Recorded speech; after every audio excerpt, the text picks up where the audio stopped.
Demian, the story of Emil Sinclair's youth. By HERMANN HESSE. I wanted only to try to live in obedience to the promptings which came from my true self. Why was that so very difficult? In order to tell my story, I must begin far back. If it were possible, I should have to go back much further still, to the earliest years of my childhood and even beyond to my distant ancestry. Authors in writing novels usually act as if they were God and could, by a broadness of perception, comprehend and present any human story as if God were telling it to himself without veiling anything, and with all the essential details. That I cannot do any more than can the authors themselves. But I attach more importance to my story than can any other writer to his, because it is my own and it's the story of a human being, not that of an invented, possible, ideal, or otherwise non-existent creature, but that of a real, unique, living man. What that is, a real living man, one certainly knows less today than ever. For men are shot down in heaps, men, of whom each one is a precious, unique experiment of nature. If we were nothing more than individuals, we could actually be put out of the world entirely with a musket ball, and in that case there would be no more sense in relating stories. But each man is not only himself, he is also the unique, quite special, and in every case the important and remarkable point where the world's phenomena converge, in a certain manner never again to be repeated. For that reason the history of everyone is important, eternal, divine. For that reason every man, so long as he lives at all and carries out the will of nature, is wonderful and worthy of every attention. In everyone has the Spirit taken shape, in everyone creation suffers, and everyone is a Redeemer crucified. Few today know what man is. Many feel it and for that reason die the easier, as I shall die the easier when I have finished my story. I must not call myself one who knows. I was a seeker and am still, but I seek no more in the stars or in books. I am beginning to listen to the promptings of those instincts which are coursing in my very blood. My story is not pleasant, it is not sweet and harmonious like the fictitious stories. It smacks of nonsense and perplexity, of madness and dreams, like the lives of all men who do not wish to delude themselves any longer. The life of everyone is a way to himself, the search for a road, the indication of a path.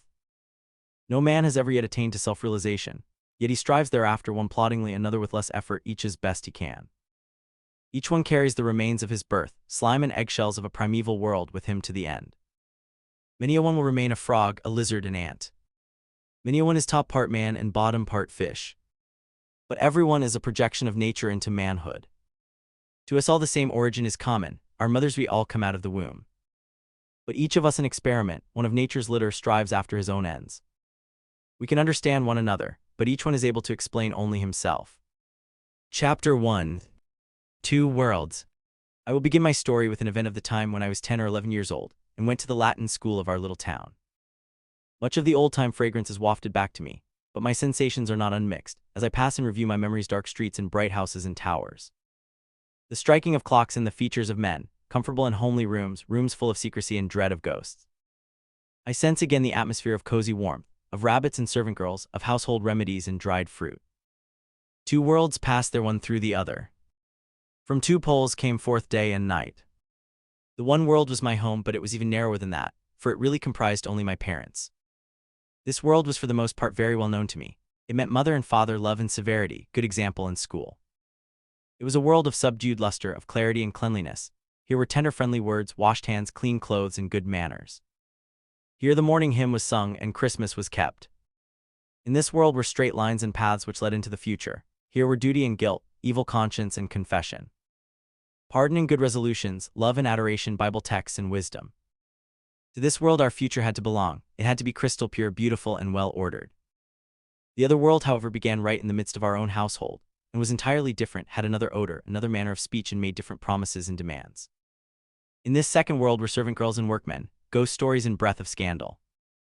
There was a gaily colored flood of monstrous, tempting, terrible, enigmatical goings-on, things such as the slaughter-house and prison. Drunken men and scolding women, cows in birth throes, plunging horses, tales of burglaries, murders, suicides. All these beautiful and dreadful, wild and cruel things were round about, in the next street, in the next house. Policemen and tramps passed to and fro, drunken men beat their wives, crowds of young girls flowed out of factories in the evening. Old women were able to bewitch you and make you ill, robbers dwelt in the wood, incendiaries were rounded up by mounted policemen, everywhere seethed and reeked this second passionate world, everywhere except in our rooms where mother and father were. And that was a good thing. It was wonderful that here in our house there were peace, order and repose, duty and a good conscience. Pardon and love, and wonderful that there were also all the other things, all that was loud and shrill, sinister and violent, yet from which one could escape with one bound to mother. And the oddest thing was how closely the two worlds bordered each other, how near they both were. For instance, our servant Lena, as she sat by the sitting-room door at evening prayers and sang the hymn with her bright voice, her freshly washed hands laid on her smoothed-out apron, belonged absolutely to father and mother, to us, to what was bright and proper. Immediately after, in the kitchen or in the woodshed, when she was telling me the tale of the headless dwarf, or when she quarreled with the women of the neighborhood in the little butcher's shop, then she was another person, belonged to the other world, and was enveloped in mystery. It was the same with everything and everyone, especially with myself. To be sure, I belonged to the bright, respectable world. I was my parents' child, but the other world was present in everything I saw and heard. And I also lived in it, although it was often strange and foreign to me, although one had there regularly a bad conscience and anxiety. Sometimes I even liked to live in the forbidden world best. And often the homecoming into the brightness, however necessary and good it might be, seemed almost like a return to something less beautiful, to something more uninteresting and desolate. At times I realized this. My aim in life was to grow up like my father and mother, as bright and pure, as systematic and superior. But the road to attainment was long. You had to go to school and study and pass tests and examinations. The road led past the other dark world and through it, and it was not improbable that you would remain there and be buried in it. There were stories of prodigal sons to whom that had happened. I was passionately fond of reading them. The return home to father and to the respectable world was always so liberating and so sublime. I quite felt that this alone was right and good and desirable. But still, that part of the stories which dealt with the wicked and profligate was by far the most alluring.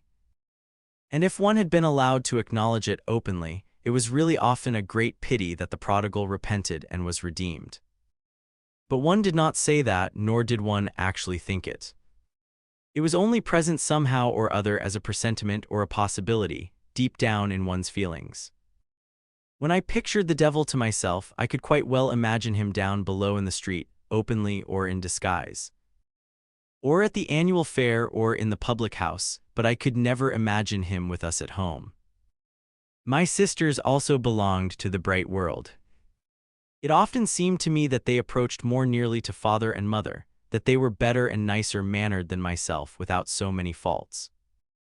They had their failings, they were naughty, but that did not seem to me to be deep-rooted. It was not the same as for me, for whom the contact with evil was strong and painful, and the dark world so much nearer. My sisters, like my parents, were to be treated with regard and respect.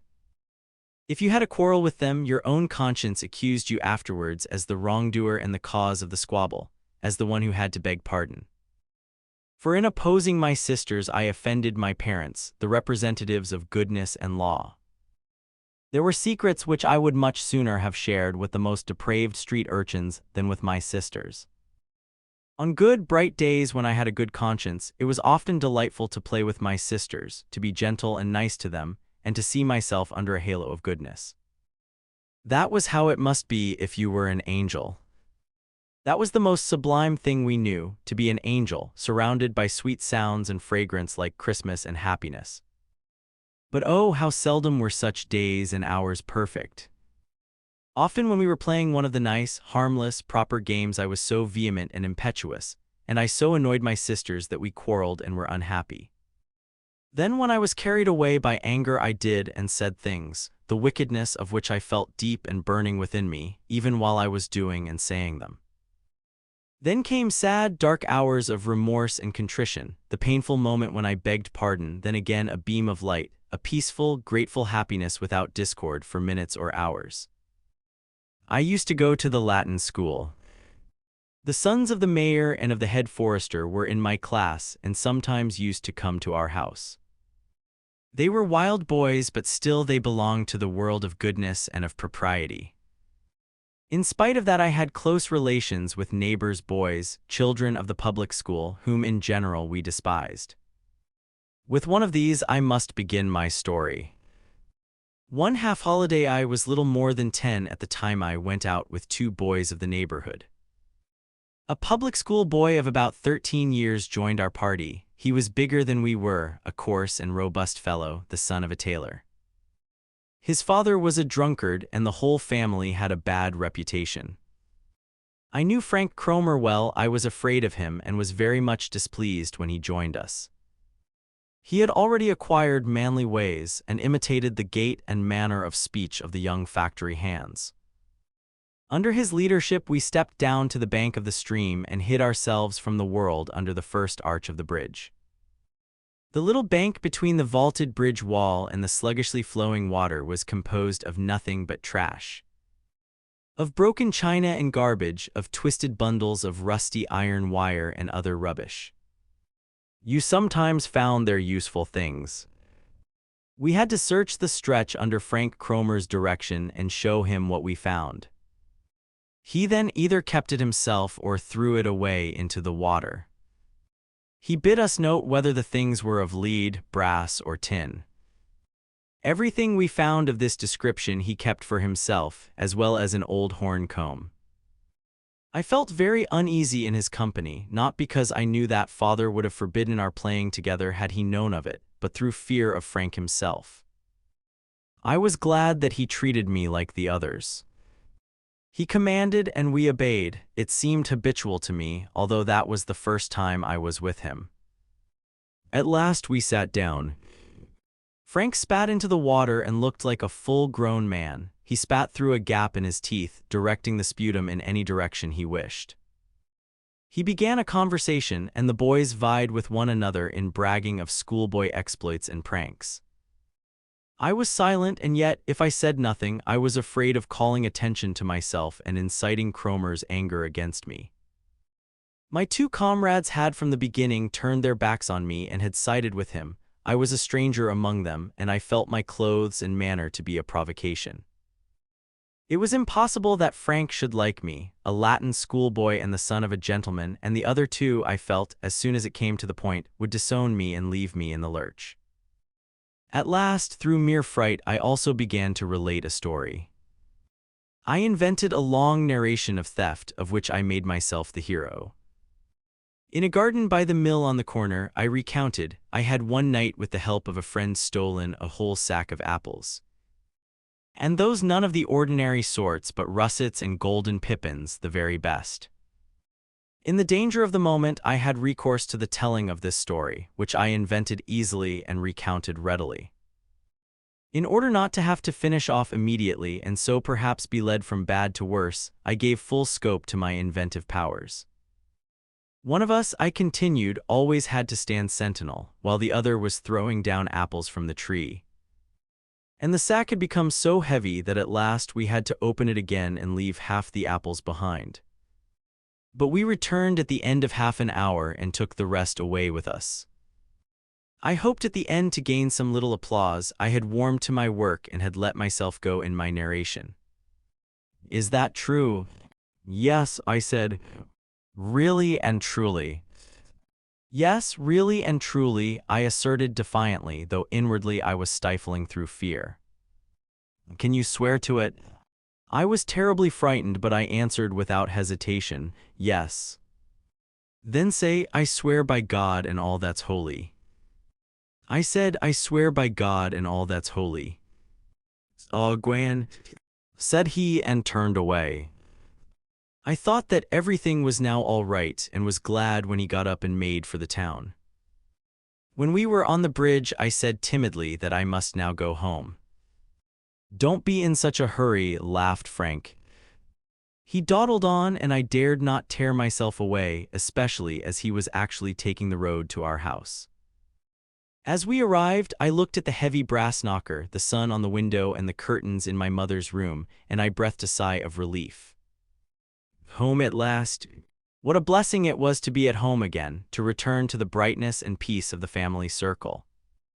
As I quickly opened the door and slipped inside, ready to shut it behind me, Franz Kromer forced his way in as well. He stood beside me in the cool, dark stone corridor which was only lighted from the courtyard, held me by the arm and said softly, "Not so fast, you Terrified, I looked at him. His grip on my arm was one of iron. I tried to think what he had in his mind, whether he was going to maltreat me. I wondered if I should scream, whether anyone would come down quickly enough to save me. But I gave up the idea. "What's the matter?" I asked. "What do you want?" "Nothing much.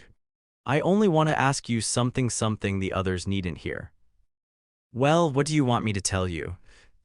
"I must go upstairs, you know." "You know, don't you, whose orchard that is by the mill on the corner?" said Frank softly. "No, I don't know. I think it's the miller's." Frank had wound his arm round me, and he drew me quite close to him so that I had to look up directly into his face. His look boded ill. He smiled maliciously, and his face was full of cruelty and power. "Now, kid, I can tell you whose the garden is. I have known for a long time that the apples had been stolen, and I also know that the man said he would give 2 marks to anyone who would tell him who stole the fruit." "Good heavens!" I exclaimed. "But you won't tell him anything?"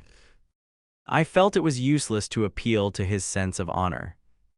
He came from the other world. For him, betrayal was no crime.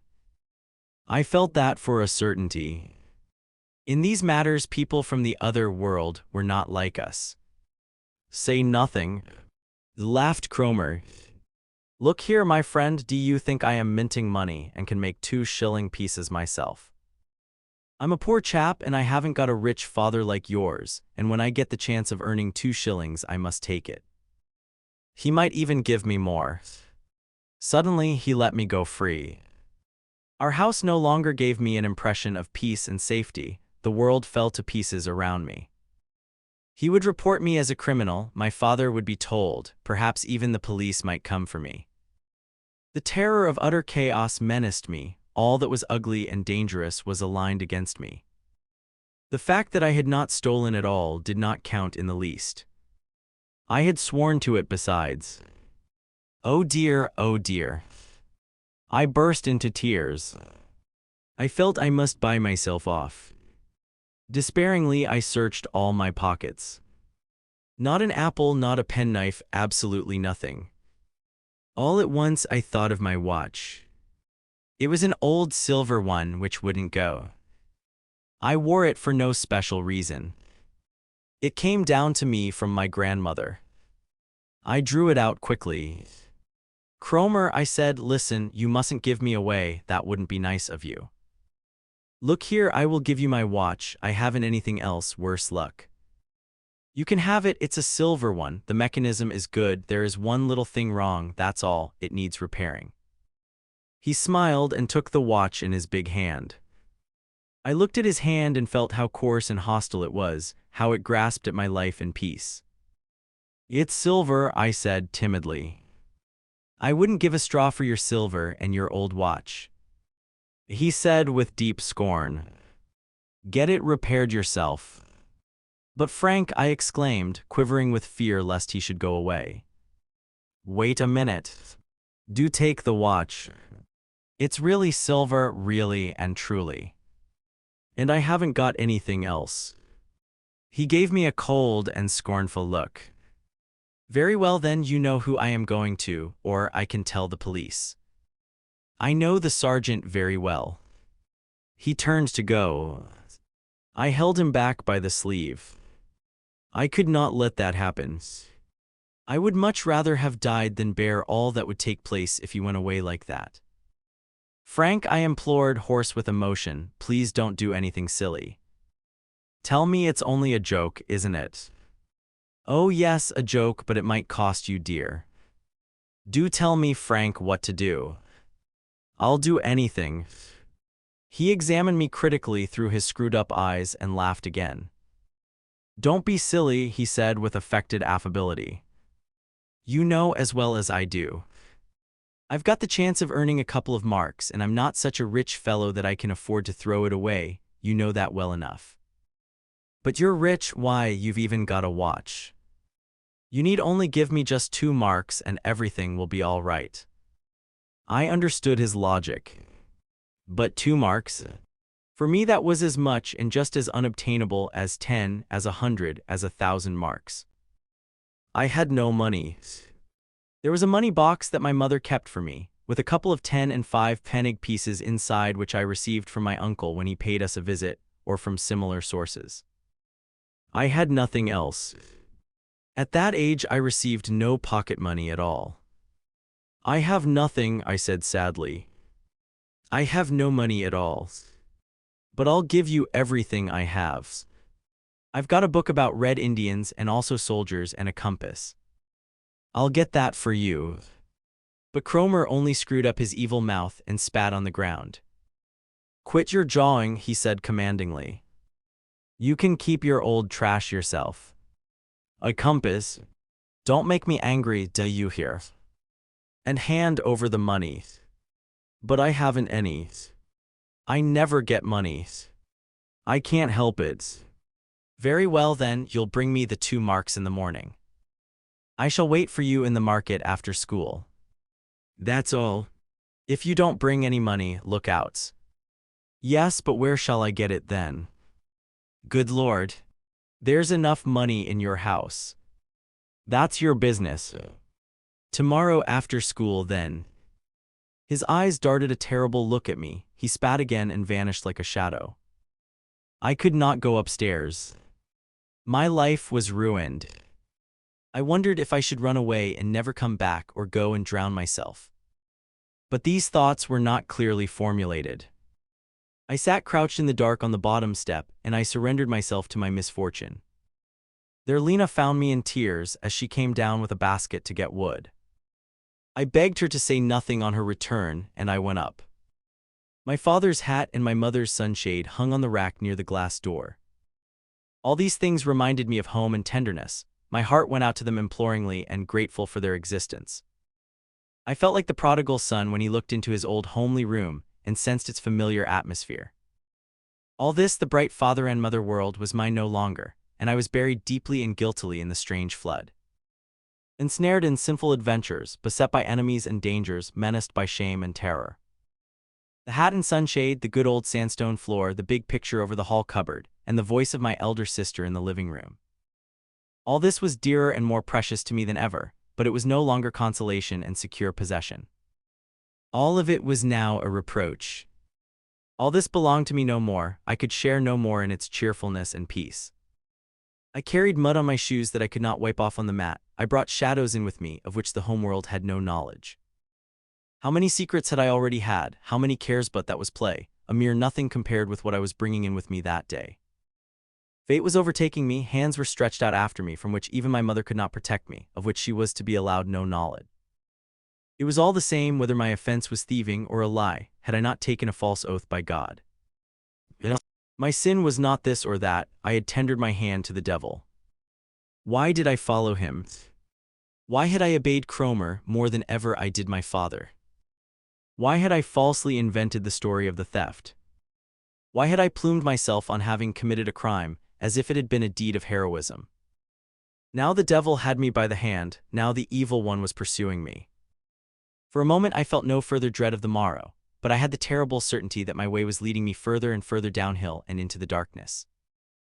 I realized clearly that from my wrongdoing other wrongdoings must result, that the greetings and kisses I gave to my parents would be a lie. That a secret destiny I should have to conceal hung over me. For an instant confidence and hope came to me like a lightning flash as I gazed at my father's hat. I would tell him everything, would accept his judgment and the punishment he might mete out. He would be my confidant and would save me. Confession was all that would be necessary, as I had made so many confessions before a difficult bitter hour, a serious, remorseful plea for forgiveness. How sweetly that sounded! How tempting that was! But nothing came of it. I knew that I should not do it. I knew that I had now a secret, that I was burdened with guilt for which I myself would have to bear the responsibility alone. Perhaps I was at this very moment at the crossroads. Perhaps from this hour henceforth I should have to belong to the wicked. Forever share secrets with the bad, depend on them, obey them, and become as one of themselves. I had pretended to be a man and a hero, now I had to take the consequences. I was glad that my father, as he entered, found fault with my wet boots. It diverted his attention from something worse, and I allowed myself to suffer his reproach, secretly thinking of the other. That gave birth to a peculiar new feeling in me, an evil cutting feeling like a barbed hook. I felt superior to my father. I felt for an instant's duration a certain scorn of his ignorance. His scolding over the wet boots seemed to me petty. If you only knew. I thought and looked upon myself as a criminal who's being tried for having stolen a loaf of bread, while he ought to confess to having committed murder. It was an ugly and repugnant feeling, yet strong and not without a certain charm, and it chained me to my secret and my guilt more securely than anything else. Perhaps Kromer has already gone to the police and given me away, I thought, and a storm is threatening to break over my head, while here I am looked upon as a mere child. This was the important and permanent element of the whole event up to this point of my narration. It was the first cleft in the sacredness of parenthood. It was the first split in the pillar on which my childhood had reposed, and which everyone must overthrow before he can attain to self-realization. The inward, fundamental basis of our destiny is built up from these events which no outsider observes. Such a split or cleft grows together again, heals up, and is forgotten, but in the most secret chamber of the soul it continues to live and bleed. I myself felt immediate terror in the presence of this new feeling. I would have liked to embrace my father's feet there and then, to beg his forgiveness. But one cannot beg pardon for something fundamental, and a child knows and feels that as well and as deeply as any adult. I felt the need to think over the affair and to consider ways and means for the morrow, but I did not get around to it. My whole evening was taken up solely in accustoming myself to the changed atmosphere of our living room. Clock and table, Bible and looking-glass, bookcase and pictures seemed all to be saying goodbye to me. With freezing heart I had to stand by and watch my world, the good happy time of my life, sever itself from me, to be relegated to the past. I was forced to realize that I was being held fast to new sucking roots in the darkness of the unfamiliar world outside. For the first time I tasted death, and death tasted bitter, for it is birth with the terror and fear of a formidable renewal. I was glad to be lying at last in bed. But first I had passed through purgatory in the form of evening prayers, and we had sung a hymn, one of my favorite ones. Alas, I did not join in, and each note was gall and poison for me. I did not join in the common prayer either when my father gave the blessing and when he finished, "Be with us all." I tore myself convulsively from the circle. The grace of God was with them all, but with me no longer. Cold and very tired, I went away. After I had lain a while in bed, wrapped around in warmth and safety, my troubled heart strayed back once again and fluttered uneasily in the past.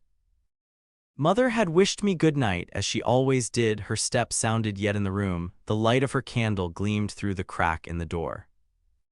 Now I thought, now she will come back again, she has felt my need, she will give me a kiss and will ask, in tones kind and full of promise, what is the matter? Then I can weep, the lump in my throat will melt away, I will throw my arms about her and will tell her, and everything will be right, I shall be saved. And when the crack in the door had become dark again, I still listened for a while and thought she must come, she must. Then I came back to reality and looked my enemy in the face. I saw him clearly. He had one eye closed, his mouth laughed uncouthly. While I gazed at him and the inevitable gnawed at my heart, he became bigger and more ugly, and his wicked eye lit up devilishly. He was close beside me until I dropped off to sleep. But I did not dream of him, nor of the day's events.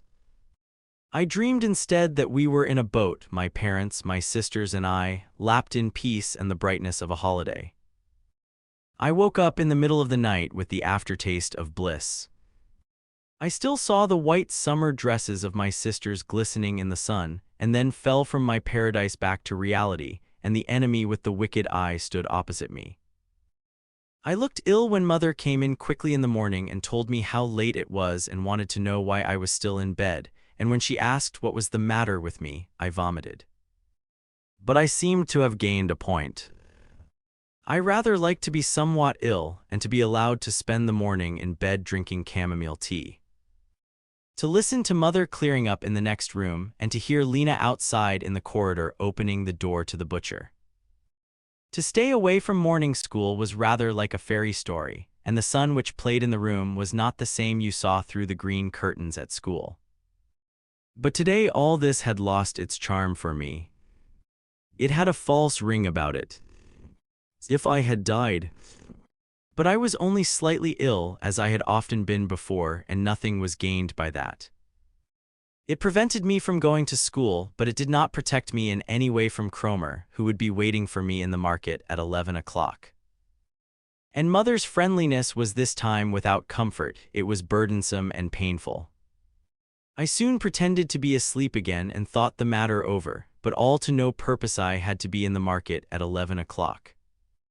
For that reason I got up at 10 and said that I was better. As usual in such cases, I was told that either I must go back to bed or go to school in the afternoon. I said I would rather go to school. I had formed a plan. I dared not go to Kromer without money. I had to get possession of the little savings box which belonged to me.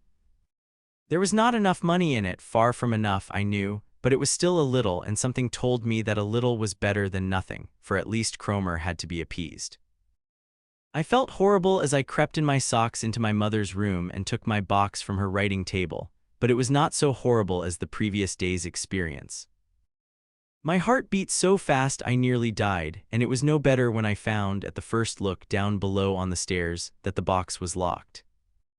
It was easy to break it open, it was only necessary to cut through a thin plate of tin, but the action caused me pain, for only in doing this was I committing theft. Up to then I had only taken lumps of sugar and fruit on the sly. Now I had stolen something, although it was my own money.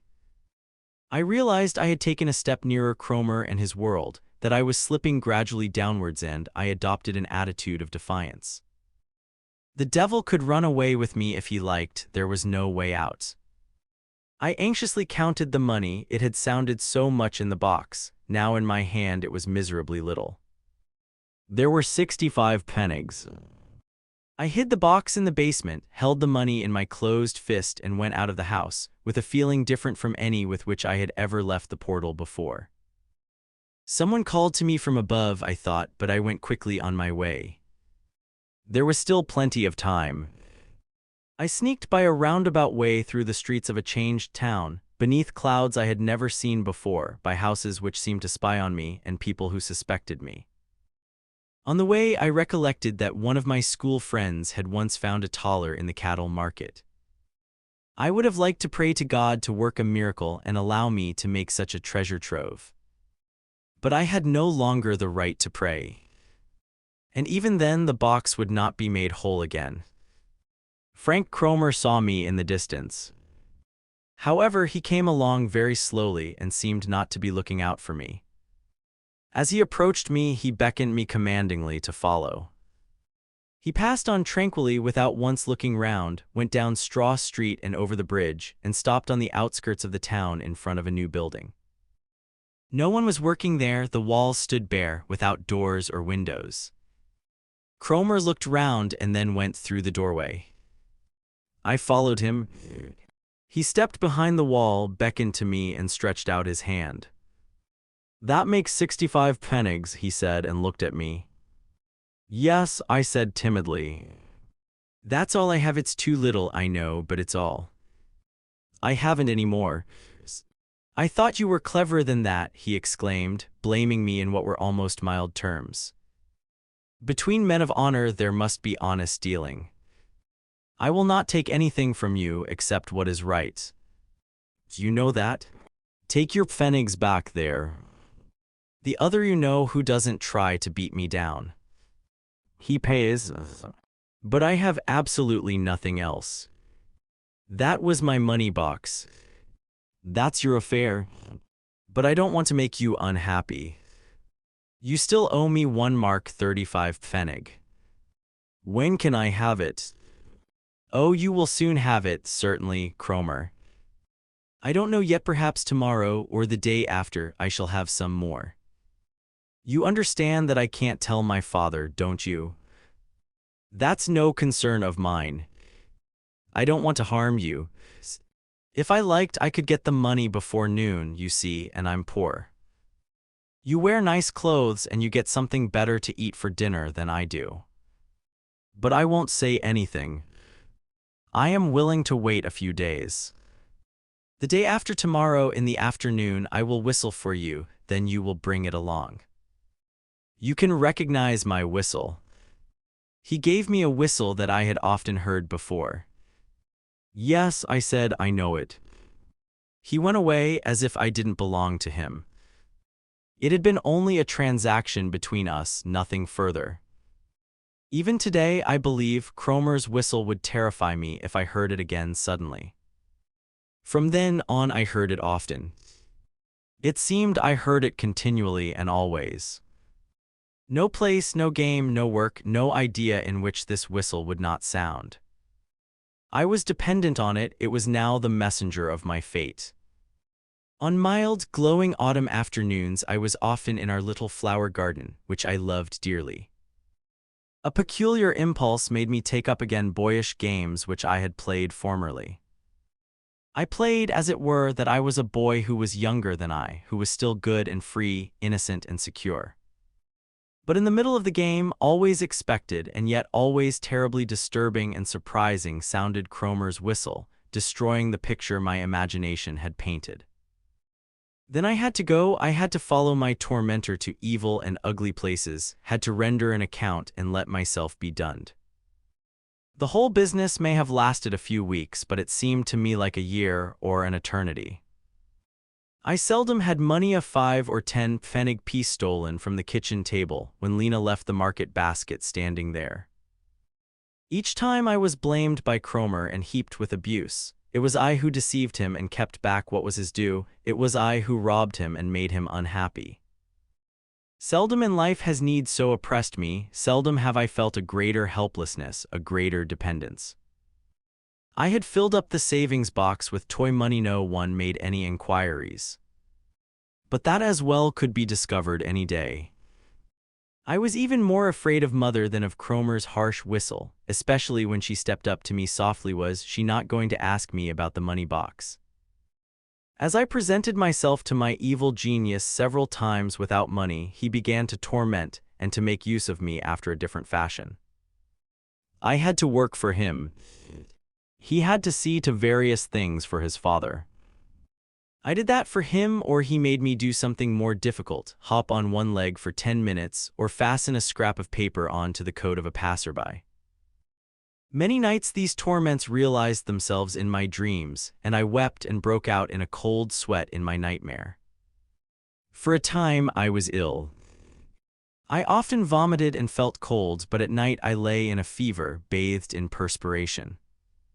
Mother felt that something was wrong and displayed much sympathy on my behalf, but this tortured me because I could not respond by confiding in her. One evening, after I had already gone to bed, she brought me a piece of chocolate.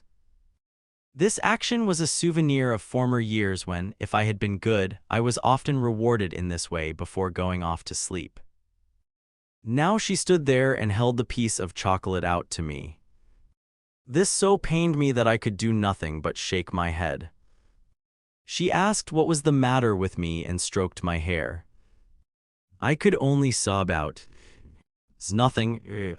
I won't have anything." She put the chocolate on my bed table and went away. When she wished subsequently to question me on the matter, I made as if I knew nothing about it.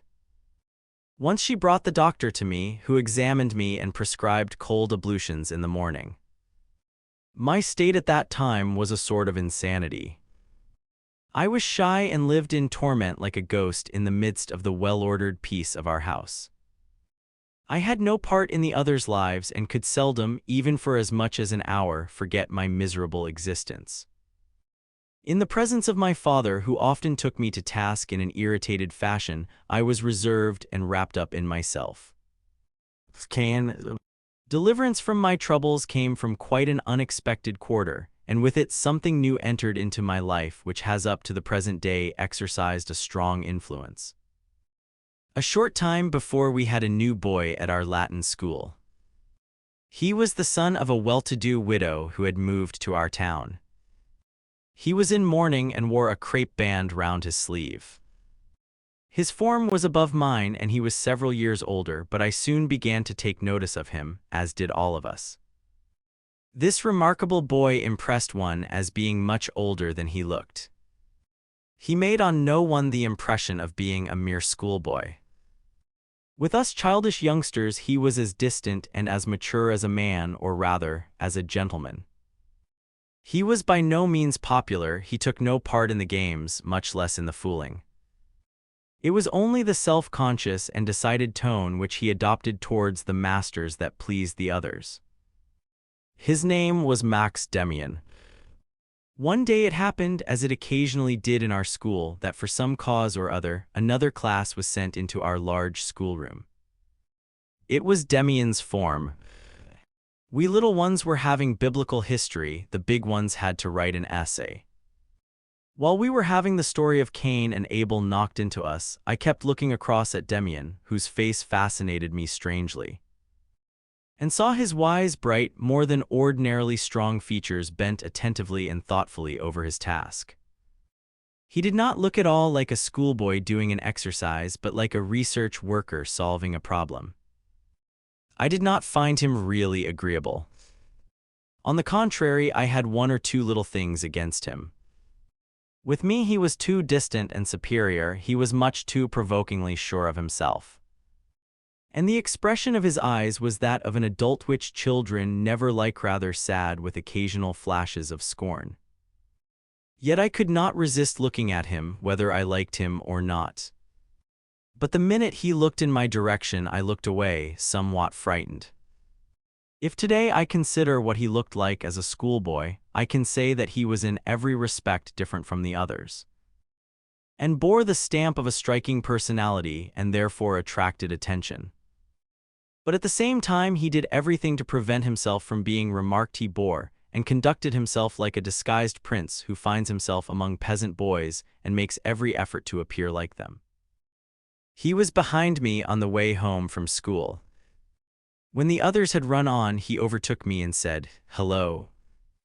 Even his manner of greeting, although he imitated our schoolboy tone of voice, was polite and like that of a grown-up person. "Shall we go a little way together?" he questioned in a friendly way.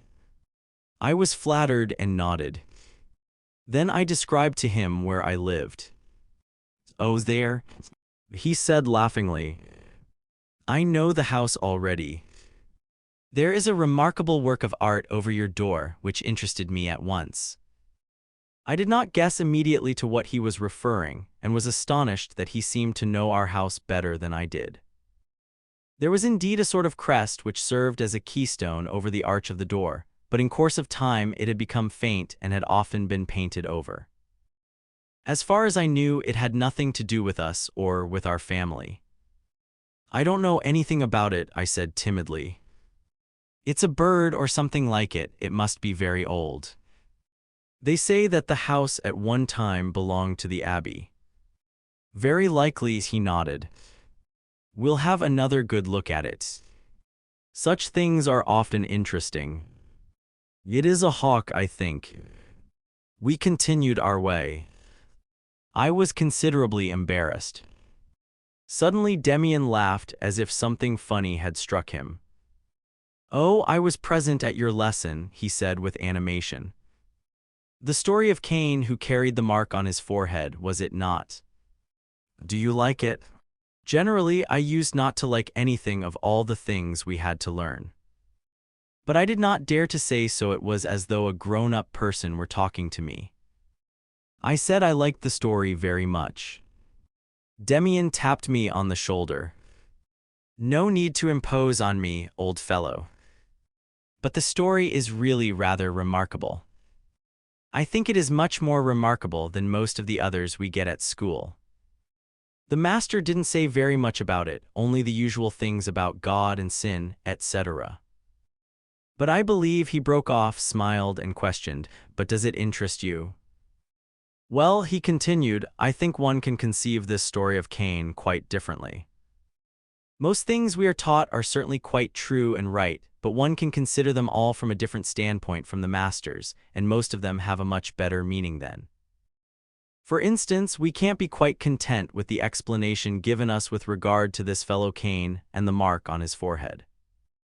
Don't you find it so, too? It certainly might happen that he should kill one of his brothers in a quarrel. It is also possible that he should afterwards be afraid and have to come down a peg. But that he should be singled out into the bargain with a decoration for his cowardice, which protects him and strikes terror into everyone else, that is really rather odd. Certainly, I said, interested. The case began to interest me. But how else should one explain the story? He clapped me on the shoulder. Quite simply, the essential fact and the point of departure of the story was the sign. Here was a man who had something in his face which terrified other people. They did not dare to molest him. He made a big impression on them, he and his children. Perhaps, or rather certainly, it was not really a sign on his forehead like an office. Stamp things are not as simple as that in real life. I would sooner think it was something scarcely perceptible, of a peculiar nature, a little more intelligence and boldness in his look than people were accustomed to. This man had power, other people shrank from him. He had a sign. One could explain that as one wished. And one always wishes what is convenient and agrees with one's opinions.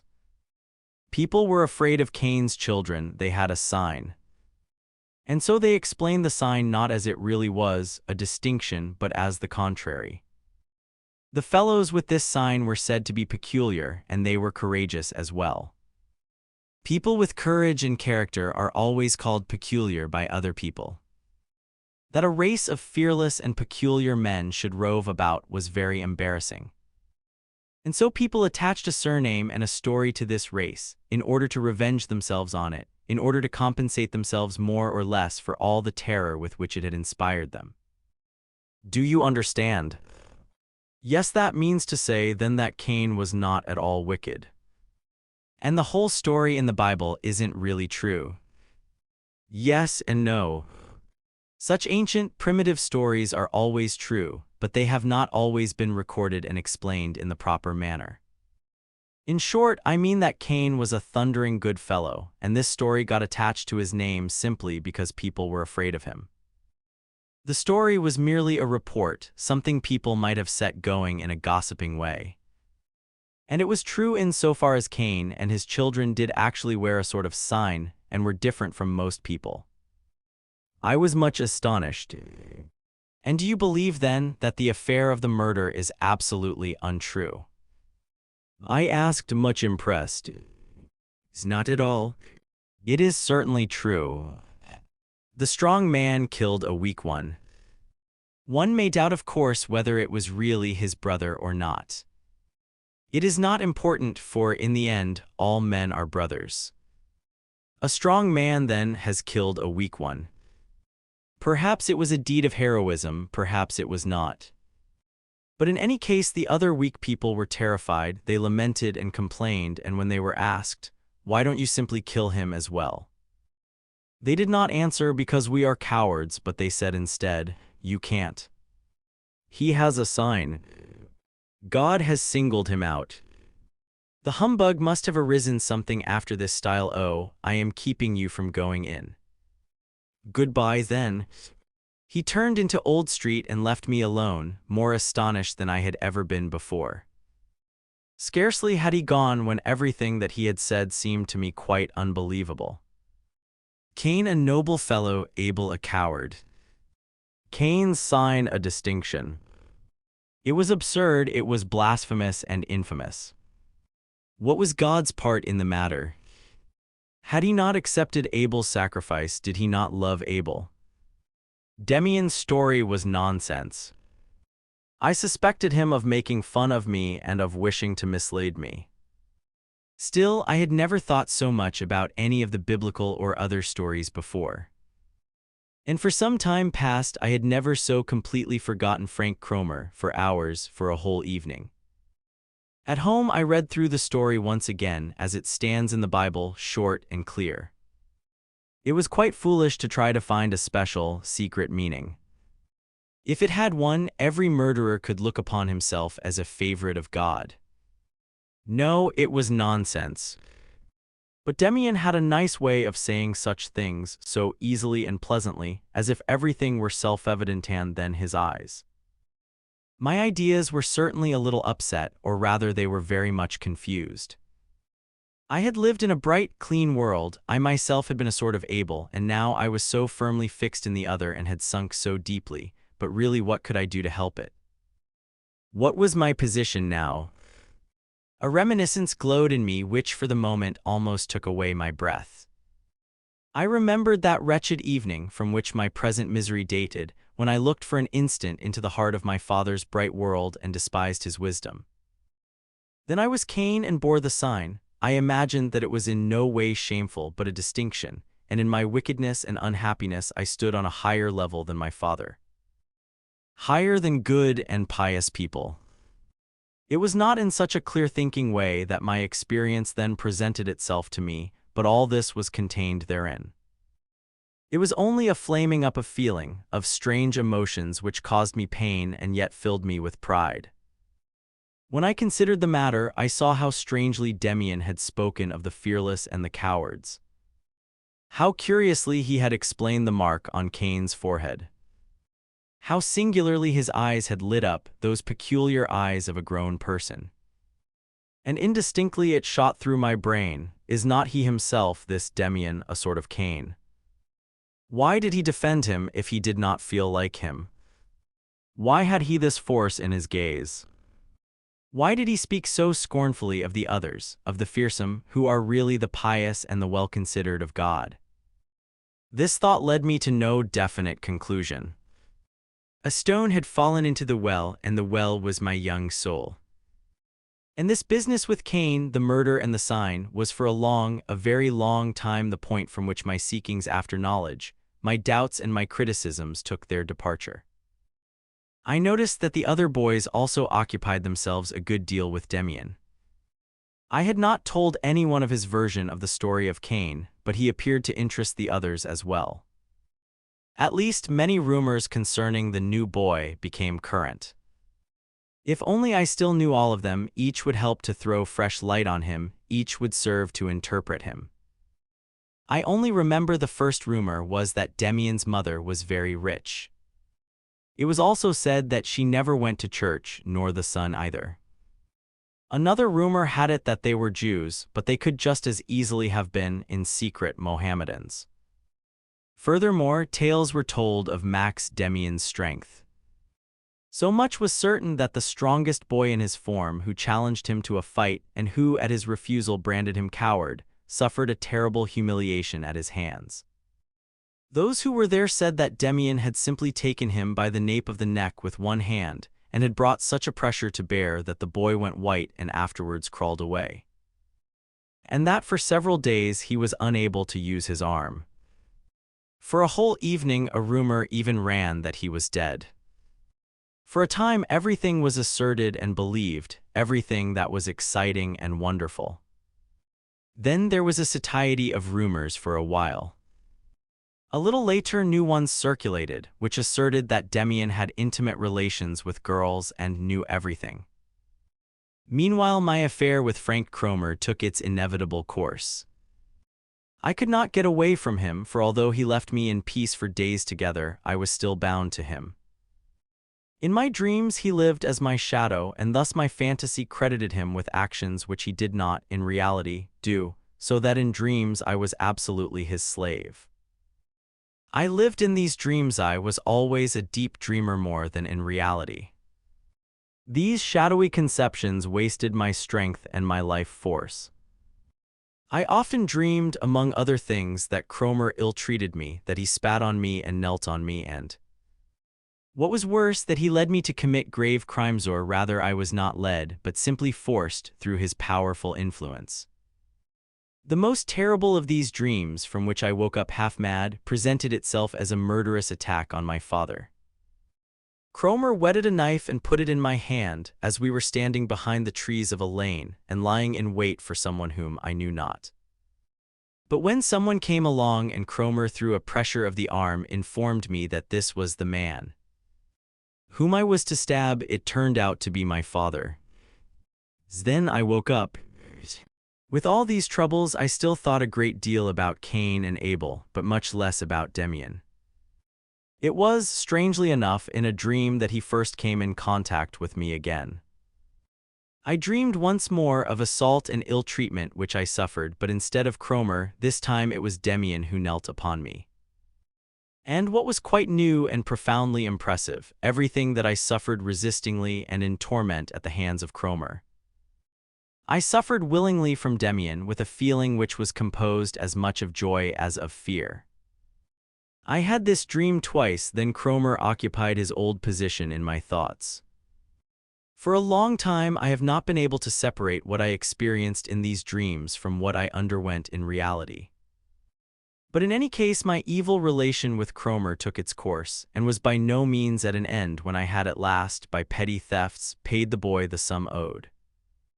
No, for now he knew of these thefts, as he always asked me where the money came from, and I was more in his hands than ever. He frequently threatened to tell my father everything, and my terror then was scarcely as great as the profound regret that I had not myself done that in the beginning.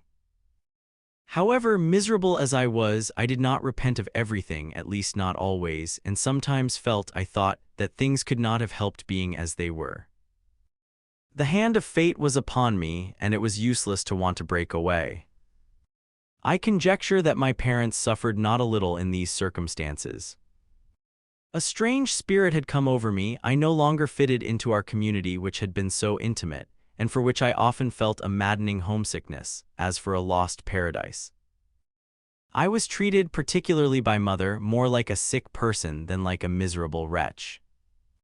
But the actual state of affairs I was able to observe best in the conduct of my two sisters.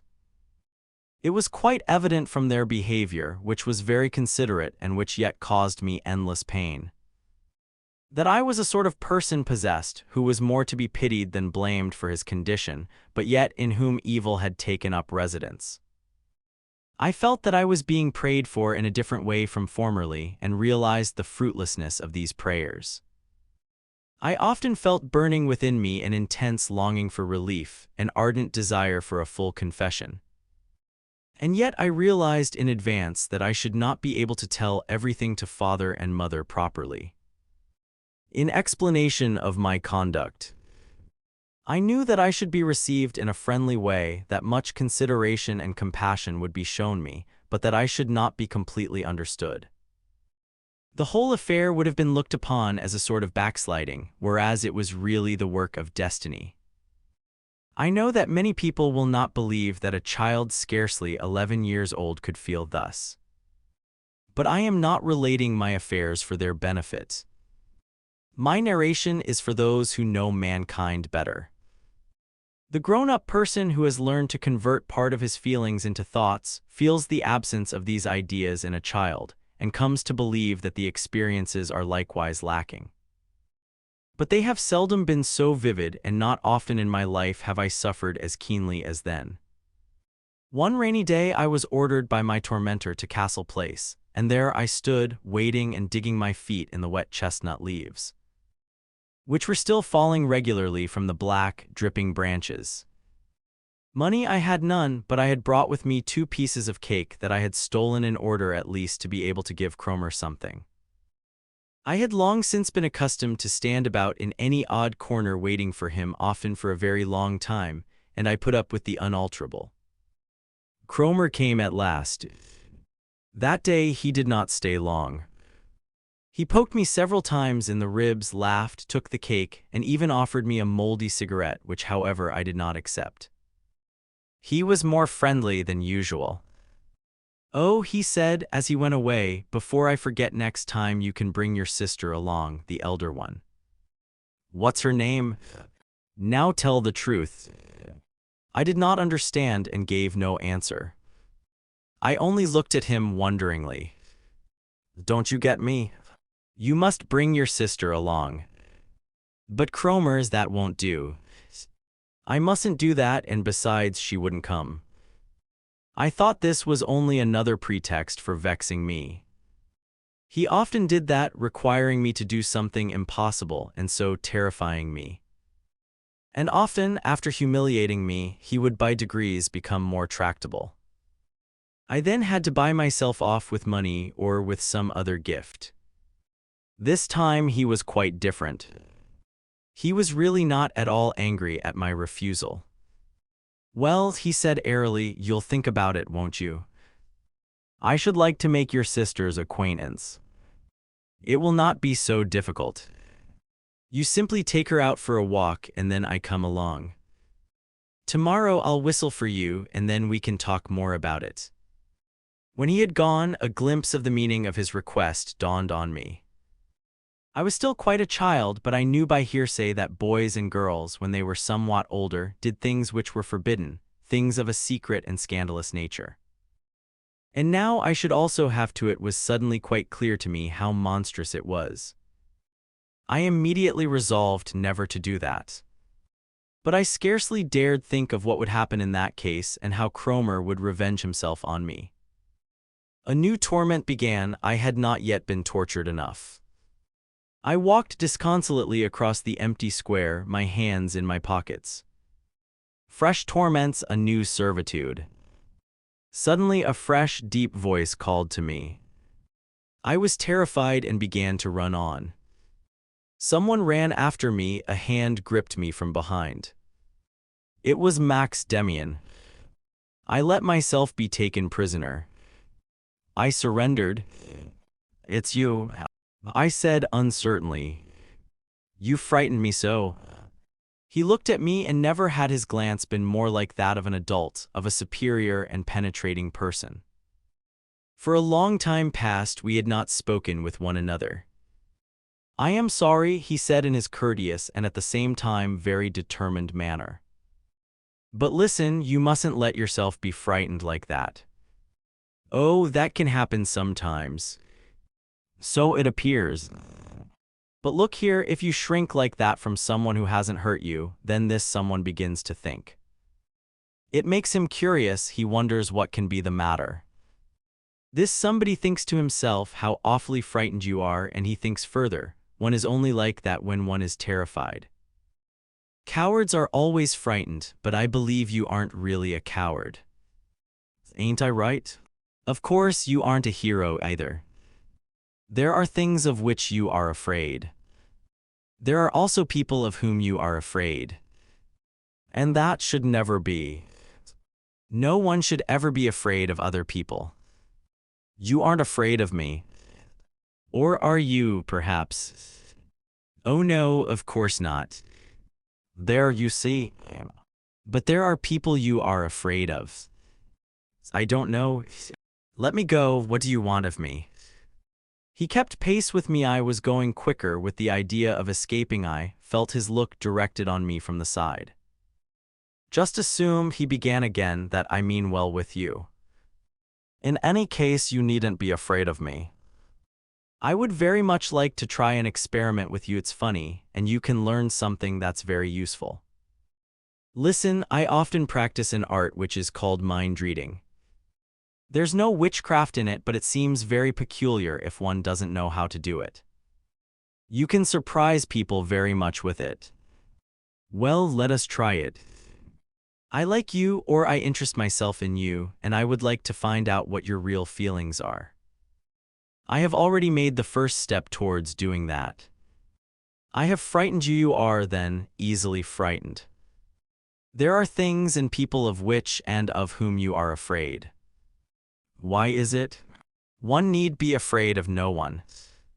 If you fear somebody, then it is due to the fact that he has power over you. For example, you have done something wrong, and the other person knows it, then he has power over you. Do you get me? It's clear, isn't it? I looked helplessly into his face, which was serious and prudent as always, and kind as well, but without any tenderness. His features were rather severe. Righteousness or something akin lay therein. I was not conscious of what was happening. He stood like a magician before me. Have you understood? He questioned again. I nodded. I could not speak. I told you mind reading looked rather strange, but the process is quite natural. I could, for example, tell you more or less exactly what you thought about me when I once told you the story of Cain and Abel. But that has nothing to do with the matter in hand. I also think it possible that you have dreamed of me. But let's leave that out. You're a clever kid, most of them are so stupid. I like talking now and then with a clever fellow whom I can trust. You have no objections, have you? Oh no, only I don't understand. Let's keep to our old experiment. We have found that the boy S is easily frightened. He is afraid of somebody. He apparently shares a secret with this other person, which causes him much disquietude. Is that about right? As in a dream, I lay under the influence of his voice, of his personality. I only nodded. Was not a voice talking there which could only come from myself? Which knew all? Which knew all in a better, clearer way than I myself. Demian gave me a powerful slap on the shoulder. That's right then. I thought so. Now just one question more. Do you know the name of the boy who has just gone away? I sank back. He had the key to my secret, this secret which twisted back inside me as if it did not want to see the light. What sort of a fellow? There was no one there except myself. He laughed. Don't be afraid to tell me, said he laughingly. What's his name? I whispered, do you mean Frank Kromer? He nodded contentedly. Bravo. You're a smart chap. We shall be good friends yet. But now I must tell you something else. This Kromer, or whatever his name is a nasty fellow. His face tells me he's a rascal. What do you think? Oh yes, I sobbed out, he is nasty, he's a devil. But he mustn't know anything. For God's sake, he mustn't know anything. Do you know him? Does he know you? Don't worry. He's gone and he doesn't know me not yet. But I should like to make his acquaintance. He goes to the public school. Yes. In which standard? In the 5th. But don't say anything to him. Please don't say anything to him. Don't worry, nothing will happen to you.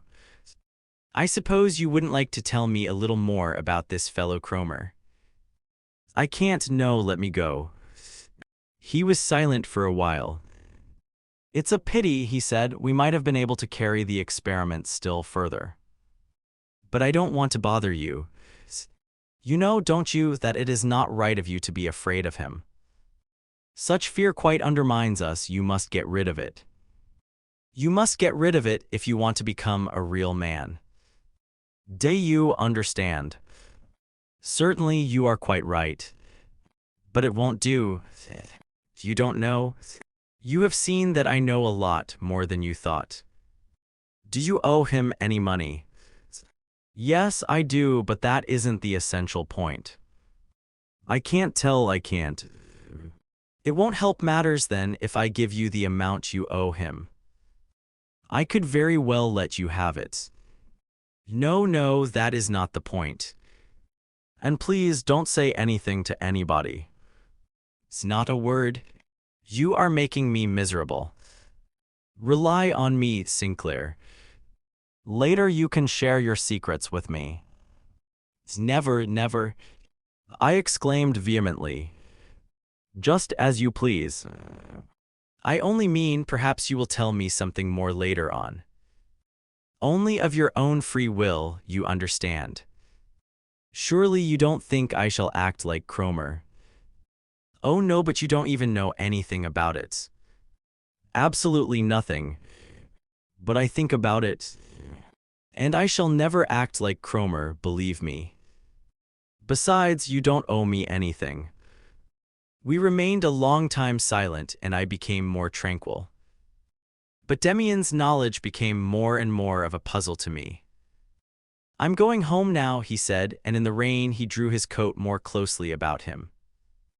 I should only like to repeat one thing to you, since we have gone so far in the matter. You ought to get rid of this fellow. If there is nothing else to be done, then kill him. It would impress me and please me if you were to do that. Besides, I would help you. I was again terrified. I suddenly remembered the story of Cain. I had an uncanny feeling and I began to cry softly. So much that was weird seemed to surround me. All right, Max Demian said smilingly. Go home now. We will put things square, although murder would have been the simplest. In such matters, the simplest way is always the best. You aren't in good hands with your friend Kromer. I came home and it seemed to me as if I had been away a year. Everything looked different. Between myself and Kromer, there now stood something like future freedom, something like hope. I was lonely no longer. And then I realized for the first time how terribly lonely I had been for weeks and weeks. And I immediately recollected what I had on several occasions turned over in my mind, that a confession to my parents would afford me relief, and yet would not quite liberate me. Now I had almost confessed to another, to a stranger, and as if a strong perfume had been wafted to me, sensed the presentiment of salvation. Still my fear was far from being overcome, and I was still prepared for long and terrible mental wrestlings with my evil genius. So it was all the more remarkable to me that everything passed off so very secretly and quietly. Kromer's whistle remained absent from our house for a day, 2 days, 3 days, a whole week. I dared not believe my senses, and lay inwardly on the watch, to see whether he would not suddenly stand before me, just at that moment when I should expect him no longer. But he was and remained away. Distrustful of my new freedom, I still could not bring myself to believe in it wholeheartedly. Until at last I met Frank Kromer. He was coming down the street, straight in my direction. When he saw me, he drew himself together, twisted his features in a brutal grimace, and turned away without more ado in order to avoid meeting me. That was a wonderful moment for me. My enemy ran away from me. My devil was afraid of me. Surprise and joy shook me through and through. In a few days, Demian showed himself once again. He waited for me outside school. Hello, I said. Good morning, Sinclair. I only wanted to hear how you're getting on. Kromer leaves you in peace, doesn't he? Did you manage that? But how did you do it? How? I don't understand it. He hasn't come near me. Splendid. If he should come again, I don't think he will. But he's a cheeky fellow, then simply tell him to remember Demian. But what does it all mean? Have you had a fight with him and thrashed him? No, I'm not so keen on that. I simply talked to him as I did to you, and I made it clear to him that it is to his own advantage to leave you in peace. Oh, but you haven't given him any money. No, kid. You have already tried that way yourself. I attempted to pump him on the matter, but he disengaged himself.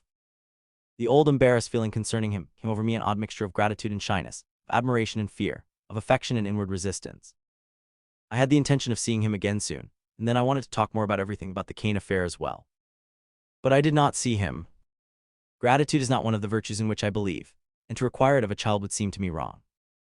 So I do not wonder very much at the complete ingratitude which I evinced towards Max Demian. Today I believe positively that I should have been ruined for life if he had not freed me from Kromer's clutches.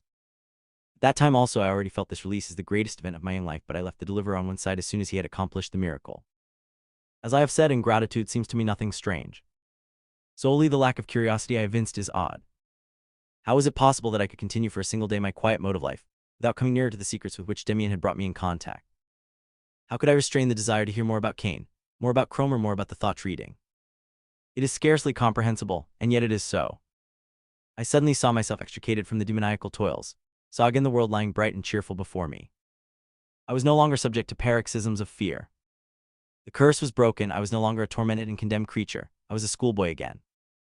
My temperament sought to regain its equilibrium and tranquility as quickly as possible, and so I took pains above all things to put behind me all that had been ugly and menacing, and to forget it.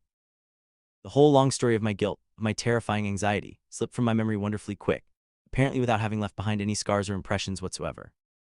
The fact that I likewise tried as quickly to forget my helper and deliverer, I understand today as well.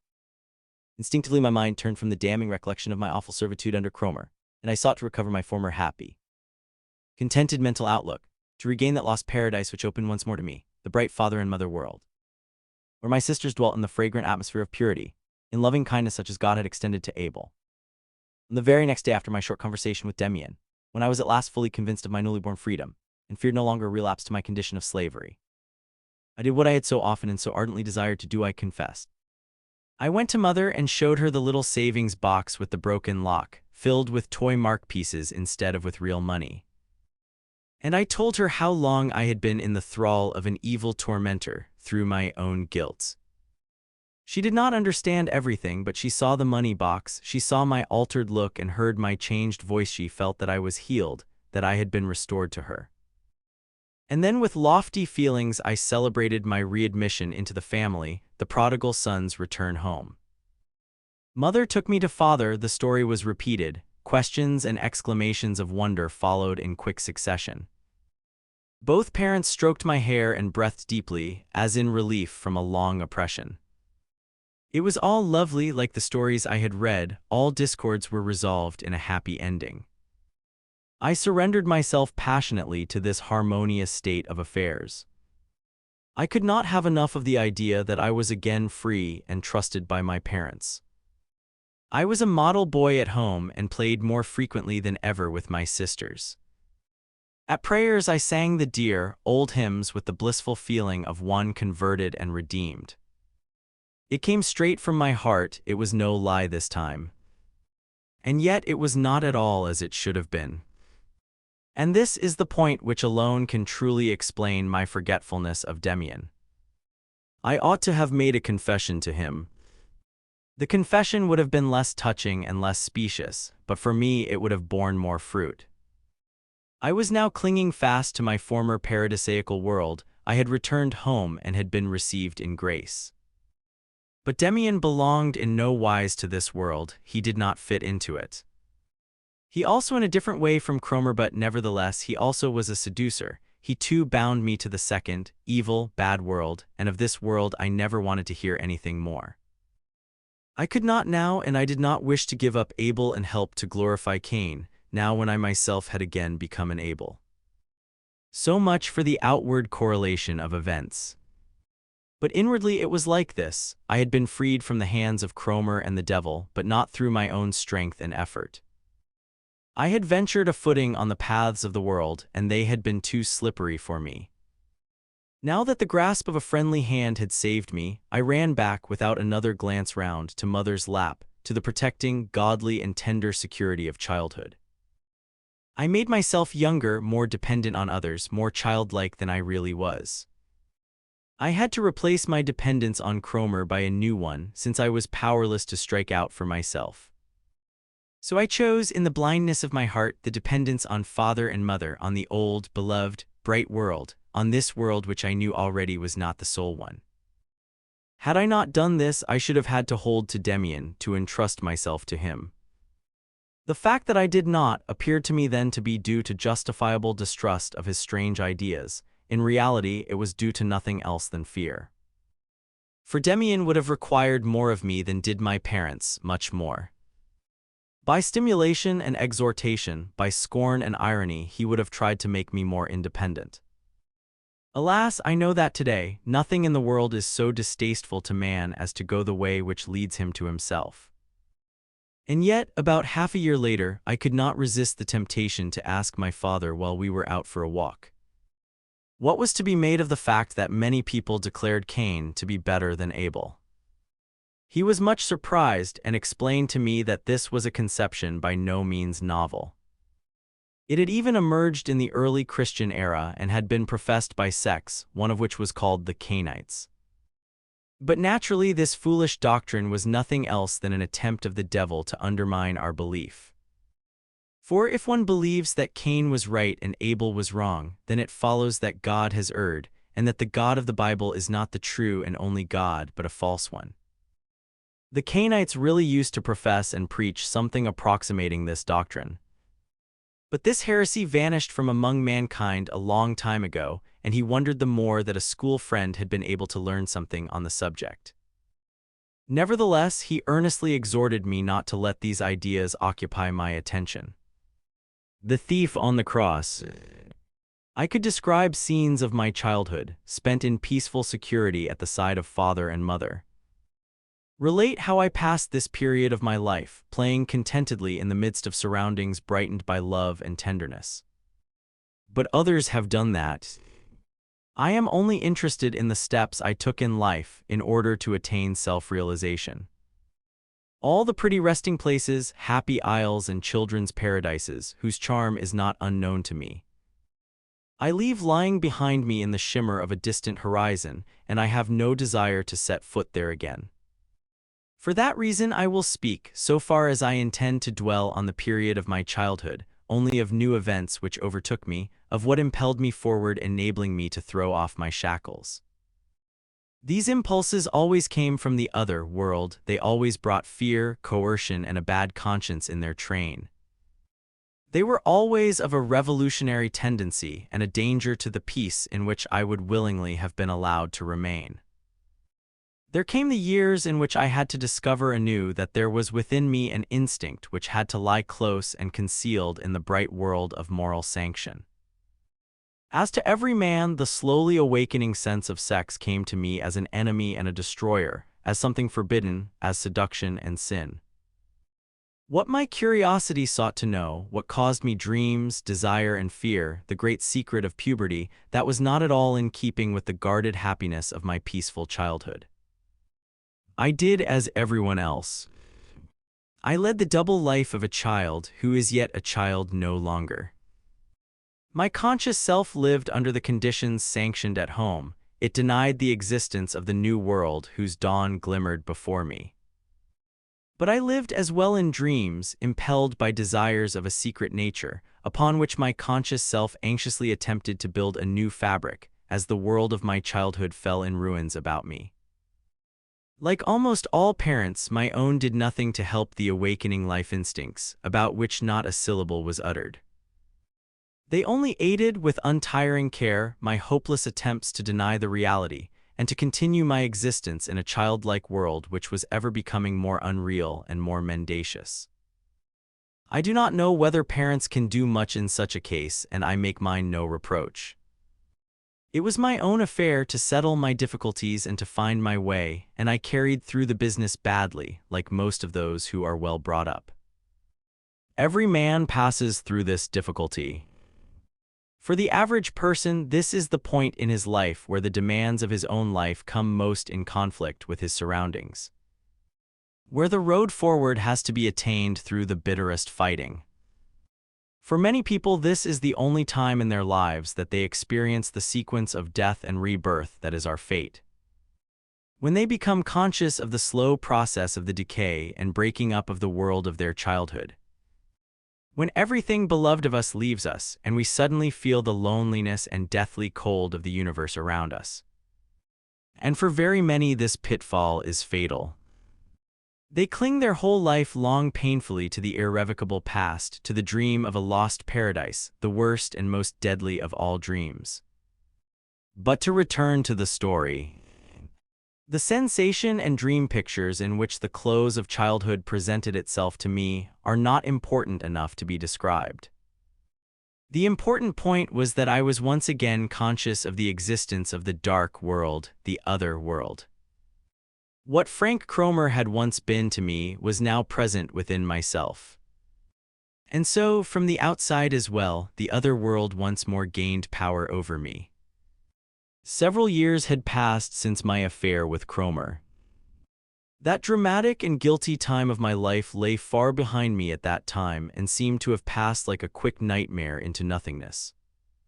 Frank Kromer had long since disappeared from my life. I scarcely gave it a moment's thought if I chanced to meet him. But the other important figure in my tragedy, Max Demian, never entirely disappeared from my life. However, for a long time he stood on the far horizon, visible but not affecting me. Only by degrees he approached me again, and I came once more under the ray of his power and influence. I will try to recollect what I know of Demian in that period. Perhaps for a year or longer I did not have a single conversation with him. I avoided him, and he in no wise forced himself on me. Once or twice when we met, he nodded to me in friendly greeting. Then it seemed to me at times that there was a note of scorn or ironical reproach in his friendliness, but that might only have been imagination on my part. My relation with him and the strange influence he had exercised over me were as if forgotten by him as well as by me. I try to recall his face as I recollect him. I see that I was conscious of his existence after all and took notice of him. I can see him going to school alone or with some of the other big boys. I see him walking among them like a stranger, lonely and still like a celestial body, enveloped in a different atmosphere and subject to his own laws. No one liked him. He was intimate with no one except his mother, and his relations with her did not seem like those of a child, but those of a grown-up person.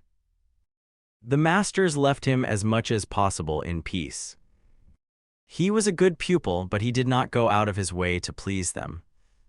From time to time we heard in gossip of a word, a comment, or a retort he had made to a master, and which left nothing to be desired in the way of blunt challenge or irony. I call him to mind as I close my eyes and I see his picture emerge. Where was it? Now I have it again. It was in the street in front of our house. There one day I saw him standing, a notebook in his hand. I saw that he was drawing. He was drawing the old crest with the bird over the door of our house. And I stood at a window, concealed behind a curtain, and gazed at him. I saw with astonishment his attentive, cool, bright features turn to the crest, the features of a man. Of a research worker or an artist, superior and full of willpower, oddly bright and cool, with knowing eyes. And again I can see him. It was a little later in the street. We had come out of school and were all standing round a horse that had fallen down. It lay, still harnessed to the shaft, in front of a peasant's cart and sniffed the air pitifully with open nostrils, while blood flowed from an invisible wound so that the white dust in the street darkened as it became slowly saturated. As I, with a feeling of nausea, turned my gaze away, I saw Demian's face. He had not pressed forward. He stood furthest back of all, rather elegant, quite at his ease, as was proper to him. His gaze seemed to be directed at the horse's head, and expressed again that deep, quiet, almost fanatical and yet calm attentiveness.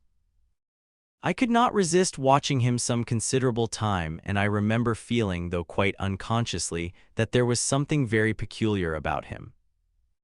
I saw Demian's face. I saw not only that he had not the face of a boy, but that of a man. I saw still more. I thought I saw or felt that it was not the face of a man either, but something else besides. There seemed to be also something of the woman in his features, and particularly it seemed to me for a moment. Not manly or boyish, nor old or young, but somehow or other 1,000 years old, not to be measured by time, bearing the stamp of other epochs. Animals could look like that, or trees or stones. I did not realize that precisely. I did not experience the exact sensation which I, a grown-up person, am now describing, but what I felt then approximated in some way to what I have just related. Perhaps he was beautiful, perhaps he pleased me, perhaps even he was repugnant. I could not then determine. I saw only that he was different from us. He was like an animal or a spirit or a picture. I know not what he was like, but he was different, inconceivably different from us all. My reminiscence tells me nothing more, and perhaps even what has been described has arisen, in part, from later impressions. Until I was several years older, I did not come into close contact with him again. Contrary to custom, Demian had not been confirmed with the boys of his year, and in consequence fresh rumors concerning him were set afloat. In school they were again saying that he was really a Jew, or no, a heathen, and others pretended to know that he and his mother professed no religion, or that they belonged to a bad sect in mythology. In connection with this, I seem to remember that he was suspected of living with his mother as with a mistress. Presumably the facts were that he had been, up to that time, brought up without any denominational creed, and that it was now thought that this might be disadvantageous for his future career. In any case, his mother now decided after all to allow him to be prepared for confirmation, 2 years later than the boys of his own age. Hence it came about that for months he was my classmate in the confirmation class. For a time I kept out of his way. I did not want to have anything to do with him. Too many mysterious rumors had become attached to his name. But above all things, I was worried by a sense of obligation implanted in me since my affair with Kromer. And just at that time I had enough to do with my own secrets. For the confirmation class coincided with the period when I was definitively enlightened on matters of sex. And in spite of my goodwill, my interest in the pious instruction was on that account greatly diminished. The things of which the clergyman spoke lay far from me in a still, sacred unreality. They may have been quite beautiful and valuable, but in no way real and stirring, as were in the highest degree these other things. The more indifferent I became under these conditions to our spiritual instruction, the more was my interest drawn towards Max Demian again. Something or other seemed to unite us. As nearly as I remember, it began in class early one morning, while the light was still burning in the schoolroom. The clergyman taking the confirmation class happened to be talking about Cain and Abel. I hardly paid any attention. I was sleepy and scarcely listened. Then with raised voice, the clergyman began to speak fervently of Cain's sign. At this moment I felt a sort of contact or exhortation, and looking up I saw Demian's face turned toward me from a row of desks in front, with a bright speaking look which could have expressed scorn as much as seriousness. He looked at me for a moment only, and suddenly I was listening intently to the clergyman's words. I heard him speak of Cain and the mark on his forehead, and suddenly I felt deep within me the knowledge that the story could have a different signification, that it could be looked at from another view, that it was possible to be critical. From that instant, the bond of communication between Demian and myself was again established. And oddly enough, scarcely had this sense of a certain solidarity between us presented itself to my mind, than I saw it transferred as if by magic from the ideal world to the world of space. I did not know whether he had been able to arrange it himself, or whether it was pure chance. At that time I believed firmly in chance, but a few days after I noticed Demian had suddenly changed his place, and was now sitting directly in front of me. I recollect still how pleasant it was, in the midst of the miserable workhouse atmosphere of the overcrowded schoolroom, to sense the delicate, fresh aroma of soap from his neck in the morning. A few days later he had changed again, and now sat next to me. And there he stayed, occupying the same place through the whole of that winter and spring. Morning lessons had quite changed. They were no longer sleepy and boring. I looked forward to them. Sometimes we both listened to the clergyman with the greatest attention. A glance from my neighbor would suffice, calling my attention to a strange story or a peculiar text. And another glance from him, a very decided one, acted on me as an admonition, arousing criticism and doubt. But very often we were bad pupils and heard nothing of the lesson. Demian was always courteous towards masters and schoolfellows. I never saw him commit a schoolboy prank, never heard him laugh out loud or talk in class. He never drew on himself the master's blame. But noiselessly, rather by signs and glances than by whispered words, he knew how to let me share in his own occupations. These were, in part, of a peculiar nature. For instance, he told me which of the fellows interested him, and in what manner he studied them. He judged many of them with accuracy. He used to say to me before the lesson, "When I signal to you with my thumb, so and so will look round at us, or will scratch his neck, etc." Then during the lesson, when I scarcely gave a thought to what he had told me, Max would attract my attention by suddenly bending his thumb. I would look up quickly at the boy already designated, and every time, as if attached to a wire, the fellow would make the gesture required of him. I bothered Max to try this on the master, but he did not want to do it. But once when I came into class and told him I had not done my preparation, and that I hoped the clergyman would not question me that day, he helped me. The master looked round for a boy to recite a portion of the catechism, and his roving eye rested on me. He approached me slowly, stretched out his finger in my direction, and already had my name on his lips when, suddenly, he became absent-minded or uneasy, put his hand to his collar, stepped up to Demian, who looked fixedly into his face. He seemed to want to ask him something, but he turned away, to our surprise, coughed a little, and put his question to another boy. These jokes amused me very much, but only gradually did I notice that my friend frequently played the same game with me. It would happen that on my way home from school I had suddenly the feeling Demian was a little way behind me, and when I turned round, there he was, sure enough. Can you really make another person think what you want him to? I asked him. He gave me information on the subject readily enough, quietly and pertinently, in his grown-up manner. No, he said, that can't be done. That is to say, one hasn't a free will, even if the person acts that way. Neither can the other person think as he will, nor can I make him think what I want him to. But you can observe someone well, and then you can say fairly exactly what he thinks or feels. In this way, you can generally predict what he will do the moment after. It's quite simple, but people merely do not know it. Naturally, it requires practice. To take an example from the butterfly world, there is a certain species of moth, of which the female is much rarer than the male. The moths reproduce like other animals. The male impregnates the female, who then lays the egg. Suppose you have in your possession a female of this type of moth. Naturalists have often made the experiment then the male moths fly in the night to this female. They even make a flight of several hours' duration. Think of it. For many miles around, all the males are conscious of the whereabouts of the only female moth in the district. People have tried to explain that, but it is not easy. Moths must have a sense of smell or something like it, which allows them to pick up and follow an almost imperceptible scent like a good hound. You understand. There are such things, nature is full of them, and no one can explain them.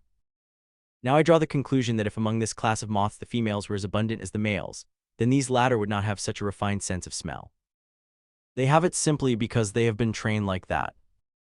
If an animal or a man concentrates his whole attention and his whole willpower on a certain thing, then he attains it. That's all. And it is just the same with what you have asked me. Observe a man sufficiently well, and you will know more about him than he does himself. It lay on the tip of my tongue to mention the word mind reading, and so to remind him of the scene with Kromer, now relegated to such a distant past. But the odd thing between us both was that neither he nor I ever made the slightest reference to the fact that several years ago he had intervened so decisively in my life. It was as if formerly there had been nothing between us, or as if each of us reckoned that the other had forgotten the affair. It even happened once or twice when we were together that we met Frank Kromer in the street, but we exchanged no look, neither did we speak of him. But what has that got to do with willpower? I asked. You said there was no such thing as free will. And then you said one only had to concentrate one's will on something to be able to attain one's ends. That doesn't agree.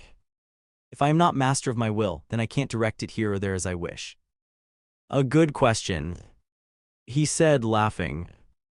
You should always ask questions, you must always doubt. But the explanation is very simple. If a moth, for instance, wants to concentrate his willpower on a star or something like that, he can't do it. Only he doesn't try. He seeks only what has sense and value for him, satisfies his needs, he gets what he absolutely must have. And it is just there that the unbelievable succeeds. He develops a marvelous sixth sense that no other animal besides him has. People in our position have more elbow room, certainly, and more interest than an animal. But even we are confined to a comparatively small space, beyond which we cannot go. To be sure, I can imagine this or that, or make myself believe that I absolutely want to get to the North Pole or somewhere. But I can only carry that out and wish it strongly enough when the desire lies right in myself, when my whole being is really filled with it. As soon as that is the case, as soon as you try to carry out an inward command, then you succeed, then you can harness your will as you would a good nag. If, for instance, I resolve that our good Mr. Parson shall not wear his spectacles for the future, then that wouldn't work. That is merely play. But when last autumn I had the fixed intention of getting myself moved to another desk, I succeeded. Someone suddenly arrived who came before me in the alphabet, and who up to then had been ill. Because someone had to make room for him, it was naturally I who did it, because my willing it had made me ready to seize the opportunity. Yes, I said, that seemed to me very strange at the time. From the moment we began to get interested in one another, you managed to get nearer and nearer to me. But how was that?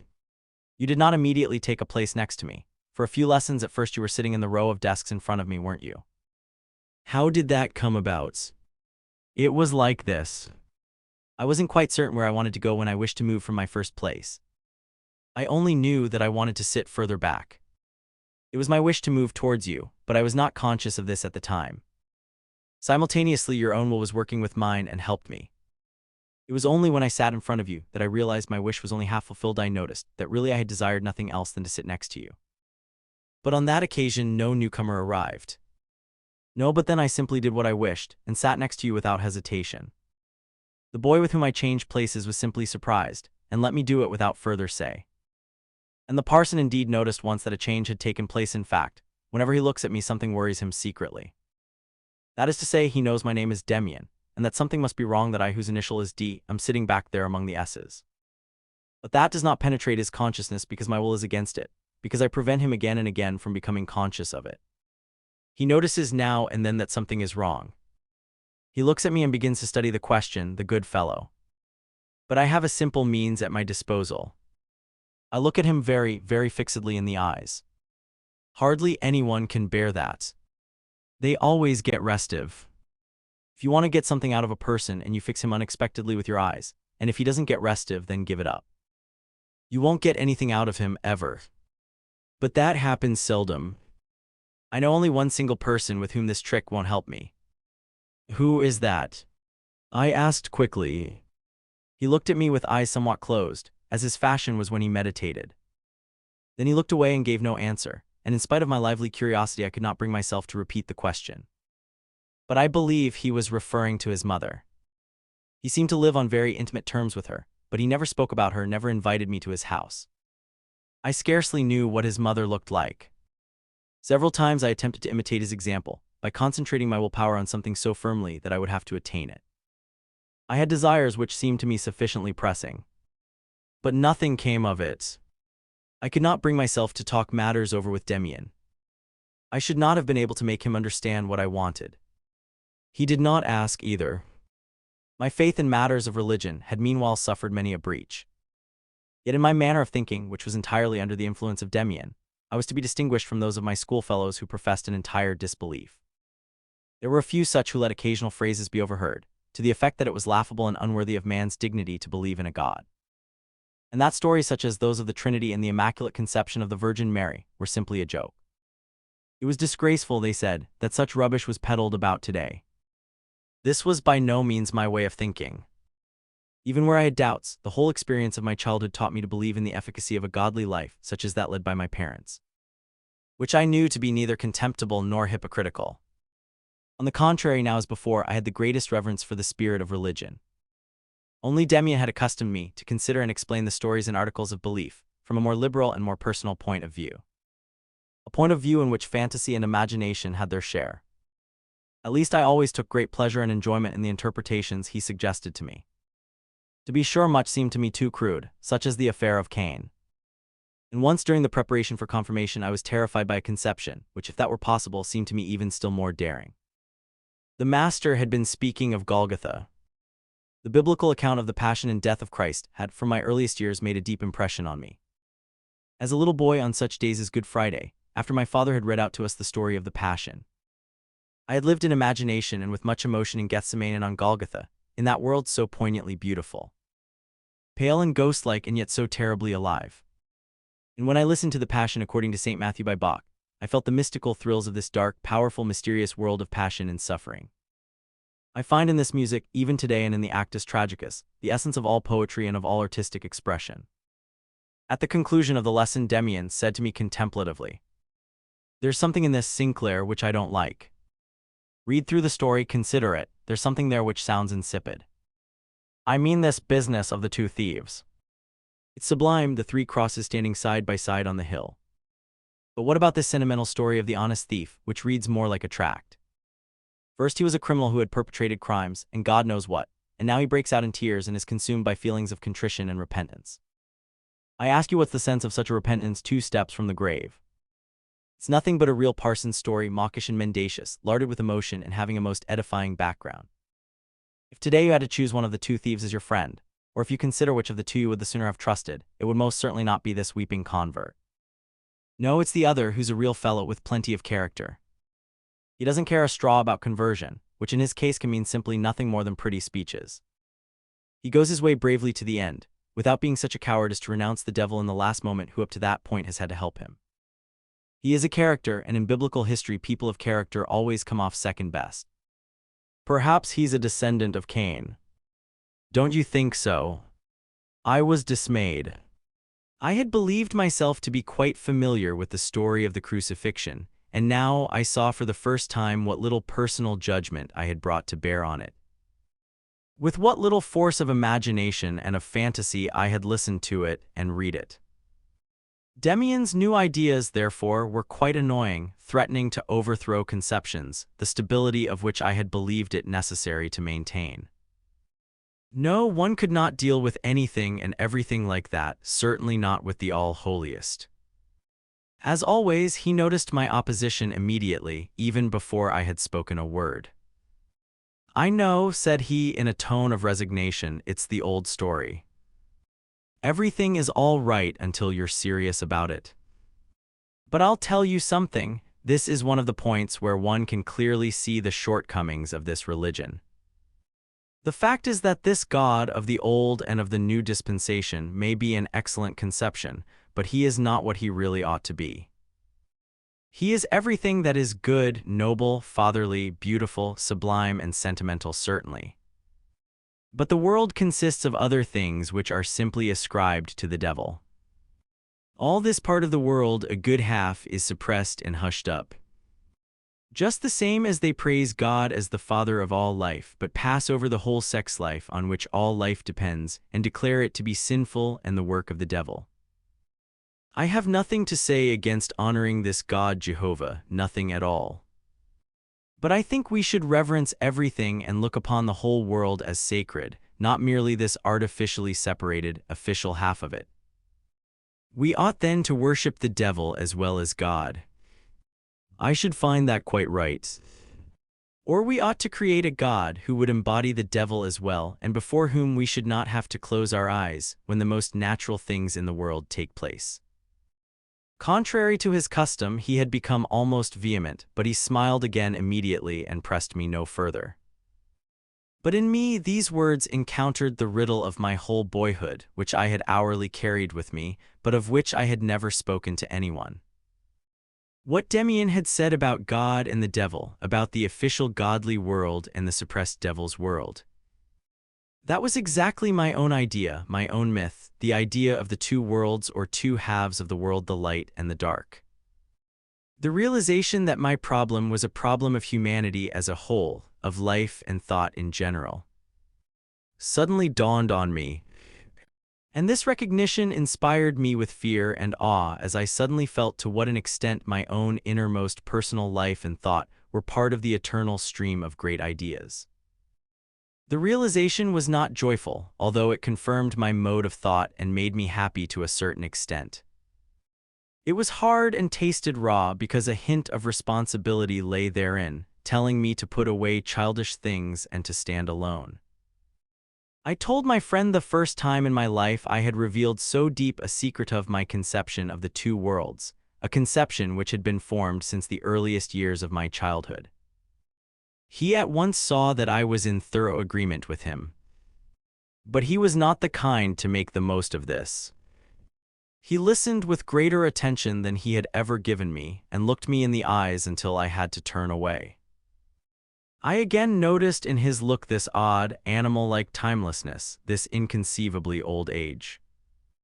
"We will talk more about that another time," he said considerately. "I see that you think more than you can express. But if that is so, then you also know that you have never lived in experience all that you have thought, and that is not good.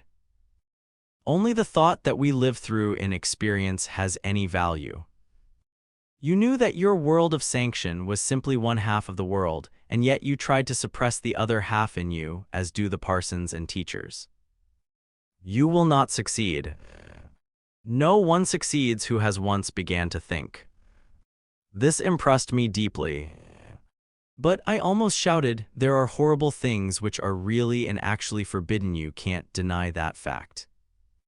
And they are forbidden once for all, and so we must renounce them. I know, of course, that there are such things as murder and all possible kinds of vice, but shall I then, simply because such things exist, go and become a criminal?"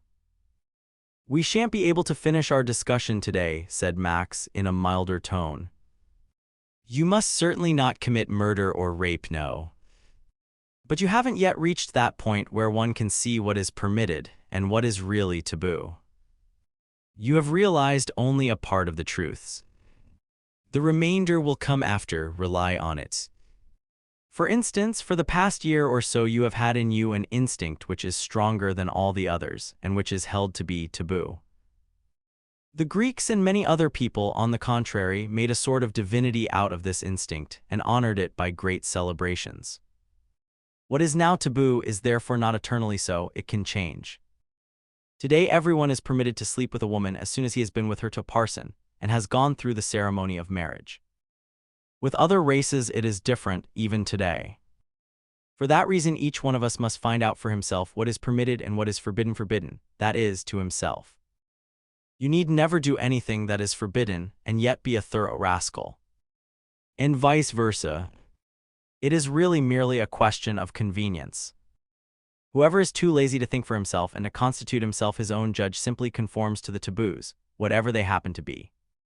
He has an easy time of it. Others realize they carry laws in themselves. For them things are forbidden which every man of honor does daily. On the other hand, things are permitted them which are otherwise taboo. Everyone must stand up for himself. Suddenly he seemed to regret having said so much and broke off. I felt I could understand to a certain extent what his sentiment was. That is to say, however agreeably he used to present his ideas, apparently in a cursory manner, he could on no account tolerate a conversation made simply for the sake of talking, as he once said. He realized in my case that, although my interest was genuine enough, I was too much inclined to look upon discussion as a game. Too fond of clever talking, in short, I was lacking in perfect seriousness. As I read again the words I have just written, perfect seriousness, another scene suddenly comes into my mind. The most impressive experience I lived through with Max Demian in those still half-childlike times. Our confirmation classes were drawing to an end, and the closing lessons were devoted to the Last Supper. The clergyman thought this very important, and he took pains to make us feel something of the inspiration and sacred character of his teaching. However, precisely in those last few lessons, thoughts were diverted to another object, to the person of my friend. Looking forward to my confirmation, which was explained to us as being our solemn admission into the community of the Church, the thought presented itself imperatively to me that the value of this half-year's religious instruction did not lie for me in what I had learned in class, but rather in Demian's presence and influence. It was not into the Church that I was ready to be received, but into something else, into an order of ideas and of personalities which surely existed somewhere or other on earth, and of which I felt my friend was the representative or messenger. I tried to repress this thought. In spite of everything, I earnestly intended to go through the ceremony of confirmation with a certain dignity, and the new notions I was forming seemed scarcely compatible with this. Yet do what I would, the idea was there, and gradually identified itself with the approaching religious ceremony. I was ready to celebrate it in a different fashion from the other confirmation candidates. For me it would mean admission into a world of ideas, with which I had become acquainted through Demian. In those days it happened that I had another discussion with him. It was just before a lesson. My friend was wrapped up in himself and took little pleasure in my talk, which was perhaps rather precocious and bombastic. We talk too much, he said with unwonted gravity. Wise speeches have no value at all, absolutely none. You only escape from yourself. To escape from yourself is a sin. You should be able to creep right into yourself like a tortoise. We entered the schoolroom immediately after. The lesson began. I took pains to listen, and Demian did not disturb me in my effort. After a while I began to feel something peculiar at my side where his place was, a sort of emptiness or coolness or something like that, as if his seat had suddenly become vacant. The feeling became oppressive, and I turned round. There I saw my friend sitting, upright and in his customary attitude. But he looked quite different from usual. Something I did not know went out from him, enveloped him. I thought his eyes were closed, until I saw he held them open. But they were stiff as if gazing within or directed to an object a great way off. He sat there perfectly motionless, he seemed not to be breathing, and his mouth was as if carved out of wood or stone. His face was white, uniformly white as stone. His brown hair showed more signs of life than did any other feature. His hands lay before him on the desk without life, as still as inanimate objects, like stones or fruit. White and motionless, yet not relaxed, but as if controlling the secret springs of a powerful life force.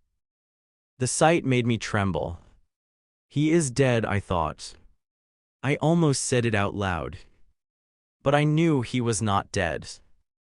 Mesmerized, I hung on his look, my eyes were riveted to this white stone mask. I felt it was the real Demian. The Demian who was in the habit of walking and talking with me, that was only one side of him, a half. Demian who from time to time played a part, who accommodated himself to circumstances out of mere complacence. But the real Demian looked like this, with just this look of stone, prehistorically old, like an animal beautiful and cold, dead yet secretly full of fabulous life force. And around him this still emptiness, this infinite ethereal space, this lonely death. Now he has quite retired into himself, I felt with a shudder. Never had I been so isolated.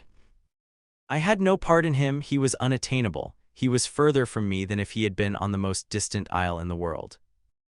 I scarcely understood why no one besides myself noticed it. I thought that everyone would have to remark him, that everyone would shudder. But no one gave him any attention. He sat like a picture and, as I could not prevent myself from thinking, as stiff as a strange idol. A fly settled on his forehead, moved slowly down over his nose and lips, not a muscle, not a nerve in his face twitched. Where was he now? What was he thinking? What was he feeling? Was he in heaven or in hell? It was impossible for me to question him. When I saw him at the end of the lesson living and breathing again, when his glance met mine, was he as he formerly had been? Where did he come from? Where had he been? He seemed tired.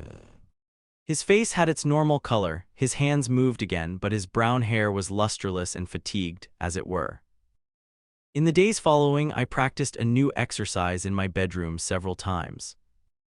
I sat stiffly on a chair, kept my eyes fixed, and held myself perfectly motionless. I waited to see how long I could maintain this attitude and what the sensation would be like. However, I merely got very tired and suffered from a violent twitching of the eyelids.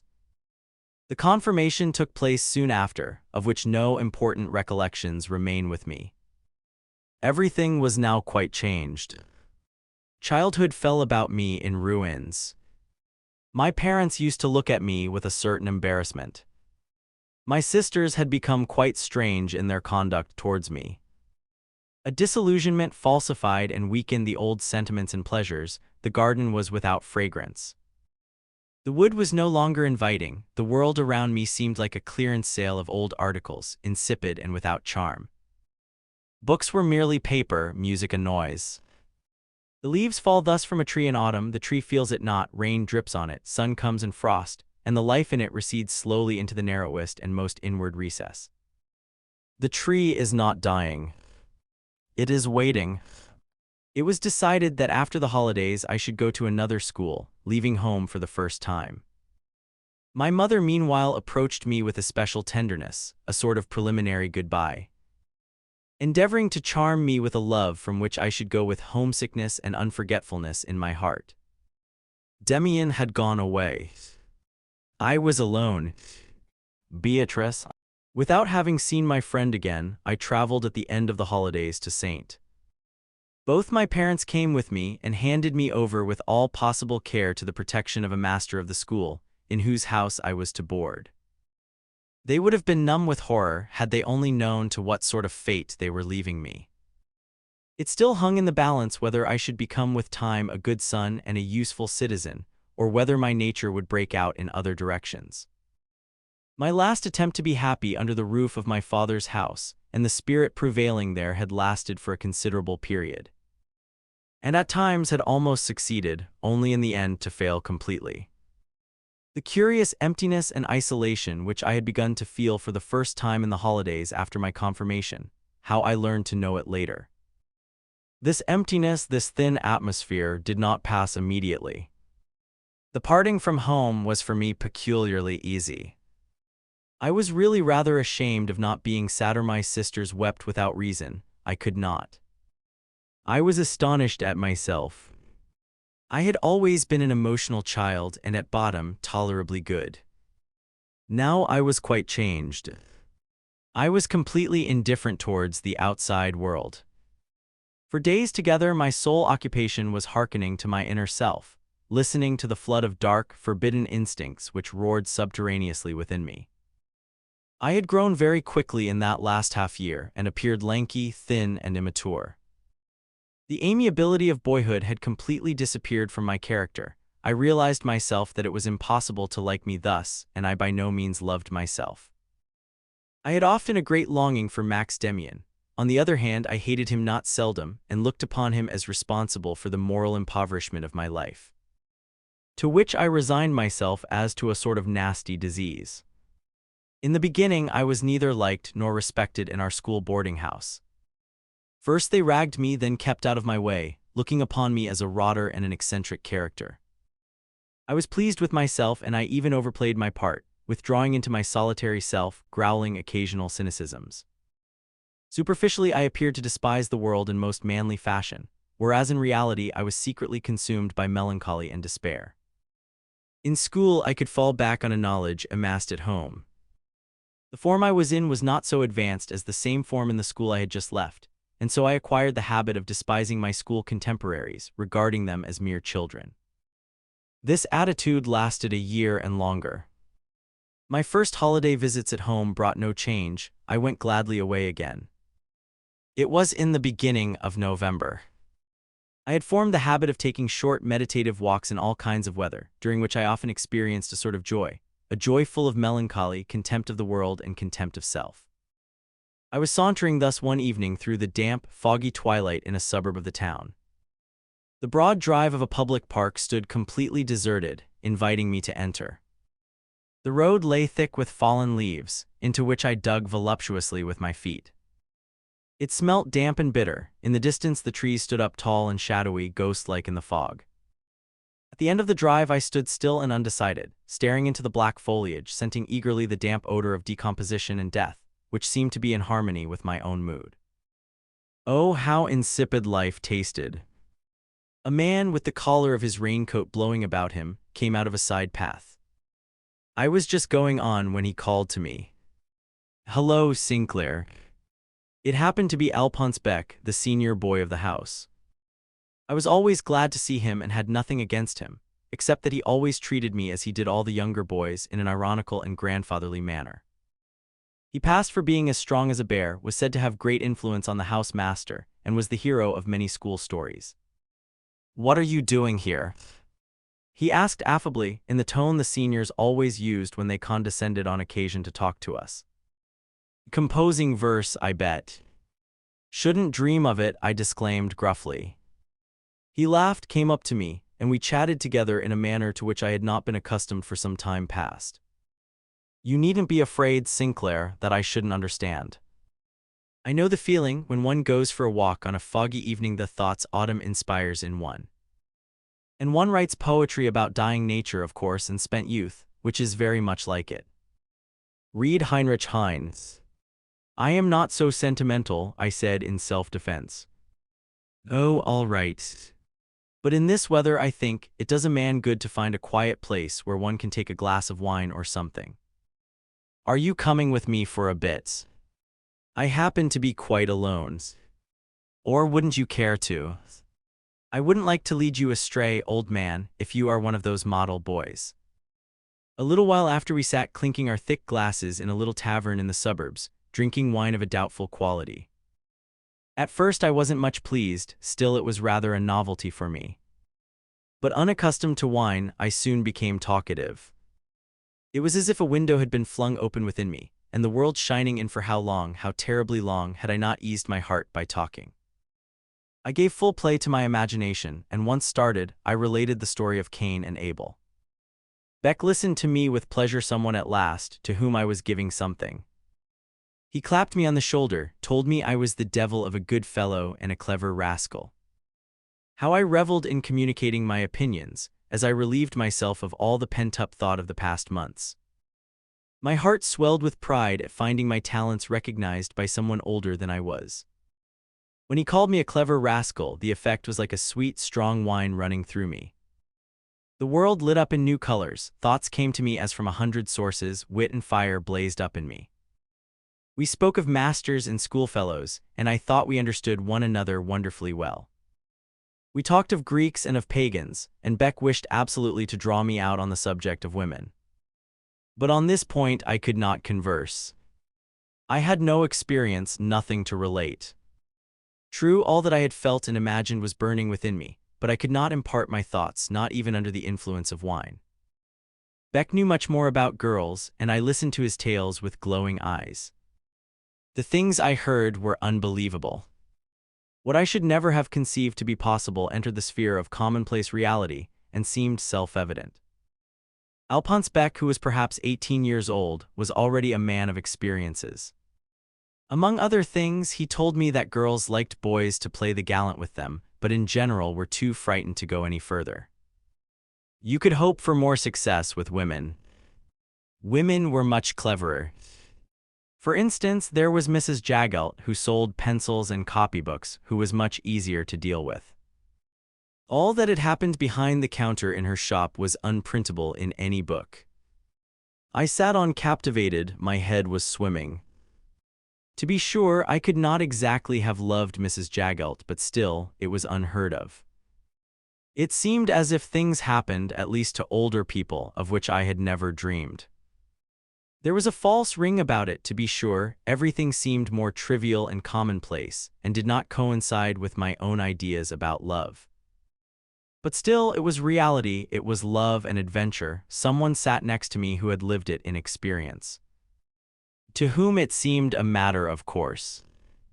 Our conversation had reached a lower level, had deteriorated. I was no longer a clever little fellow, I was just a mere boy listening to a man. But even then, in comparison with what my life had been for months and months, this was delicious, this was heaven. Besides, as I gradually began to realize, all this was forbidden, absolutely forbidden, everything from sitting in a public house, down to the subject of our conversation.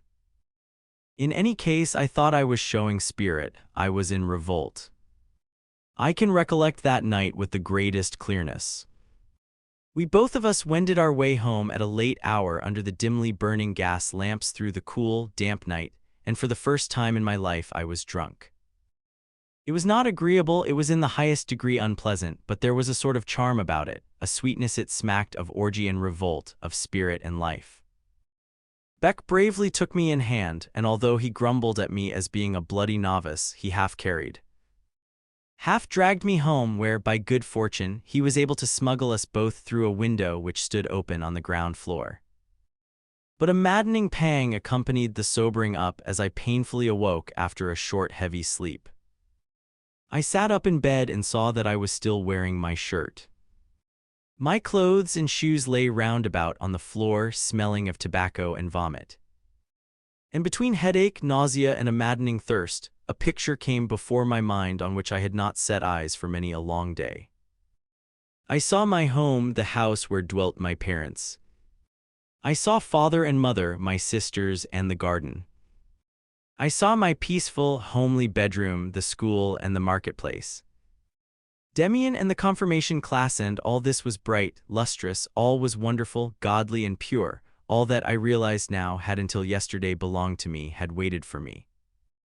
But now, in this hour, it was mine no longer, it spurned me and looked upon me with disgust. All that was loving and intimate, all that I had received from my parents since the first golden days of my childhood. Each kiss mother had given me, each Christmas, each godly bright Sunday morning there at home, each flower in the garden.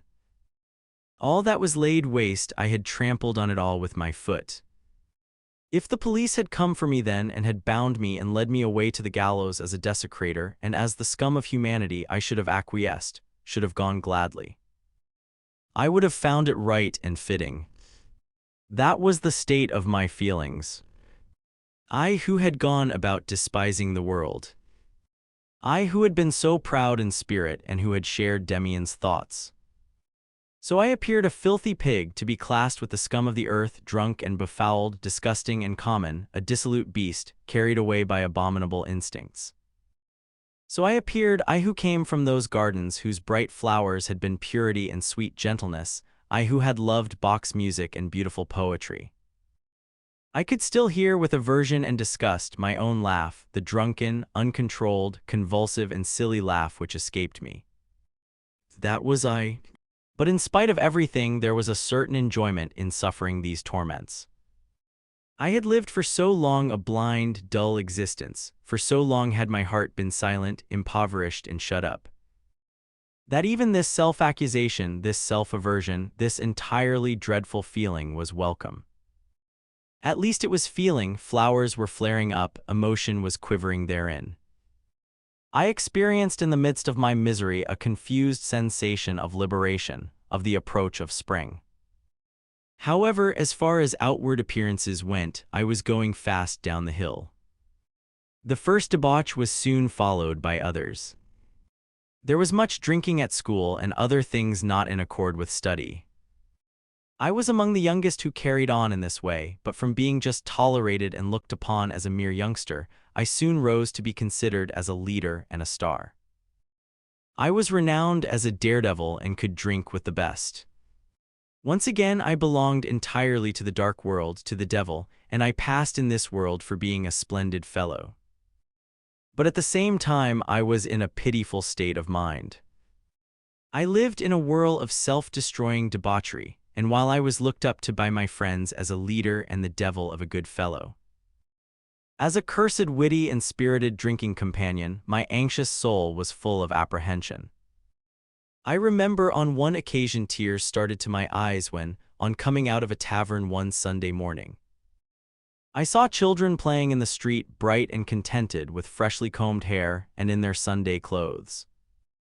And while I amused and often terrified my friends with monstrous cynicisms, as we sat at dirty tables stained with puddles of beer, in low public houses, I had in my heart a secret, deep reverence for everything at which I scoffed inwardly. I was weeping bitterly at the thought of my past life, of my mother, of God. There is a good reason for the fact that I was never one with my companions, that I remained lonely even in their midst, that I suffered in the manner above described. I was a hero of drinking bouts with the roughest of them. I was a scoffer after their own heart. I showed courage and wit in my ideas and in my talks about masters, school, parents. The church. I listened to their smutty stories unflinchingly, and even ventured one or two myself, but I was never about when my boon companions went off with girls. I remained behind alone, filled with an ardent desire for love, a hopeless longing, whereas to judge from my conversation I must have been a hardened rake. No one was more vulnerable, no one more chaste than I, and when from time to time I saw young girls pass by in the town, pretty and clean, bright and charming, they seemed to me like wonderful, pure dream women, 1,000 times too good and too pure for me. For a long time I could not bring myself to enter Mrs. Jaggelt's stationery shop, because I blushed when I saw her and thought of what Alphonse Beck had told me about her. The more I realized how different I was from the members of my new set, how isolated I was in their midst, the less easy was it for that very reason to break with them. I do not really know whether the toping and bragging ever caused me much pleasure, and I could never so accustom myself to hard drinking that I did not feel the painful consequences after each bout. I was as if coerced into doing this. I did it because I had to, because I was otherwise absolutely ignorant of a course to follow. I knew not where to begin. I was afraid of being long alone. I was frightened of the many tender, chaste, intimate moods to which I constantly felt myself inclined. I was afraid of the tender notions of love which so often came to me. One thing I lacked most of all: a friend. There were 2 or 3 schoolfellows whom I liked very much, but they belonged to the good set, and my vices had for a long time been a secret to no one. They avoided me. Withal I passed for a hopeless gamester under whose feet the very earth quaked. The masters knew much about me. Severe punishments were several times inflicted on me. My final expulsion from the school was waited for with more or less certainty. I knew that myself. For a long time I had ceased to be a good pupil. I got through my work by hook or by crook, with the feeling that the state of affairs could not last much longer. There are many ways by which God can make us feel lonely and lead us to a consciousness of ourselves. With me it was in this way. It was like a bad dream in which I saw myself ostracized, foul and clammy, creeping restlessly and painfully over broken beer glasses, down an abominably unclean road. There are such dreams when you imagine you have set out to find a beautiful princess, but you stick in stinking back streets full of rubbish and dirty puddles. So it was with me. In this scarcely refined way I was destined to become lonely, and to put between myself and my childhood a locked door of Eden over against which stood merciless sentinels on guard in beaming rays of light. It was a beginning, an awakening of that homesickness, that longing to return to my true self. I was terribly frightened when my father, alarmed by a letter from my house master, appeared for the first time in Saint and faced me unexpectedly. When he came for the second time towards the end of that winter, I was hard and indifferent. I let him heap blame on me. I let him beg me to think of my mother. I was unmoved. Finally, he grew very angry and said that if I did not turn over a new leaf, he would have me disgraced and chased out of the school, and would have me placed in a reformatory. Little I cared.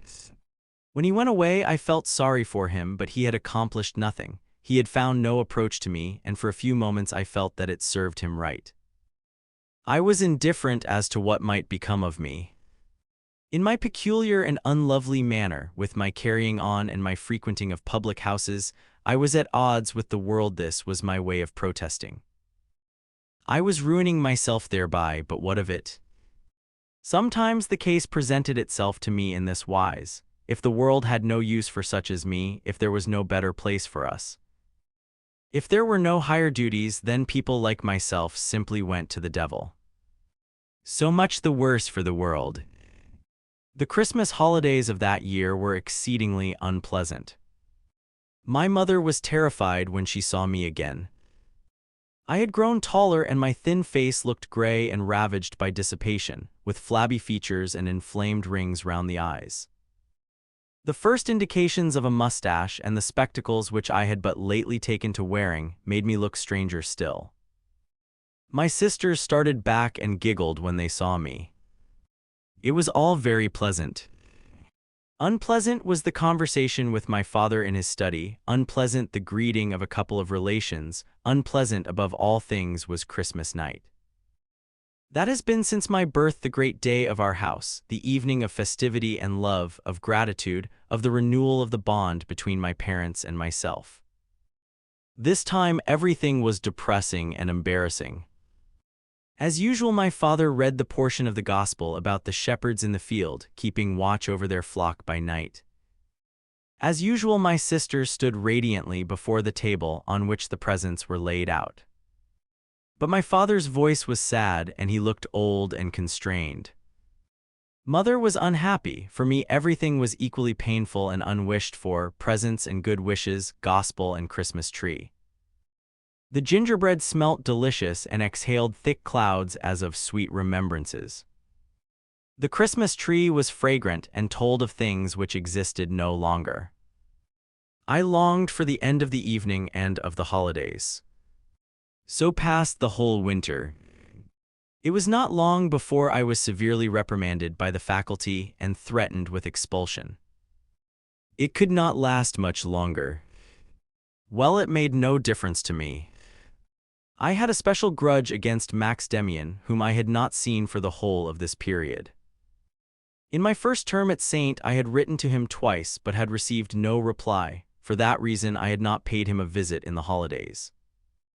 In the same park where I had met Alphonsebeck in the autumn, it chanced that in the first days of spring, just as the thorn hedges were beginning to turn green, a girl attracted my attention.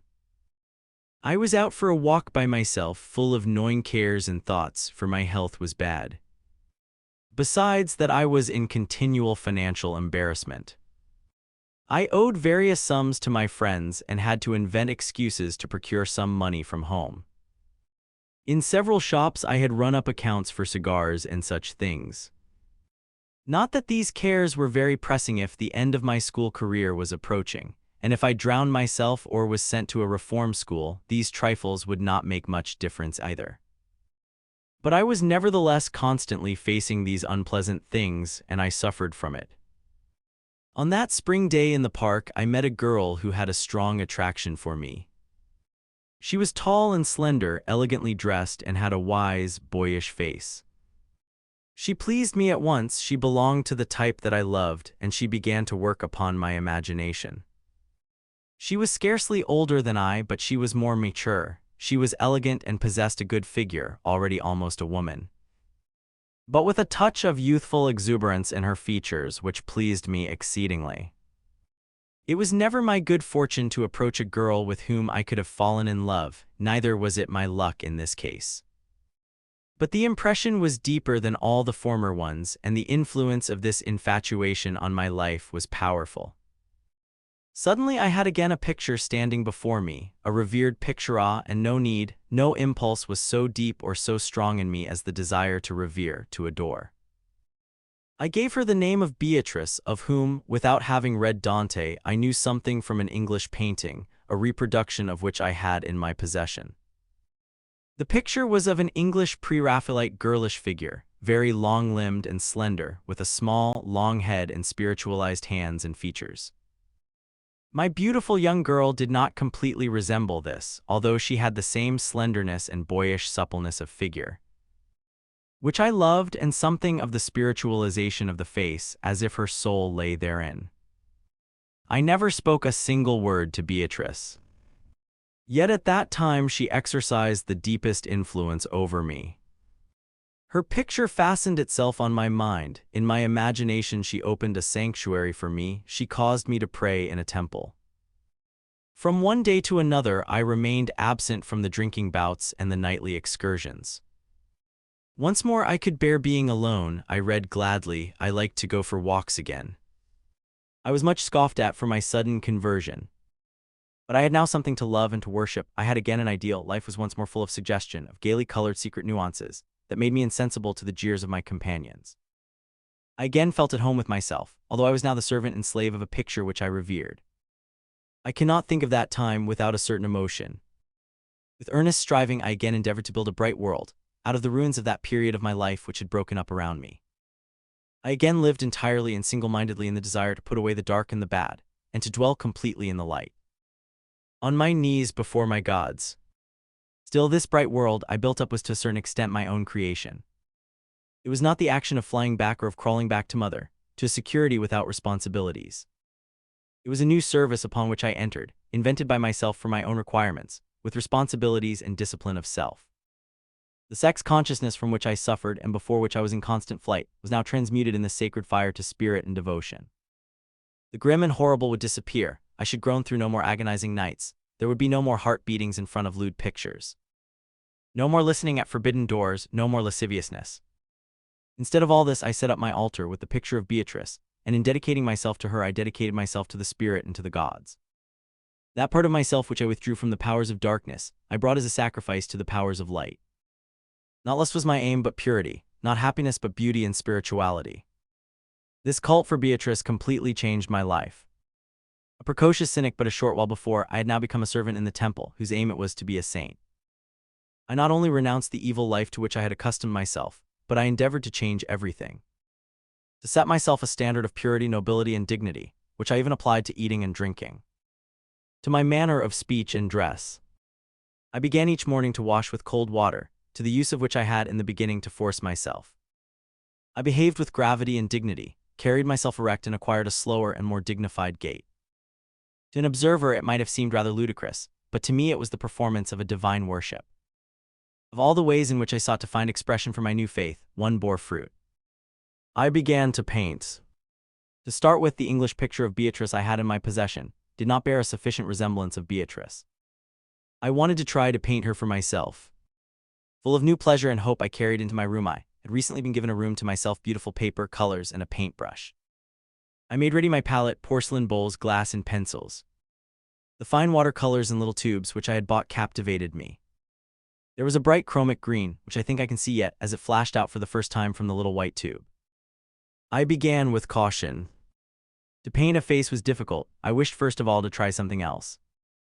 I painted ornaments, flowers, and small landscapes from imagination, a tree near a chapel, a Roman bridge with cypresses. I often lost myself completely in this pastime. I was as happy as a child with a box of paints. At last I began to paint Beatrice.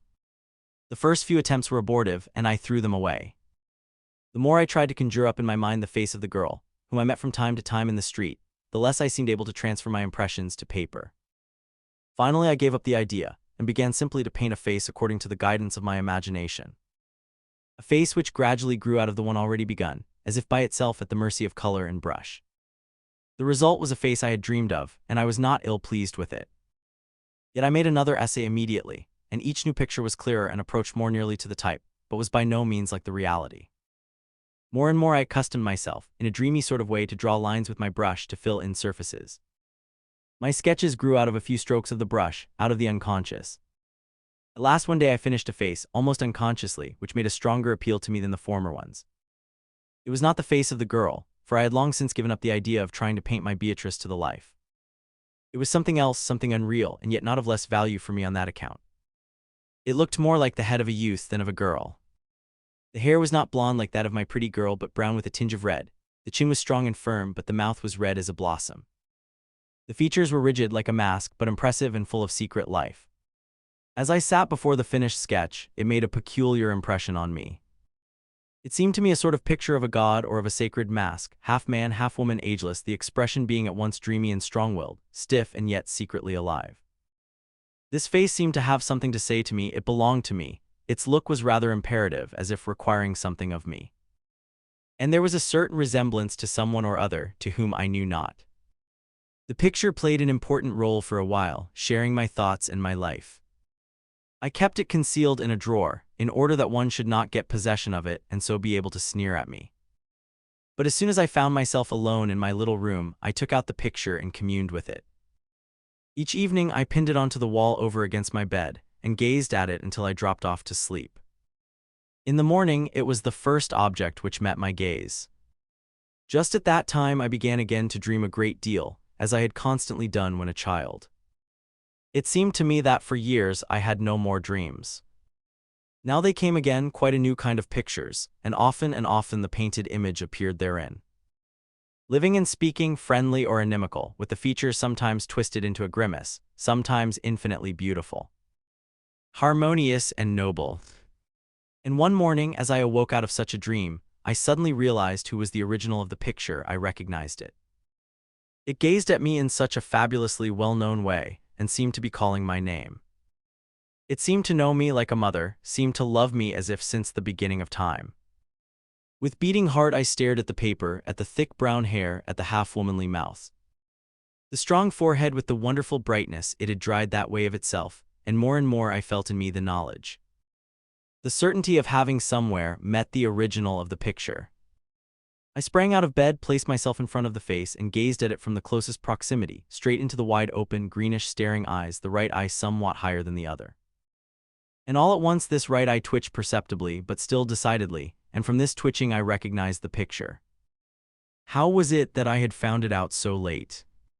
It was Demian's face. Later I often compared the picture with Demian's real features, as they had remained in my memory. They were not quite the same, although there was a resemblance. But it was Demian, nevertheless. Once on an evening in early summer, the red sun shone obliquely through my window, which looked towards the west. In the room the dusk was gathering. I suddenly had the idea of pinning the picture of Beatrice or of Demian to the crossbar of the window and of gazing at it, while the evening sun was shining through.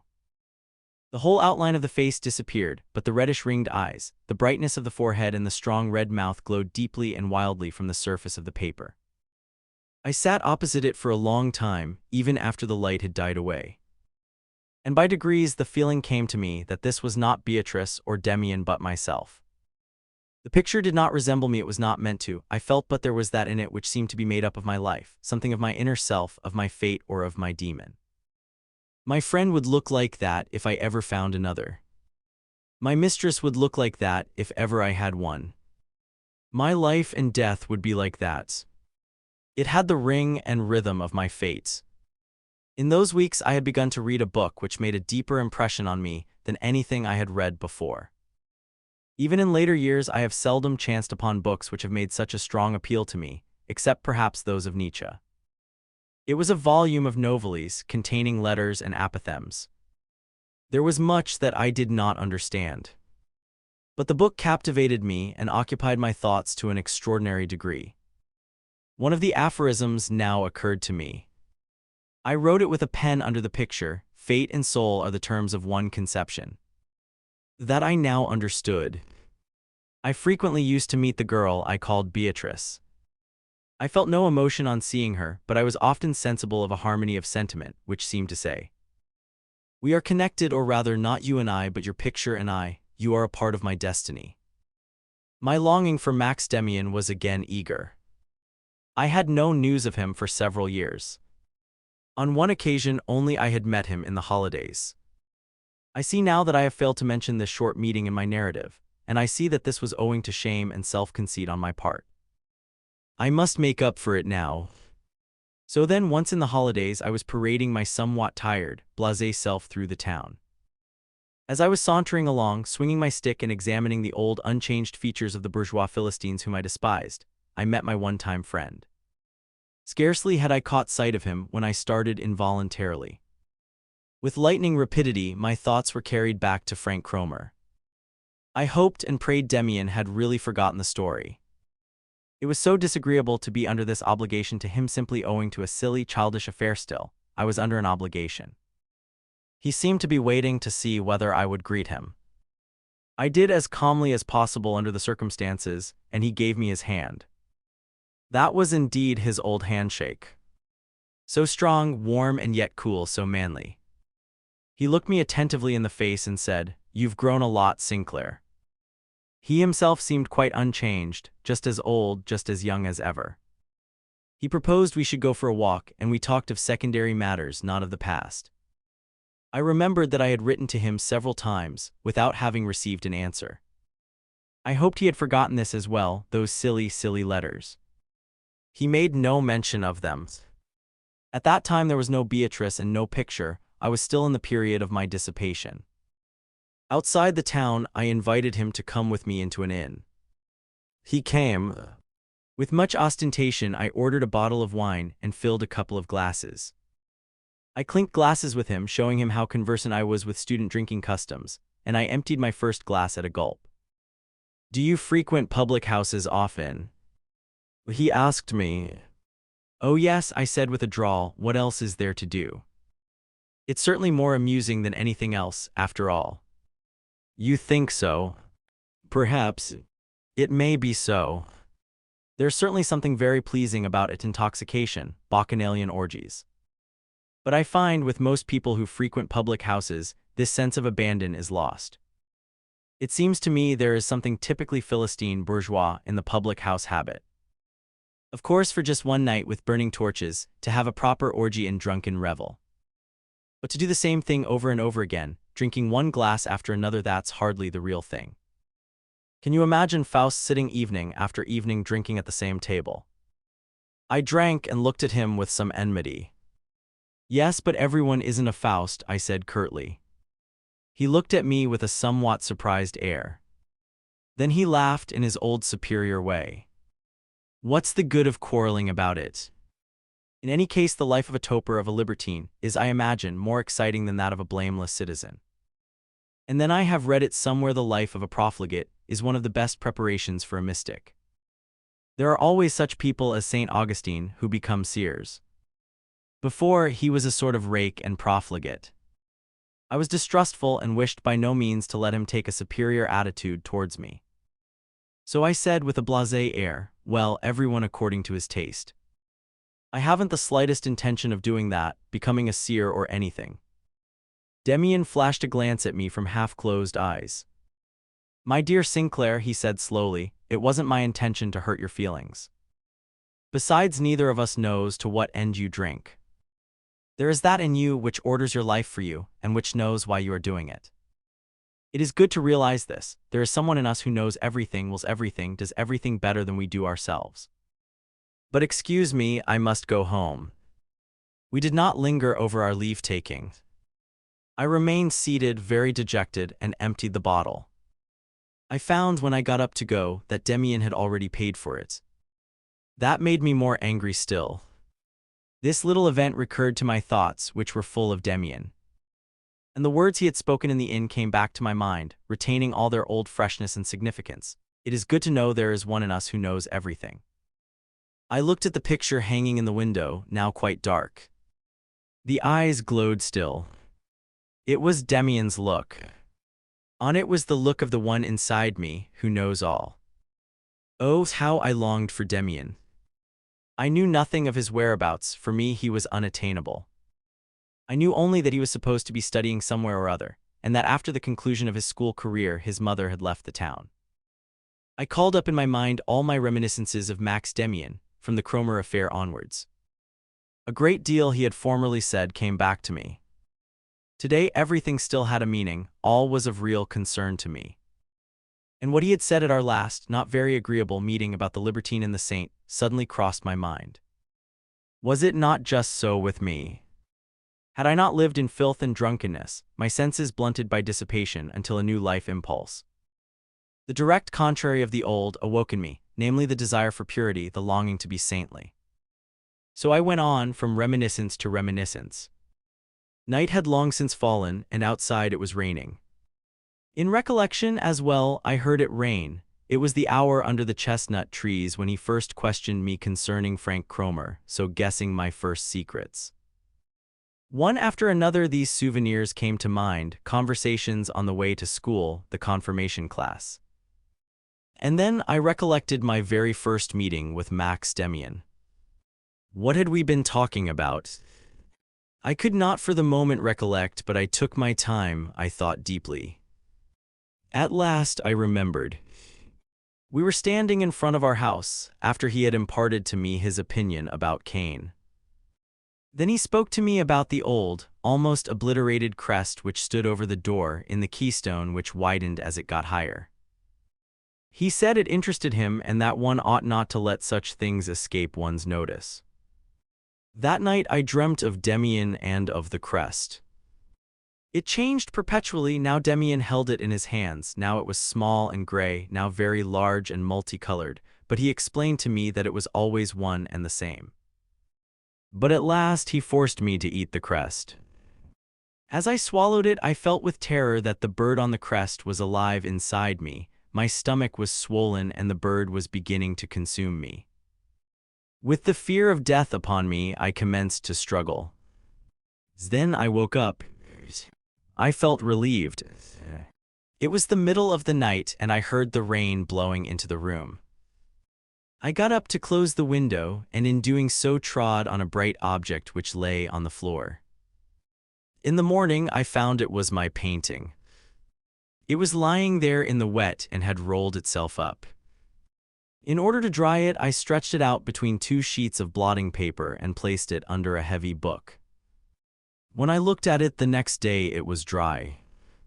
But it had changed. The red mouth had paled and had become smaller. Now it was exactly Demian's mouth. I now began to paint a new picture, namely that of the bird on the crest. I could not recollect any more what it really looked like, neither could I form a clear image of the whole. As even if one stood directly in front of our door, the crest was scarcely recognizable. It was so old and had several times been painted over.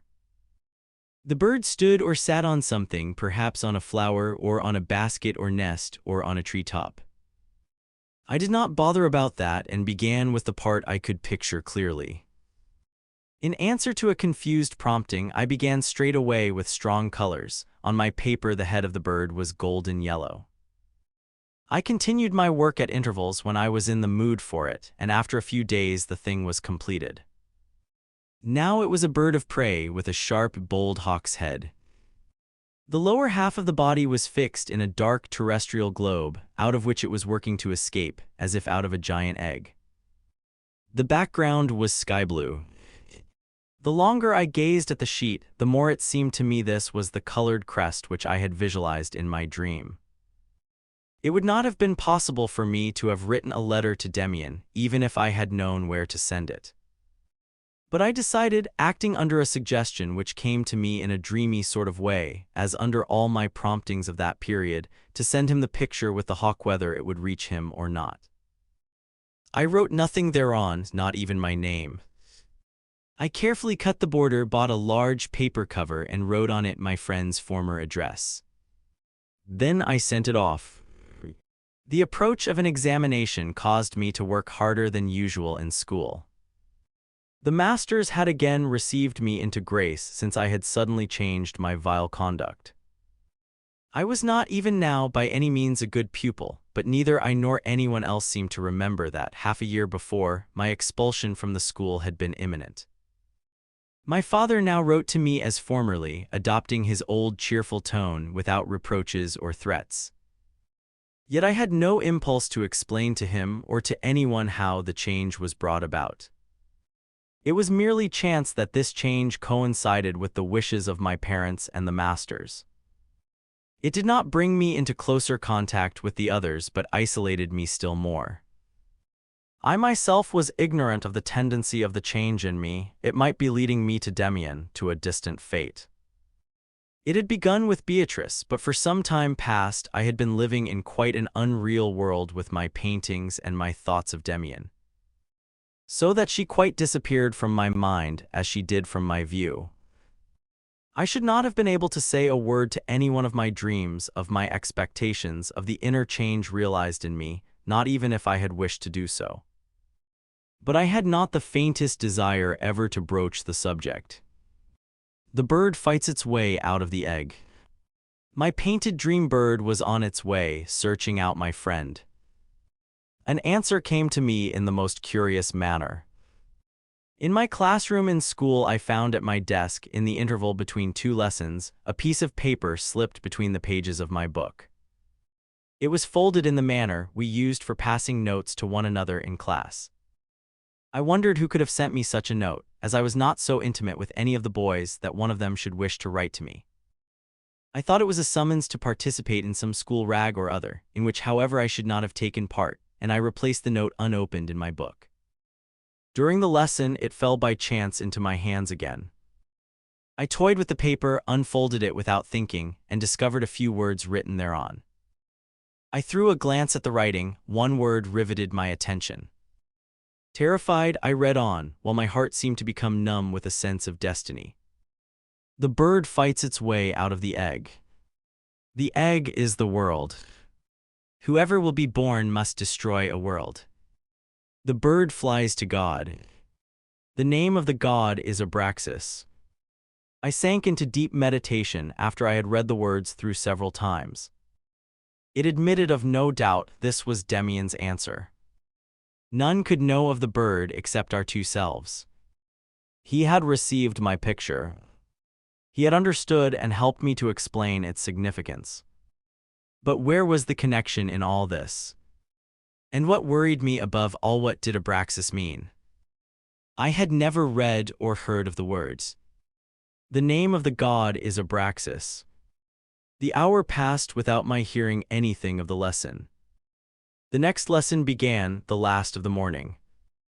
It was taken by quite a young assistant master, fresh from the university, to whom we had already taken a liking because he was young and pretended to no false dignity with us. We were reading Herodotus under Dr. Fallen's guidance.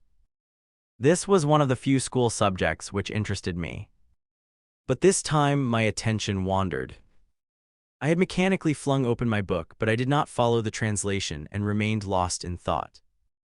For the rest, I had already several times had the experience that what Demian had said to me in the confirmation class was right. If you willed a thing strongly enough, it happened. If during the lesson I was deeply immersed in thought, I need not fear that the master would disturb my peace. Certainly, if you were absent-minded or sleepy, then he stood suddenly there. That had already happened to me several times.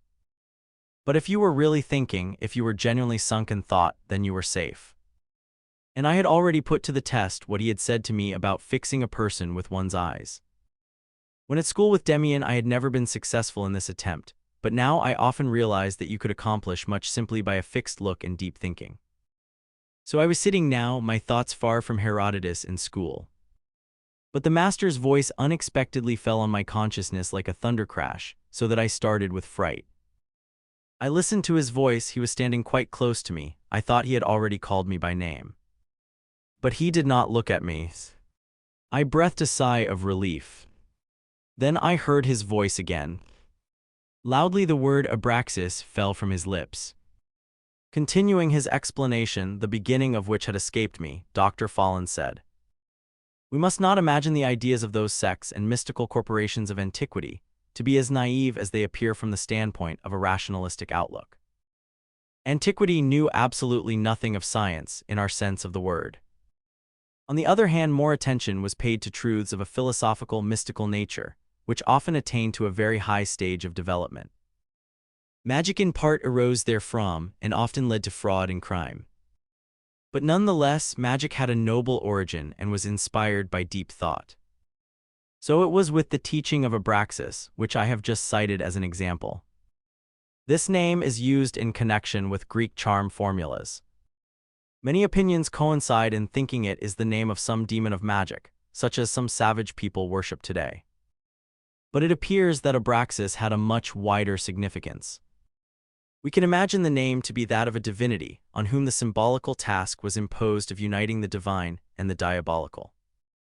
The learned little man continued his discourse with much seriousness. No one was very attentive, and as the name did not recur, I was soon immersed in my own thoughts again. To unite the divine and the diabolical rang in my ears. Here was a starting point. I was familiar with that idea from my conversations with Demian in the very last period of our friendship. Demian told me then we had indeed a God whom we revered, but this God represented part of the world only. The half which was arbitrarily separated from the rest, it was the official, permitted, bright world. But one should be able to hold the whole world in honor. One should either have a God who is at the same time a devil, or one should institute devil worship together with worship of God. And now Abraxas was the God who was at the same time God and devil. For a long time I zealously sought to follow up the trail of ideas farther, without success. In addition, I rummaged through a whole library to find out more about Abraxas, but in vain. However, it was not my nature to concentrate my energies on a methodical search after knowledge, a search which would reveal truths of a dead, useless, documentary kind. The figure of Beatrice, which had for a certain time occupied so much of my attention, vanished by degrees from my mind. Or rather receded slowly, drawing nearer and nearer to the horizon, becoming paler, more like a shadow. As it retreated, she satisfied my soul no longer. A new spiritual development now began to take place in the dreamy existence I led, this existence in which I was strangely wrapped up in myself. The longing for a full life glowed in me, or rather the longing for love. The sex instinct, which for a time had been merged into my worship of Beatrice, required new pictures and aims. Fulfillment was denied me, and it was more impossible than ever for me to delude myself by expecting anything of the girls who seemed to have the happiness of my comrades in their keeping. I again dreamed vividly, even more by day than by nights. Images presented themselves to me, desires in the shape of pictures rose up in my imagination, withdrawing me from the outside world. So that my relations with these pictures, with these dreams and shadows, were more real and more intimate than with my actual surroundings. A certain dream or play of fantasy which recurred to me was full of significance. This dream, the most important and the most enduring of my life, was as follows. I returned home over the front door shone the crest with the yellow bird on the blue ground. My mother came to meet me but as I entered and wished to embrace her. It was not she but a shape I had never before seen, tall and powerful, resembling Max Demian and my painting. Yet different and quite womanly in spite of its size. This figure drew me towards it and held me in a quivering, passionate embrace. Rapture and horror were mixed. The embrace was a sort of divine worship, and yet a crime as well. Too much of the memory of my mother, too much of the memory of Max Demian was contained in the form which embraced me. The embrace seemed repulsive to my sentiment of reverence, yet I felt happy. I often awoke out of this dream with a deep feeling of contentment, often with the fear of death and a tormenting conscience as if I were guilty of a terrible sin. It was only gradually and unconsciously that I realized the connection between this mental picture and the hint, which had come to me from outside concerning the God of whom I was in search. However, this connection became closer and more intimate, and I began to feel that precisely in this dream, this presentiment, I was invoking Abraxas. Rapture and horror, man and woman, the most sacred things and the most abominable interwoven, the darkest guilt with the most tender innocence, such was the dream picture of my love. Such also was Abraxas. Love was no longer a dark, animal impulse, as I had felt with considerable anxiety in the beginning. Neither was it a pious spiritualized form of worship any longer, such as I had bestowed upon the picture of Beatrice. It was both and yet much more. It was the image of an angel and of Satan, man and woman in one, human being and animal, the highest good and lowest evil. It was my destiny. It seemed that I should experience this in my own life. I longed for it and was afraid of it. I followed it in my dreams and took to flight before it, but it was always there, was always standing over me. The next spring I was to leave school and go to some university to study, where and what I knew not. A small mustache grew on my lip. I was a grown man, and yet completely hopeless and aimless. Only one thing was firm, the voice in me, the dream picture. I felt it my duty to follow this guidance blindly. But it was difficult, and daily I was on the point of revolting. Perhaps I was mad, I often used to think. Perhaps I was not as other men. But I could do everything the others did. With a little pains and industry I could read Plato, I could solve a trigonometrical problem or work out a chemical analysis. Only one thing I could not do, discover the dark, concealed aim within me and make up my mind as others did others, who knew well enough whether they wanted to be professors or judges, doctors or artists.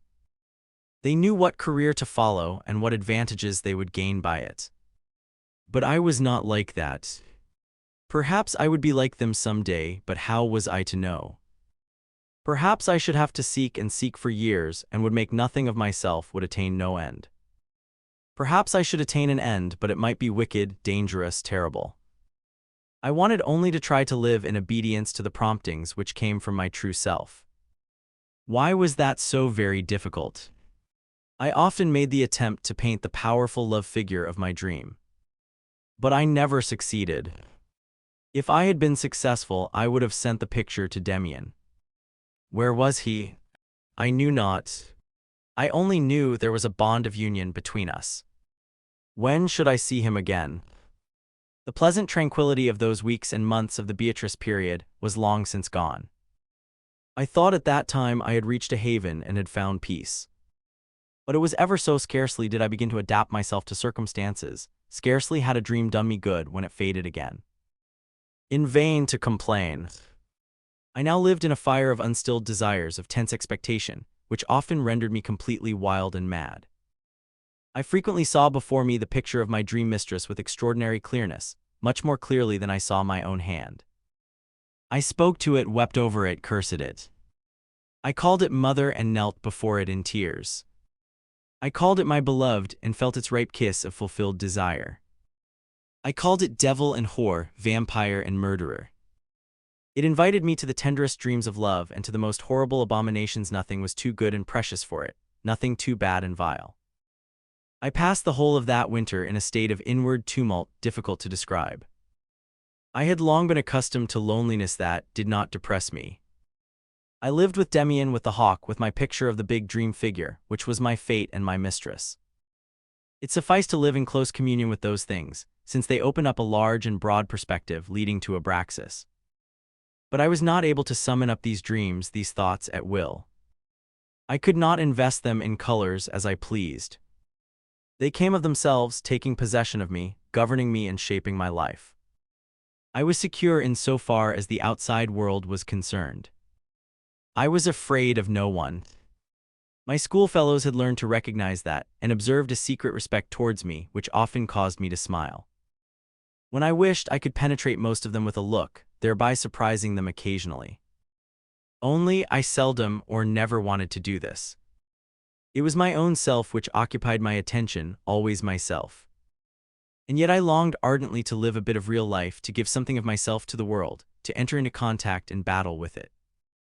Sometimes as I wandered through the streets in the evening and could not, through restlessness, return home before midnight, I thought to myself, now I cannot fail to meet my beloved. I shall overtake her at the next corner. She will call to me from the next window. Sometimes all this seemed to torture me unbearably, and I was quite prepared to take my own life some day. At that time I found a peculiar refuge by chance, as one says. But really such happenings cannot be attributed to chance. When a person is in need of something and the necessary happens, this is not due to chance but to himself. His own desire leads him compellingly to the object of which he stands in need. 2 or 3 times during my wanderings through the streets I had heard the strains of an organ coming from a little church in the suburbs, without, however, stopping to listen. The next time I passed by the church I heard it again, and recognized that Bach was being played. I went to the door, which I found to be locked. As the street was practically empty, I sat down on a curbstone close to the church, turned up the collar of my coat, and listened. It was not a large organ, but a good one nevertheless. Whoever was playing played wonderfully well, almost like a virtuoso, but with a peculiar, highly personal expression of will and perseverance, which seemed to make the music ring out like a prayer. I had the feeling that the man who was playing knew a treasure was shut up in the music, and he struggled and tapped and knocked to get at the treasure, as if his life depended on his finding it. In the technical sense, I do not understand very much about music, but this form of the soul's expression I have from my childhood intuitively understood. I feel music is something which I can comprehend without initiation. The organist next played something modern. It might have been revere. The church was almost completely dark. Only a very narrow beam of light shone through the window nearest to me. I waited until the end, and then walked up and down till the organist came out. He was still a young man, though older than myself, robust and thick-set. He walked quickly, taking powerful strides, but as if forcing the pace against his will. Many an evening thereafter I sat before the church or walked up and down. Once I found the door open, and for half an hour I sat shivering and happy inside, while the organist played in the organ loft by the dim gaslight. Of the music he played I heard not only what he himself put into it. There seemed also to be a secret coherence in his repertory. Each piece seemed to be the continuation of the one preceding. Everything he played was pious, expressing faith and devotion. But not pious like churchgoers and clergymen, but like pilgrims and beggars of the Middle Ages, pious with a reckless surrender to a world feeling, which was superior to all confessions of faith. He frequently played music by the pre-Bach composers and old Italian music. And all the pieces said the same thing, all expressed what the musician had in his soul, longing, a longing to identify oneself with the world and to tear oneself free again. Listening to the workings of one's own dark soul, an orgy of devotion and lively curiosity of the wonderful.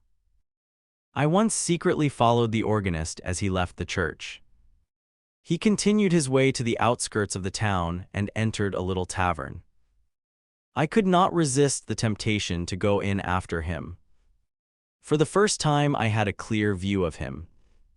He sat at the table in the corner of the little room, a black felt hat on his head, a measure of wine before him, and his face was just as I had expected it to be. It was ugly and somewhat uncouth, with the look of a seeker and of an eccentric, obstinate and strong-willed, with a soft and childish mouth. The expression of what was strong and manly lay in the eyes and forehead. On the lower half of the face sat a look of gentleness and immaturity, rather effeminate and showing a lack of self-mastery. The chin indicated a boyish indecision, as if in contradiction with the eyes and forehead. I liked the dark brown eyes full of pride and hostility. Silently I took my place opposite him. There was no one else in the tavern. He glared at me as if he wished to chase me away. Nevertheless, I maintained my position, looking at him unflinchingly until at last he growled testily, "What the deuce are you staring at me for? Do you want anything of me?" "I don't want anything," I said. "You have already given me much." He wrinkled his forehead. "Ah, you're a music enthusiast, are you? I think it's disgusting to go mad over music." I did not let myself be intimidated. "I have so often listened to your playing there in the church," I said. "But I don't want to bother you. I thought perhaps I should discover something in you, something special, I don't know exactly what. But please don't mind me. I can listen to you in the church." "Why, I always lock the door. Just lately you forgot and I sat inside. Otherwise I stand outside or sit on the curbstone." "Is that so? Another time you can come inside, it's warmer. You've simply got to knock on the door. But loudly and not while I'm playing. Now what did you want to say? But you're quite young, apparently a schoolboy or student. Are you a musician?" "No. I like music, but only the kind you play, absolute music, where one feels that someone is trying to fathom heaven and hell." I like music so much, I think, because it is not concerned with morals. Everything else is a question of morals, and I am looking for something different. Whatever has been concerned with morals has caused me only suffering. I don't express myself properly. Do you know that there must be a God who is at the same time God and devil? There must have been one, I have heard so. The organist pushed back his broad hat and shook the dark hair from his forehead. He looked at me penetratingly and bent forward his face towards me over the table. Softly and tensely he questioned, "What's the name of the God of whom you are talking?" Unfortunately, I know practically nothing about him really, only his name. His name's Abraxas. The musician looked distrustfully around, as if someone might be eavesdropping. Then he bent towards me and said in a whisper, "I thought so." "Who are you?" "I'm a student from the school." "How do you know about Abraxas?" "By chance." He thumped on the table so that his wine spilled over. "Chance? Don't talk nonsense, young man. One doesn't know of Abraxas by chance, mark you. I will tell you something more of him. I know a little about him." He ceased talking and pushed back his chair. I looked at him expectantly and he made a grimace. "Not here, another time, there, take these." He dug his hand into the pocket of his overcoat, which he had not taken off, and pulled out a couple of roasted chestnuts, which he threw to me. I said nothing. I took and ate them and was very contented. "Well," he whispered after a while, "how do you know about him?" I did not hesitate to tell him. I was lonely and perplexed, I related. I called to mind a friend of former years who, I think, knows a great deal. I had painted something, a bird coming out of a terrestrial globe. I sent this to him. After a time, when I had begun to lose hope of a reply, a piece of paper fell into my hands. On it was written, "The bird fights its way out of the egg. The egg is the world. Whoever will be born must destroy a world. The bird flies to God. The name of the God is Abraxas." He answered nothing. We peeled our chestnuts and ate them and drank our wine. "Shall we have another drink?" he asked. "Thanks, no, I don't care much for drinking." He laughed somewhat disappointedly. "As you wish. I am different. I am staying here. You can go now." Next time I saw him after the organ recital, he was not very communicative. He conducted me through an old street, an old stately house, and upstairs into a large, somewhat gloomy and untidy room where, besides a piano, there was nothing to indicate that its occupant was a musician. Instead, a huge bookcase and writing table gave the room a somewhat scholarly air. "What a lot of books you have," I said appreciatively. "Part of them belongs to the library of my father with whom I live." "Yes, young man, I live with my father and mother, but I cannot introduce you to them, as I and my acquaintances meet with but scant respect at home. I am a prodigal son, you see. My father is very much looked up to. He's a well-known clergyman and preacher in this town. And I had to let you know at once, I'm his talented and promising son, who, however, is guilty of many backslidings, and to a certain extent mad. I was studying theology, and deserted this worthy faculty shortly before my final examination, although really I am still in the same line, as far as concerns my private studies. For me it is still of the highest importance and interest what sort of gods people have invented for themselves at various times. I am a musician into the bargain, and shall soon get a post as organist, I think. Then I shall be in the church again. I glanced over the backs of the books, and found Greek, Latin, Hebrew titles, as far as I could see by the feeble light of the lamp on the table. My acquaintance, meanwhile, had taken up a position on the floor in the dark by the wall. "Come here," he called after a while. "We will practice a little philosophy." That means keeping one's mouth shut, lying on one's stomach and thinking. He struck a match and applied it to the paper and wood in the fireplace, in front of which he was lying. The flame leapt up, he poked and blew the fire with great skill. I lay down near him on the ragged carpet. He stared into the flames, which drew my attention as well, and we lay silent for perhaps a whole hour stretched out in front of the flaring wood fire. We watched it flame and roar, die down and flicker up again, until finally it settled down into a subdued glow. Fire worship was not by any means the silliest form of worship invented, he murmured without looking up. Those were the only words spoken. With staring eyes I gazed into the fire. Lulled by the tranquility of the room, I sank in dreams, seeing shapes in the smoke and pictures in the ashes. Once I started up. My companion had thrown a little bit of resin into the glow. A little slender flame shot up. I saw in it the bird with the gold hawk's head. In the glow which died away in the fireplace, golden glittering threads wove themselves together into a net. Letters and pictures, memories of faces, of animals, of plants, of worms and serpents. When I woke from my reveries and looked across at my companion, he was absorbed, staring at the ashes with the fixed gaze of a fanatic, his chin in his hands. "I must go now," I said softly. "Well, go then, goodbye." He did not get up, and as the lamp had gone out, I had to feel my way across the dark room, through dark corridors and down the stairs, and so out of the enchanted old dwelling. Once in the street, I stopped and looked up at the house. In not one of the windows was a light burning. A little brass plate shone in the gleam of the gas lamp before the door. Pistorius Vicar, I read thereon. As I sat in my little room after supper, I remembered that I had learnt nothing about Abraxas, or anything else from Pistorius. We had scarcely exchanged 10 words. But I was quite contented with the visit I had paid him. And he had promised to play next time an exquisite piece of organ music, a Passacaglia by Buxtehude.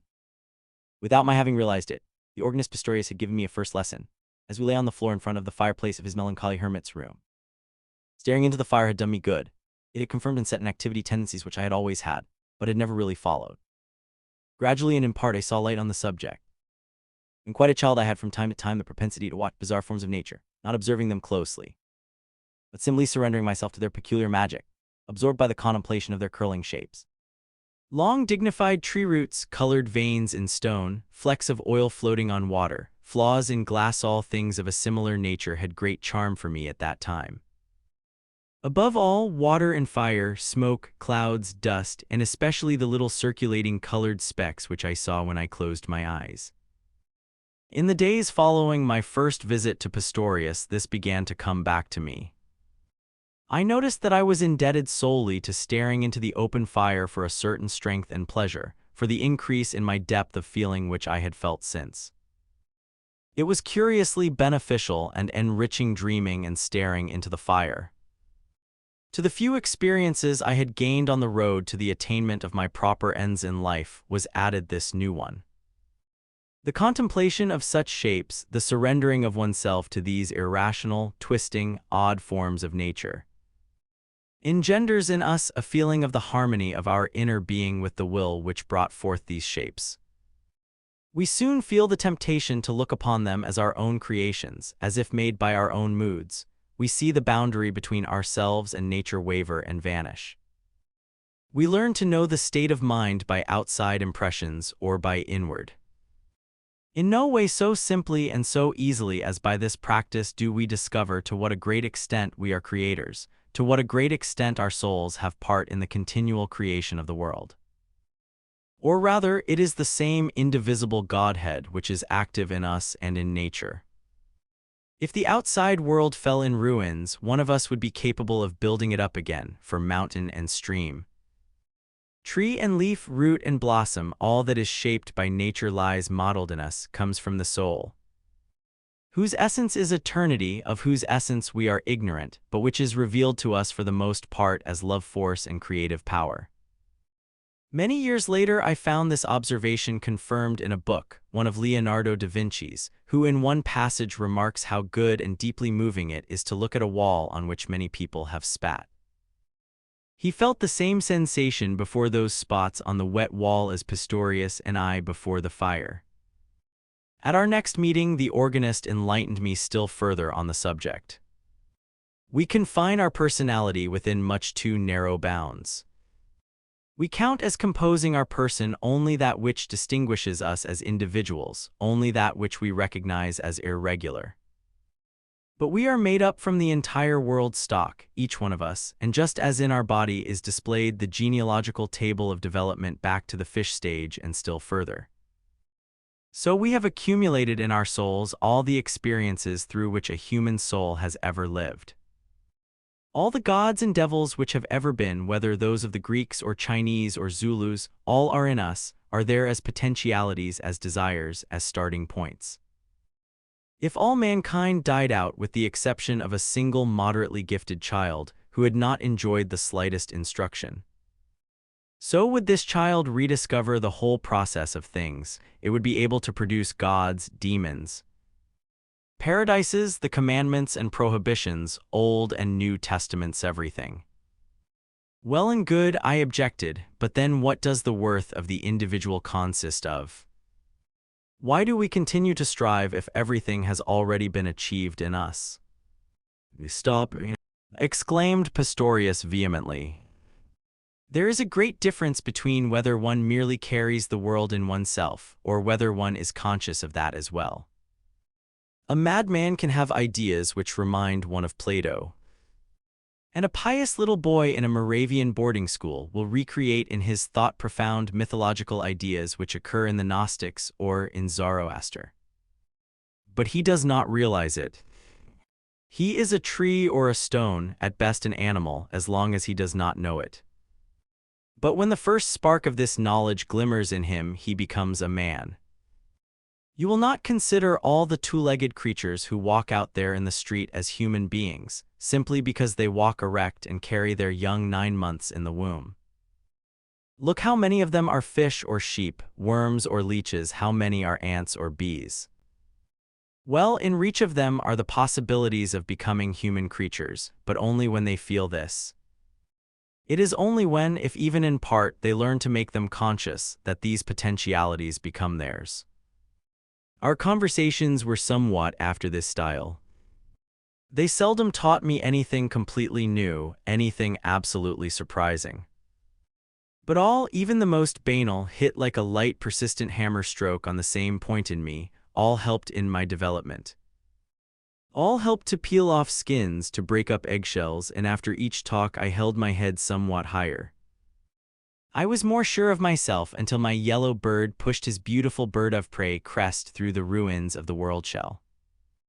We frequently related our dreams to one another. Pistorius knew how to interpret them. A curious example comes to my mind. I dreamed I was able to fly. I was flung through the air, so to speak, impelled by a great force over which I had not the mastery. The sensation of this flight was exhilarating, but soon changed to fear as I saw myself snatched up involuntarily to risky heights. There I made the saving discovery that I could control my rise and fall by arresting my breath and by breathing again.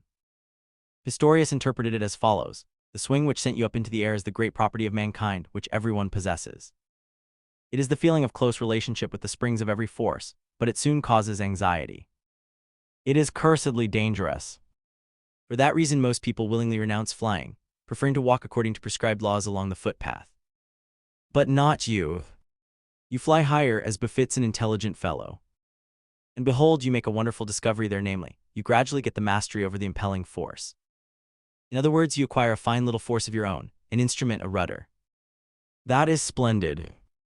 Without that one goes floating into the air without any will of one's own. Madmen, for instance, do that. They have deeper presentiments than the people on the footpath. But they have no key and no rudder, they fall whistling through the air, down into the fathomless depths. But you, Sinclair, you manage all right. And how, pray? You probably don't even know. You manage with a new instrument, with a breath regulator. And now you can see that your soul isn't really personal at bottom. I mean that you didn't invent this regulator. It isn't new. It is alone, it has existed for thousands of years. It is the balancing organ. Fish have the air bladder. Even today we actually still have a few very rare kinds of fish whose air bladder is at the same time a sort of lung, and on occasion can use it to breathe with. In your dream you made use of your lungs in exactly the same way as these fish do their air bladder. He even brought me a volume on zoology, and showed me the original drawings of these ancient fish. And with a peculiar thrill, I felt an organ of early evolutionary epochs functioning in me. Jacob wrestles with God. I cannot relate in brief all that I learned from the singular musician Pistorius about Abraxas. The most important result of his teaching was that I made a further step forward on the road to self-realization. I was then about 18 years old. I was a young man rather out of the ordinary, precocious in 100 things, in 100 other things backward and helpless. When from time to time I used to compare myself with others, I was often proud and conceited, but just as frequently I felt depressed and humiliated. I had often looked upon myself as a genius, often as half mad. I could not share the pleasures in life of the fellows of my age, and often I heaped reproaches on myself and was consumed with cares, thinking I was hopelessly cut off from them, and that life was closed to me. Pistorius, himself full-grown and an eccentric, taught me to preserve my courage and my self-esteem. In constantly finding some value in my words, in my dreams, in the play of my imagination, and in my ideas, in taking them seriously and discussing them, he set me an example. You have told me, he said, that you like music because it is not moral. Well, all right. But you should be no moralist yourself. You should not compare yourself with others. If nature had created you to be a bat, you ought not to want to make yourself into an ostrich. You often consider yourself as singular. You reproach yourself with going ways different from most people. You must get out of that habit. Look in the fire, look at the clouds, and as soon as you have presentiments and the voices of your soul begin to speak, yield to them and don't first ask what the opinion of your master or your father would be, or whether they would be pleasing to some god or other. One spoils oneself that way. In doing that, one treads the common road, becomes a fossil. Sinclair, my dear fellow, the name of our God is Abraxas. He is God and he is Satan. He has the light and the dark world in him. Abraxas has no objection to urge against any of your ideas or against any of your dreams. Never forget that. But he deserts you if you ever become blameless and normal. He deserts you and seeks out another pot in order to cook his ideas therein. Of all my dreams, that dark love dream recurred most frequently. Often have I dreamed of it. Often I stepped under the crest with the bird on it into our house, and wished to draw my mother to me, but instead of her I found I was embracing the tall, manly, half-motherly woman, of whom I was afraid and yet to whom I was drawn by a most ardent desire. And I could never relate this dream to my friend. I kept it back, although I had opened my heart to him on everything else. It was my secret, my retreat, my refuge. When I was depressed, I used to beg Pistorius to play me the Passacaglia of old Buxtehude. I sat in the dark church in the evening, engrossed in this singularly intimate music, which seemed to be hearkening to itself as if entirely self-absorbed. Each time it did me good and made me more ready to follow the promptings of my inward self. Sometimes we stayed a while in the church after the strains of the organ had died away. We sat and watched the feeble light shine through the high lancet window. The light seemed to lose itself in the body of the church.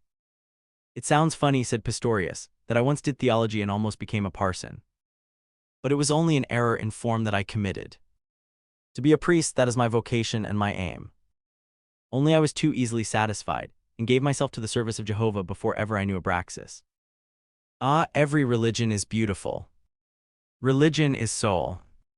It is all one whether you take communion as a Christian, or whether you make a pilgrimage to Mecca.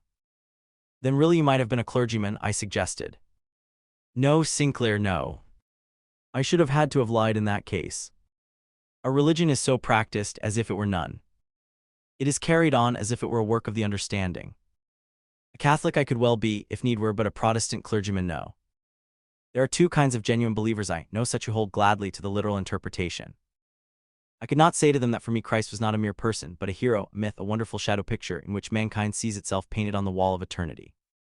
And what should I find to say to the other sort, those who go to church to hear wise words, to fulfill a duty in order to leave nothing undone, etc.? Convert them, you think, perhaps. But that is not at all my idea. The priest does not wish to convert. He only wants to live among the believers, among those of his own kind, so that through him they may find expression for that feeling out of which we make our gods. He broke off. Then he continued, our new faith, for which we have now chosen the name of Abraxas, is beautiful, my friend. It is the best we have. But it is still a nestling. Its wings have not yet grown. Alas, a lonely religion, that is not yet the true one. It must become an affair of many. It must have cult and orgy, feasts and mysteries. He was sunk in reflection. Can one not celebrate mysteries alone, or in a very small circle? I asked hesitatingly. Yes, one can, he nodded. I have been celebrating them for a long time past. I have celebrated cults for which I should have been imprisoned for years in a convict station, if they had been found out. But I know it is not the right thing. He suddenly clapped me on the shoulder, making me jump. Young friend, he said impressively, you also have mysteries. I know that you must have dreams of which you make no mention to me. I don't wish to know them. But I tell you, live them, these dreams, play your destined part, build altars to them. It is not yet the perfect religion, but it is a way. Whether you and I and a few other people will one day renew the world remains to be seen. But we must renew it daily within us, otherwise we are of no account. Think over it. You are 18, Sinclair, you don't go with loose women, you must have love dreams, desires. Perhaps they are such that you are frightened by them. They are the best you have. Believe me, I have lost a great deal by doing violence to these love dreams when I was your age. One should not do that. When one knows of Abraxas, one should do that no more. We should fear nothing. We should hold nothing forbidden which the soul in us desires. Frightened, I objected, but you can't do everything which comes into your mind.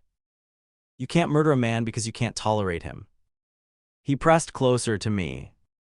There are cases where you can. Only, generally, it's a mistake. I don't mean that you can simply do everything which comes into your mind.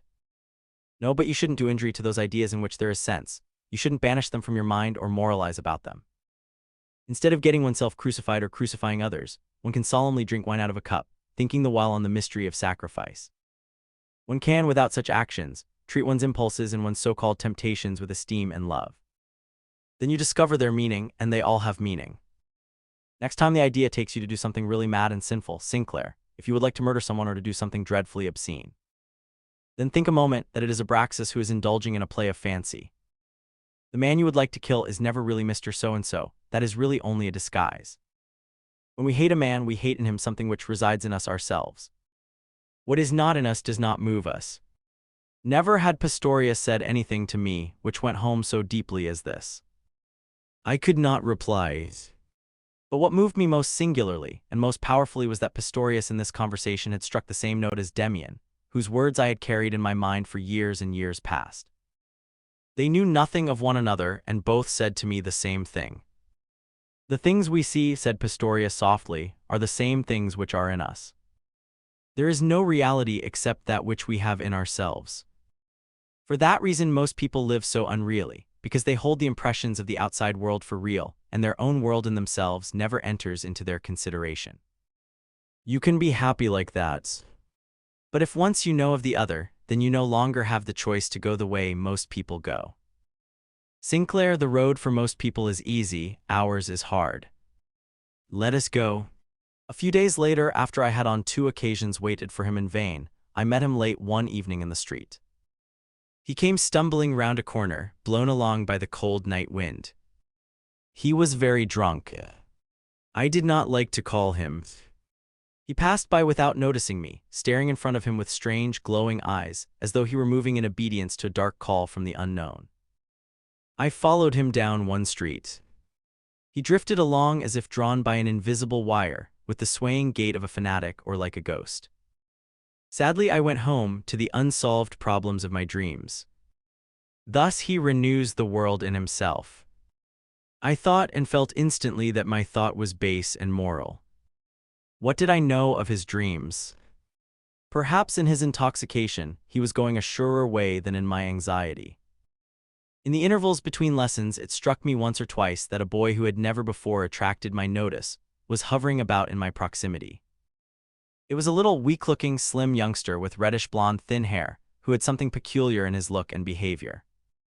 One evening as I came home, he was on the watch for me in the street. He let me pass by, then walked behind me and remained standing in front of the door of the house. "Can I do anything for you?" I asked. "I only want to speak to you," he said timidly. "Be good enough to come a few steps with me." I followed him, observing that he was deeply excited and full of expectation. His hands trembled. "Are you a spiritualist?" he asked quite suddenly. "No, Knauer," I said, laughing. "Not a bit. How did you get hold of that idea?" "But you are a theosophist."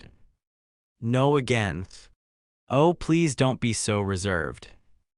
I feel with absolute certitude there is something singular about you. It is in your eyes. I thought it certain you communed with spirits. I am not asking out of curiosity, Sinclair, no. I am myself a seeker, you know, and I am so lonely." "Tell me then." I encouraged him. "I know absolutely nothing of ghosts. I live in my dreams, that is what you have felt about me. Other people live in dreams as well, but not in their own, that is the difference." "Yes, perhaps so," he whispered. "Only it depends on the sort of dreams you live in. Have you ever heard of white magic?" I had to admit my ignorance. "It's when you learn to get the mastery over yourself. You can be immortal and have magical powers as well. Have you never practiced such experiments?" On my evincing curiosity with regard to those practices, he was mysteriously silent, but when I turned to go he burst out in explanation. "For example, when I go to sleep, or when I wish to concentrate my thoughts, I do such exercises. I think of something or other, a word for instance, or a name, or a geometrical figure.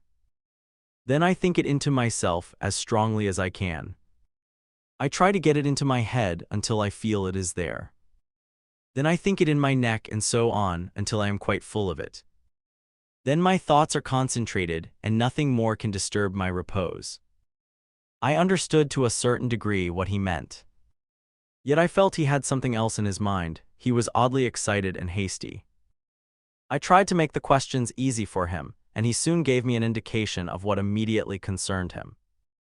"You are also continent?" he asked me anxiously. "What do you mean by that? Do you mean it from the sex point of view?" Yes. I have been continent for 2 years since I knew of what I have told you. Before that I practiced a vice, you know what. You have never been with a woman, thence. No, I said, I haven't found the right one. But if you should find her, the one you consider the right one, then would you sleep with her? Yes, naturally.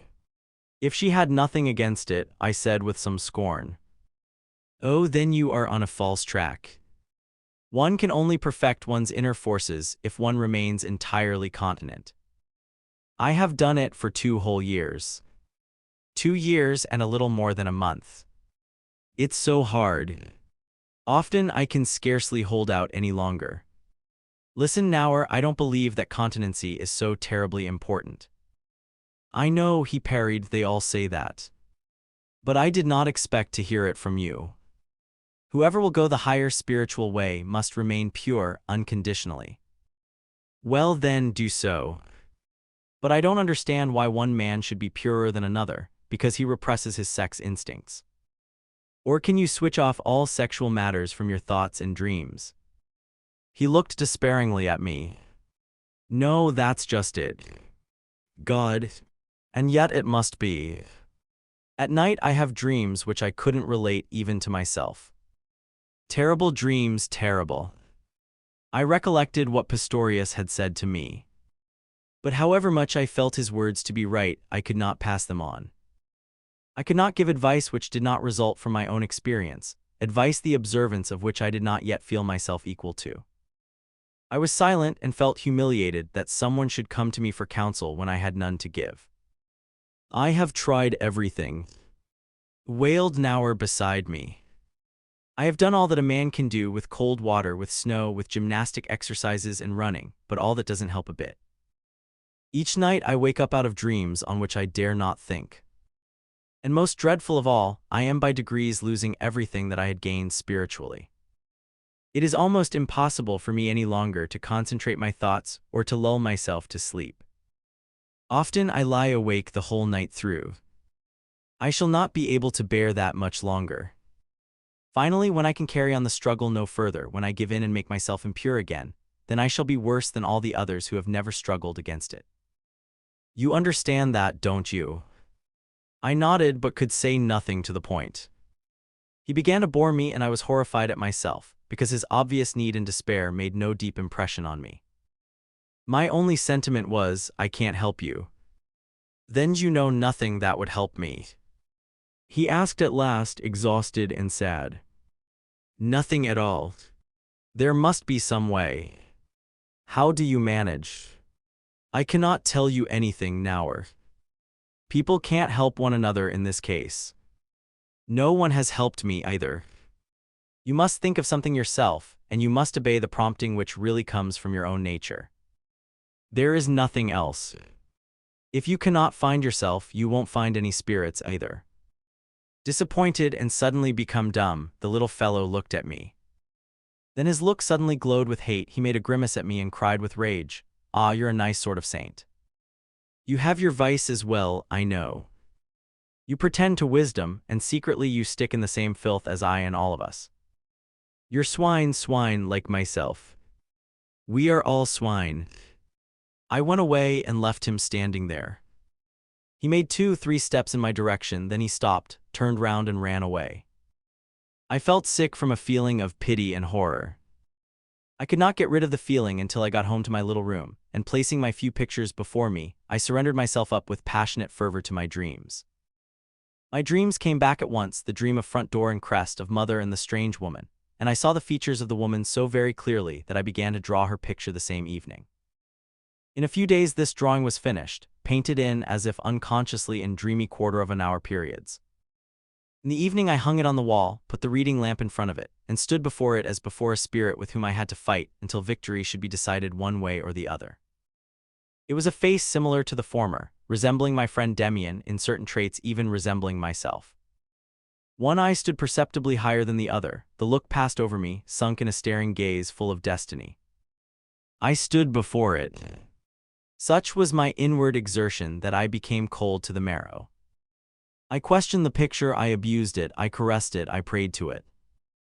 I called it mother, I called it beloved, called it strumpet and whore, called it Abraxas. Meanwhile words of Pistorius crossed my mind, or of Demian. I could not recollect on what occasion they had been spoken, but I thought I heard them again. They were the words of Jacob wrestling with the angel of God. I will not let thee go except thou bless me. The painted face in the lamplight changed at each appeal. It was bright and shining, was black and gloomy. It closed pale lids over dead eyes, opened them again, and flashed a burning look. It was woman, man, girl, was a little child, an animal vanished to a speck, was again tall and clear. At last, in response to a strong inward prompting, I closed my eyes and saw the picture inwardly in me, stronger and more powerful. I wished to kneel down before it, but it was so much within me that I could separate it from myself no more. It seemed as if it had entirely identified itself with me. Then I heard a loud, confused roar as of a spring storm. I trembled in an indescribably new feeling of fear and excitement. Stars darted before me and died out, recollections even of the first forgotten years of my childhood. Of a time further back still, of a pre-existence and the early stages of existence, pressed through me. But the recollections which seemed to piece together my life's whole history, even to its most secret details, did not cease with yesterday and today. They went farther, mirrored the future, tearing me away from today, changing me into new forms of life, of which the pictures were very bright and blinding. But of none of them could I call up a just image later. In the night I woke up out of a deep sleep. I was dressed and lying transversely across the bed. I struck a light, feeling that I must try to remember something important that had happened. I knew nothing of the hours just past. I turned on the light and recollection came back gradually. I looked for the picture. It was not hanging on the wall, neither was it lying on the table. I thought confusedly that I must have burned it. Or was it a dream that I had burned it in my hands and had eaten the ashes? A great inquietude convulsed me and drove me forth. I put on my hat, went out of the house and down the street, as if under coercion. I walked and walked through streets and squares as if blown along by a storm. I listened in front of the gloomy church of my friend. Searched in obedience to a blind impulse, without knowing what I was looking for. I went through a suburb where brothels stood. Here and there a light was still shining. Further on stood new buildings and brick heaps, covered in part with gray snow. I went on through this wilderness, driven forward by a strange impulse, like a man walking in a dream. The thought of the new building in my native town crossed my mind, that building to which my tormentor Kromer had drawn me to settle accounts with him. In the gray night a similar building stood there in front of me, its black doorway yawning wide. I was drawn towards it but wanted to shun it and stumbled over sand and rubbish. The impulse was stronger than I had to go in. I staggered over planks and broken bricks into the deserted room. There was a moldy smell of damp, cold stones. A heap of sand lay there, a gray bright speck, otherwise all else was dark. Suddenly a terrified voice called to me, "In God's name, Sinclair, where have you come from?" And a human figure rose out of the darkness close to me, a little thin shape like a ghost. I recognized, while yet my hair was standing on end, my school companion Knauer. "How did you get here?" he asked as if mad with excitement. "How have you been able to find me?" I did not understand. "I wasn't looking for you," I said, dazed. I spoke with difficulty, the words came from me painfully, as if from dead, heavy, frozen lips. "You weren't looking for me." "No. I was drawn here." "Did you call me?" "You must have called." "But what are you doing here?" "It's still night." He put his thin arms convulsively round me. "Yes, night. But it must soon be morning. Oh, Sinclair, to think that you didn't forget me. Can you ever forgive me?" "What then?" "I was so hateful." Then I recollected our conversation. Had that taken place 4-5 days ago? It seemed to me like a lifetime. But suddenly I knew all. Not only what had occurred between us, but also why I had come and what Knauer wanted to do there. You wanted then to take your life, Knauer. He shuddered through cold and fear. Yes, I wanted to.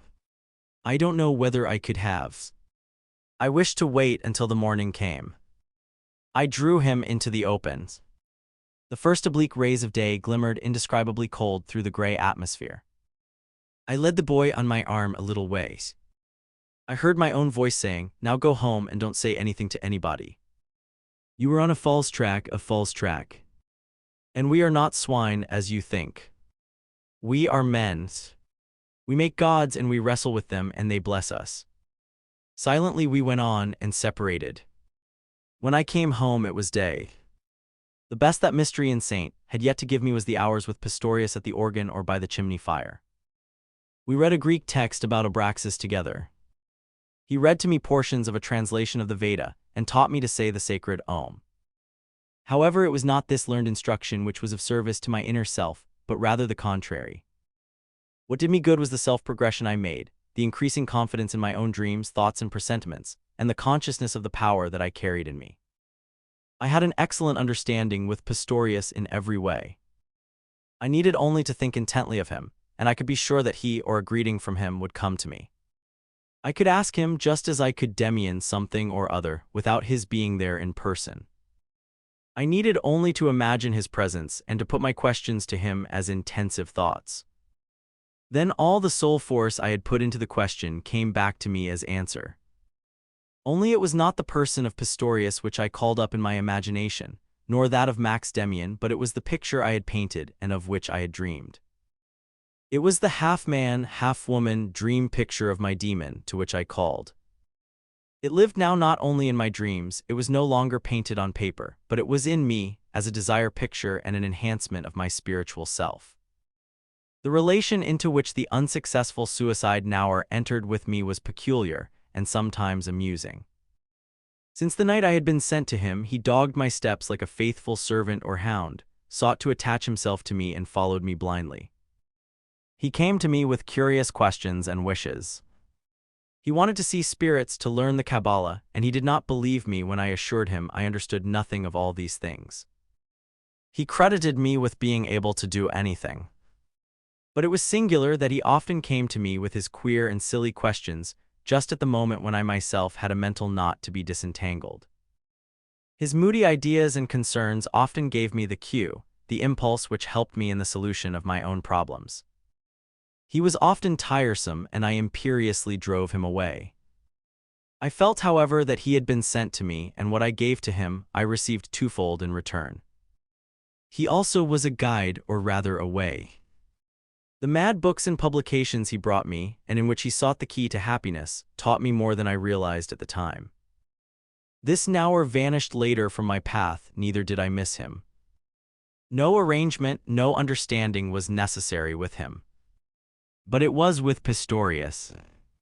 Towards the close of my school career in Saint, I lived through another peculiar experience with my friend. Even innocuous, innocent people are not altogether spared the shock of a conflict. Even they come once in their lives in conflict with the beautiful virtues of piety and gratitude. Each must make the step which parts him from his father, from his teachers. Each must once feel something of the bitterness of loneliness, though most people cannot support it for long and soon creep back to their homes again. It was not a great struggle for me to part from my parents and their world, the bright world of my beautiful childhood. But slowly and almost imperceptibly I had got further from them and become more of a stranger to them.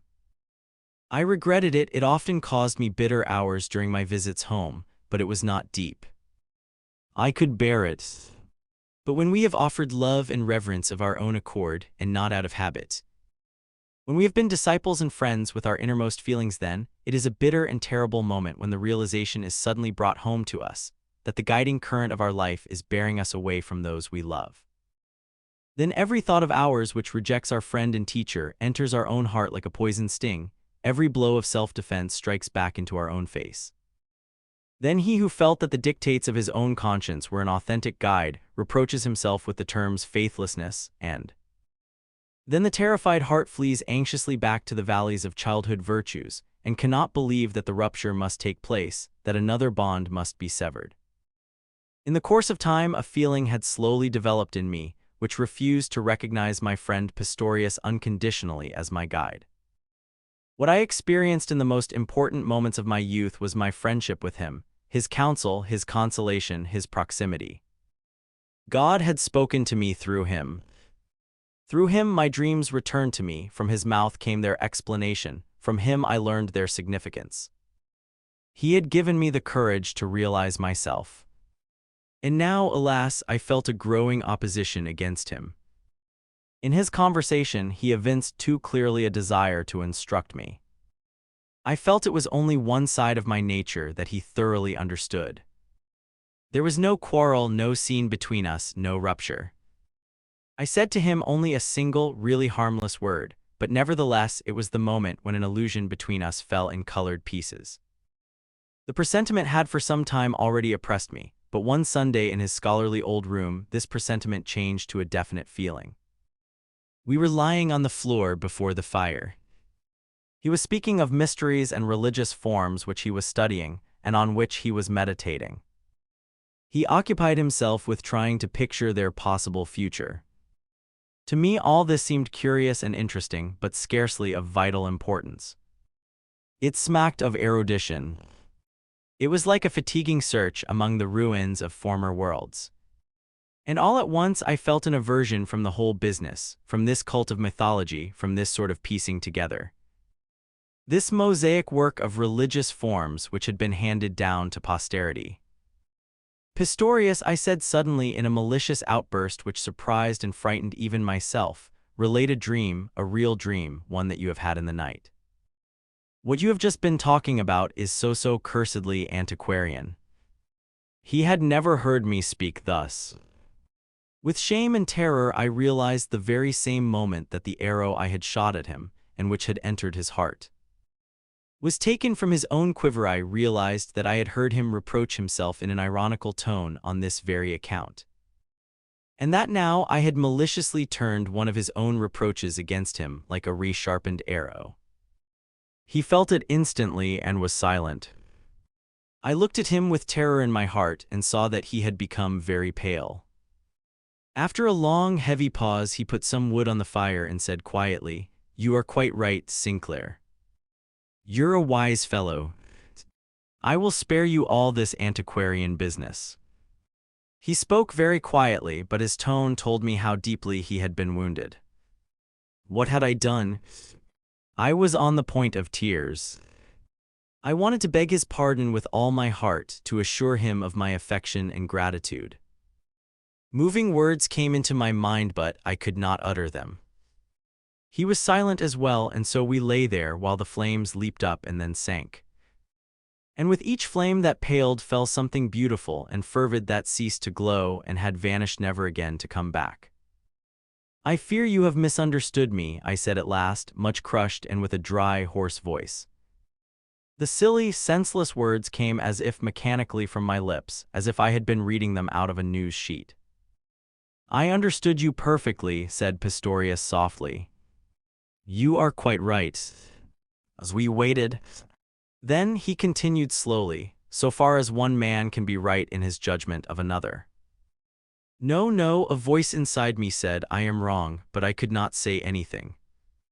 I knew that I had aimed my single little word at his one essential weakness. I had touched the point of which he himself was distrustful. His idea was antiquarian. He was a seeker but retrogressive, he was a romantic. And suddenly I realized that it was just what he had been to me and had given me that he could not be and give to himself. He had guided me to a point on the road, beyond which he's the guide could not go. God knows how I could have uttered such a word. I had not meant it badly. I had no idea it would lead to a catastrophe. I had uttered something, the import of which I did not myself realize at the moment of utterance. I had surrendered myself to a somewhat witty, somewhat malicious inspiration, and fate used it as her instrument. I had been guilty of a little thoughtlessness, crudeness, and he had accepted it as a judgment. Oh, how much I wished then that he would have got angry, have defended himself, have shouted at me. But he did nothing. I had all that to do within myself. He would have smiled had he been able. The fact that he could not showed me more than anything else how hard I had hit him. And because Pistorius took the blow from me, his presumptuous and ungrateful pupil, so quietly, because he silently agreed with me. Because he recognized my word as a judgment of fate, he caused me to hate myself. He made my thoughtlessness seem 1,000 times greater than it was. As I struck, I had thought to hit a strong man, capable of defending himself. Now he was a meek, suffering creature, defenseless, who surrendered in silence. We remained a long time lying before the dying fire, in which each glowing figure, each crumbling ash heap called to my memory happy, beautiful, rich hours, making my guilt and my obligation to Pistorius greater and greater. Finally, I could bear it no longer. I got up and went. A long time I stood before his door, a long time I listened on the dark staircase, a long time I stood outside in front of the house, waiting to see whether perhaps he would come out to me. Then I went on, walking for hours and hours through town and suburbs, park and wood, until evening fell. At that moment I felt for the first time the mark of Cain on my forehead. I fell to pondering and rumination. I had every intention, in thinking matters over, to accuse myself and to defend Pistorius. But all ended to the contrary. 1,000 times I was ready to repent of my rash word and to withdraw it, but it had been true, nevertheless. Now I succeeded in understanding Pistorius, in building up his whole dream. This dream had been to be a priest, to proclaim a new religion, to invent new forms of exaltation, of love, of worship, to set up new symbols. But this was not within his province. He lingered too long in the past, he knew too much of what had been, he knew too much of Egypt, of India, of Mithras, of Abraxas. His love was attached to ideas with which the world was already familiar. And in his inmost self he probably recognized that the new religion had to be different, that it had to spring from fresh sources and not be drawn out of collections and libraries. His office was, perhaps, to help men to find themselves, as he had done with me. But to found a new doctrine, to give new gods to the world, was not his function in life. And at this point the realization came upon me that everyone has an. But to no one is it permitted to choose his office for himself and to discharge it as he likes. It was wrong to want new gods, it was entirely wrong to wish to give the world anything. A man has absolutely no other duty than this, to seek himself, to grope his own way forward, no matter whither it leads. That thought impressed itself deeply on me, that was the fruit of this new event for me. Often had I pictured the future. I had dreamed of filling roles which might be destined for me, as poet perhaps, or as prophet, as painter, or some such role. All that was of no account. I was not here to write, to preach, to paint, neither I nor anyone else was here for that purpose. All that was secondary. The true vocation for everyone was only to attain to self-realization. He might end as poet or as madman, as prophet or as criminal, that was not his affair, that was of no consequence in the long run. His business was to work out his own destiny, not any destiny but his own, to live for that, entirely and uninterruptedly. Everything else was merely an attempt to shun his fate, to fly back to the ideals of the masses, to adapt himself to circumstances. It was fear of his own inner being. There rose before me this new picture, terrible and sacred, suggested to me 100 times ere this, perhaps often already expressed, but now for the first time lived. I was a throw from nature's dice box, a projection into the unknown, perhaps into something new, perhaps into the void. And my sole vocation was to let this throw up from primeval depths work itself out in me, to feel its will in me, and to make it mine. That solely. I had already known what it was to be very lonely. Now I felt I could be lonelier still and that I could not escape from it. I made no attempt to reconcile myself with Pistorius. We remained friends, but our relation towards one another had changed.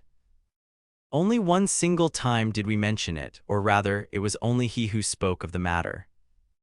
He said, "I want to be a priest, you know that. I would best of all like to be the priest of the religion of which we have so many presentiments. I can never be that, I know. I have known it already for some time without fully admitting it. I will do some other priestly service, perhaps at the organ, perhaps in another way. But I must always be surrounded by something which I find beautiful and sacred, organ music and mysteries, symbol and myth. I need that and cannot persuade myself to leave it. That is my weakness. I often realize, Sinclair, that I should not have such desires, that they are a luxury and a weakness. It would be greater, it would be more right, if I placed myself quite simply at the disposition of fate, without pretensions. That is the sole thing I cannot do. Perhaps you will some time be able to do it. It is hard, it is the only thing really hard there is, my friend.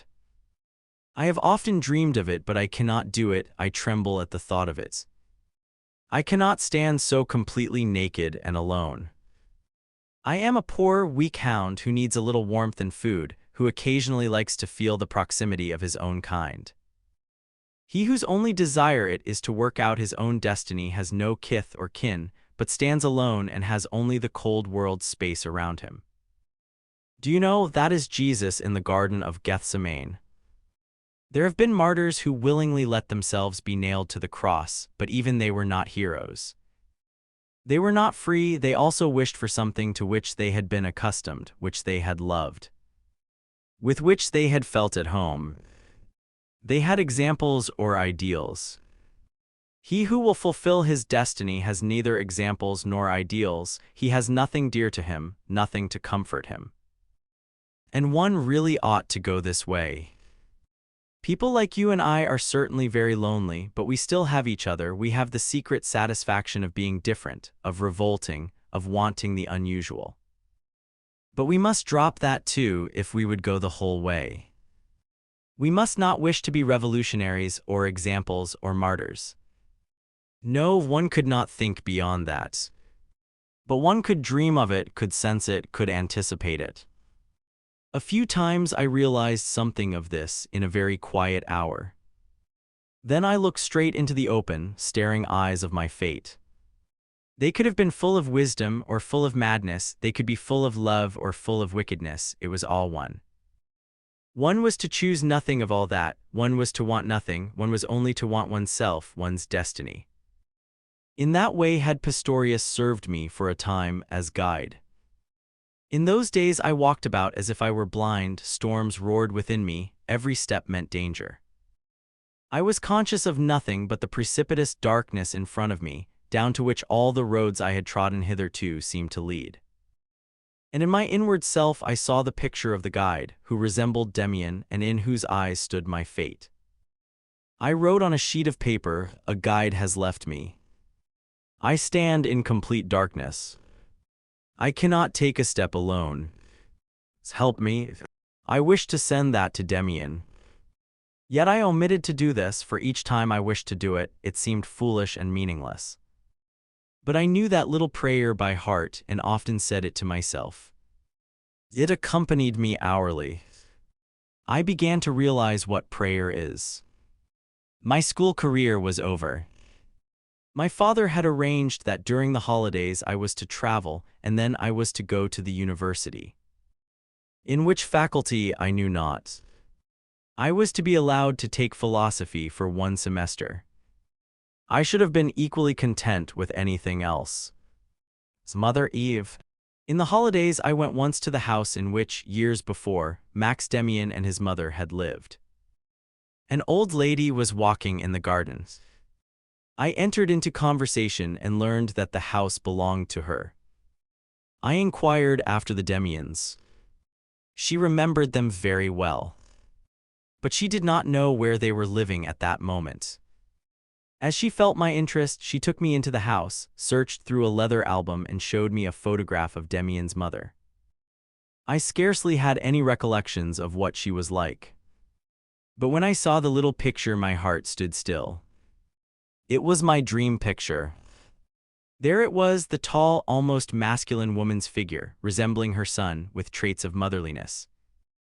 Traits which denoted severity and deep passion, beautiful and alluring, beautiful and unapproachable. Demon and mother, destiny and mistress. That was she. I was filled with a wild wonder when I learned that my dream picture lived on Earth. There was a woman then who looked like that, who bore my fate in her features. Where was she? Where? And she was Demian's mother. I started on my travels soon after. A strange journey. I went restlessly from place to place as impulse directed, always in search of this woman. There were days when I met shapes which reminded me of her and which resembled her. These shapes led me on through the streets of strange towns, into railway stations, into trains, as in a tangled dream. There were other days when I saw how useless my search was. Then I sat inactive anywhere in a park or the garden of a hotel in a waiting room. I looked into myself and tried to make the picture live in me. But it was now shy and elusive. I could not sleep. I only nodded for a quarter of an hour or so on railway journeys through country unknown to me. Once in Zurich, a woman followed me, a pretty, rather forward woman. I scarcely noticed her and went on as if she were air. I would rather have died at once than have shown sympathy for another woman, even if only for an hour. I felt that my destiny was leading me on. I felt that fulfillment was nigh. I was mad with impatience to think that I could do nothing to help myself. Once at a station, I think it was at Innsbruck, I saw at the window of a train which was just moving out, a form which reminded me of her, and I was miserable for days. And suddenly the form appeared again to me at night in a dream. I woke up with a feeling as of shame, realizing the fruitlessness and senselessness of my chase, and I went home by the most direct route. A couple of weeks later, I matriculated in the University of H. Everything disappointed me. The course of lectures I followed on the history of philosophy was just as vain and mechanical as the common ground of student life. Everything was so much according to pattern, one person did as the other, and the boyish faces, although inflamed with a forced gaiety, looked so distressingly vacant. It was like the gloss of a ready-made article. But I was free. I had the whole day to myself and lived quietly in a beautiful old building outside the town. I had a couple of volumes of Nietzsche on my table. I lived with him, feeling the loneliness of his soul, sensing his destiny, which impelled him onwards unceasingly. I suffered with him and was happy that there had been one who had gone his way so inflexibly. Late one evening I wandered through the town. An autumn wind was blowing, and I heard the student societies singing in their taverns. Tobacco smoke rose in clouds through the open windows. Songs were being roared out loudly and tensely, but the noise did not soar up. It fell dully on the ear and was lifelessly uniform. I stood at a street corner and listened. From two cafes the flood of song rolled forth into the night. Everywhere community, everywhere this huddling together, everywhere this unloading of the burden of destiny, this flight into the warm proximity of the herd. Two men passed me by slowly. I caught a phrase of their conversation. "Isn't it just like an assembly of youths in a nigger village?" Said one. "They all do the same things. Even tattooing is in fashion. Look, that's the young Europe." The voice rang suggestively in my ear. I followed behind the two in the dark street. One of them was a Japanese, small and elegant. I saw his yellow smiling face shine under the lamp. The other spoke again. "Well, I don't suppose it's any better with you in Japan. People who do not follow the herd are everywhere rare. There are a few here, too." Every word went through me. I felt pleasure and dread. I recognized the speaker. It was Demian. In the windy night, I followed him and the Japanese through the dark streets, listening to their conversation and enjoying the ring of Demian's voice. It had the old tone, the old, beautiful sureness and tranquility, and it had the same power over me. Now everything was right. I had found him. At the end of a street in the suburbs, the Japanese took leave and closed a house door behind him. Demian took the way back. I had remained standing and awaited him in the middle of the street. With beating heart, I saw him approaching erect and walking with an elastic step. He wore a brown raincoat and carried a thin stick hanging from his arm. He advanced without altering his regular stride until he got right up to me. He took off his hat, displaying his old, bright face with the determined mouth and the peculiar brightness on the broad forehead. "Demian," I called. He stretched out his hand to me. "So it's you then, Sinclair. I expected you. Did you know I was here?" "I did not know for certain, but I hoped it might be true. I saw you first this evening. You have been behind us the whole time. You recognized me then at once. Of course, you're very much changed to be sure, but you have the sign. We used to call it the Mark of Cain, if you recollect. It is our sign. You have always had it, for that reason I became your friend. But now it is clearer. I did not know, or rather I did. I once painted a picture of you, Demian, and was astonished that it was also like me. Was that the sign?" "That was it. It's fine that you are here now. My mother will be glad as well." I started. "Your mother? Is she here?" "She doesn't know me a bit." "Oh, she knows of you. She will know without even my asking her who you are. You haven't let me hear from you for a long time." "Oh, I often wanted to write, but nothing came of it. For some time past I have felt I should find you. I was waiting for it every day." He pushed his arm through mine and we went on. Tranquility seemed to emanate from him and pass on to me. We were soon chatting together as formerly. We mentioned our school days, the confirmation class, and that unlucky meeting of ours in the holidays. Only no mention was made of the earliest and closest bond between us. Of the affair with Franz Kromer. Unexpectedly, we found ourselves in the middle of a singular and ominous conversation. Having recalled Demian's discourse with the Japanese, we spoke of student life in general, and from that we had branched off to something else, which seemed to be rather out of the way of the former trend of our talk. Nevertheless, from Demian's manner of introducing the subject, there seemed to be no lack of coherence in our conversation. He spoke of the spirit of Europe and of modern tendencies. Everywhere, he said, reigned a desire to come together to form herds, but nowhere was freedom or love. All this life in common, from the student clubs and choral societies to the state, was an unnatural, forced phenomenon. The community owed its origin to a sense of fear, of embarrassment, to a desire for flight. Inwardly it was rotten and old and approaching a general breakup. Community, Demian said, is a beautiful thing. But what we see blossoming everywhere is by no means that. It will arise anew from the mutual understanding of individuals, and after a time the world will be remodeled.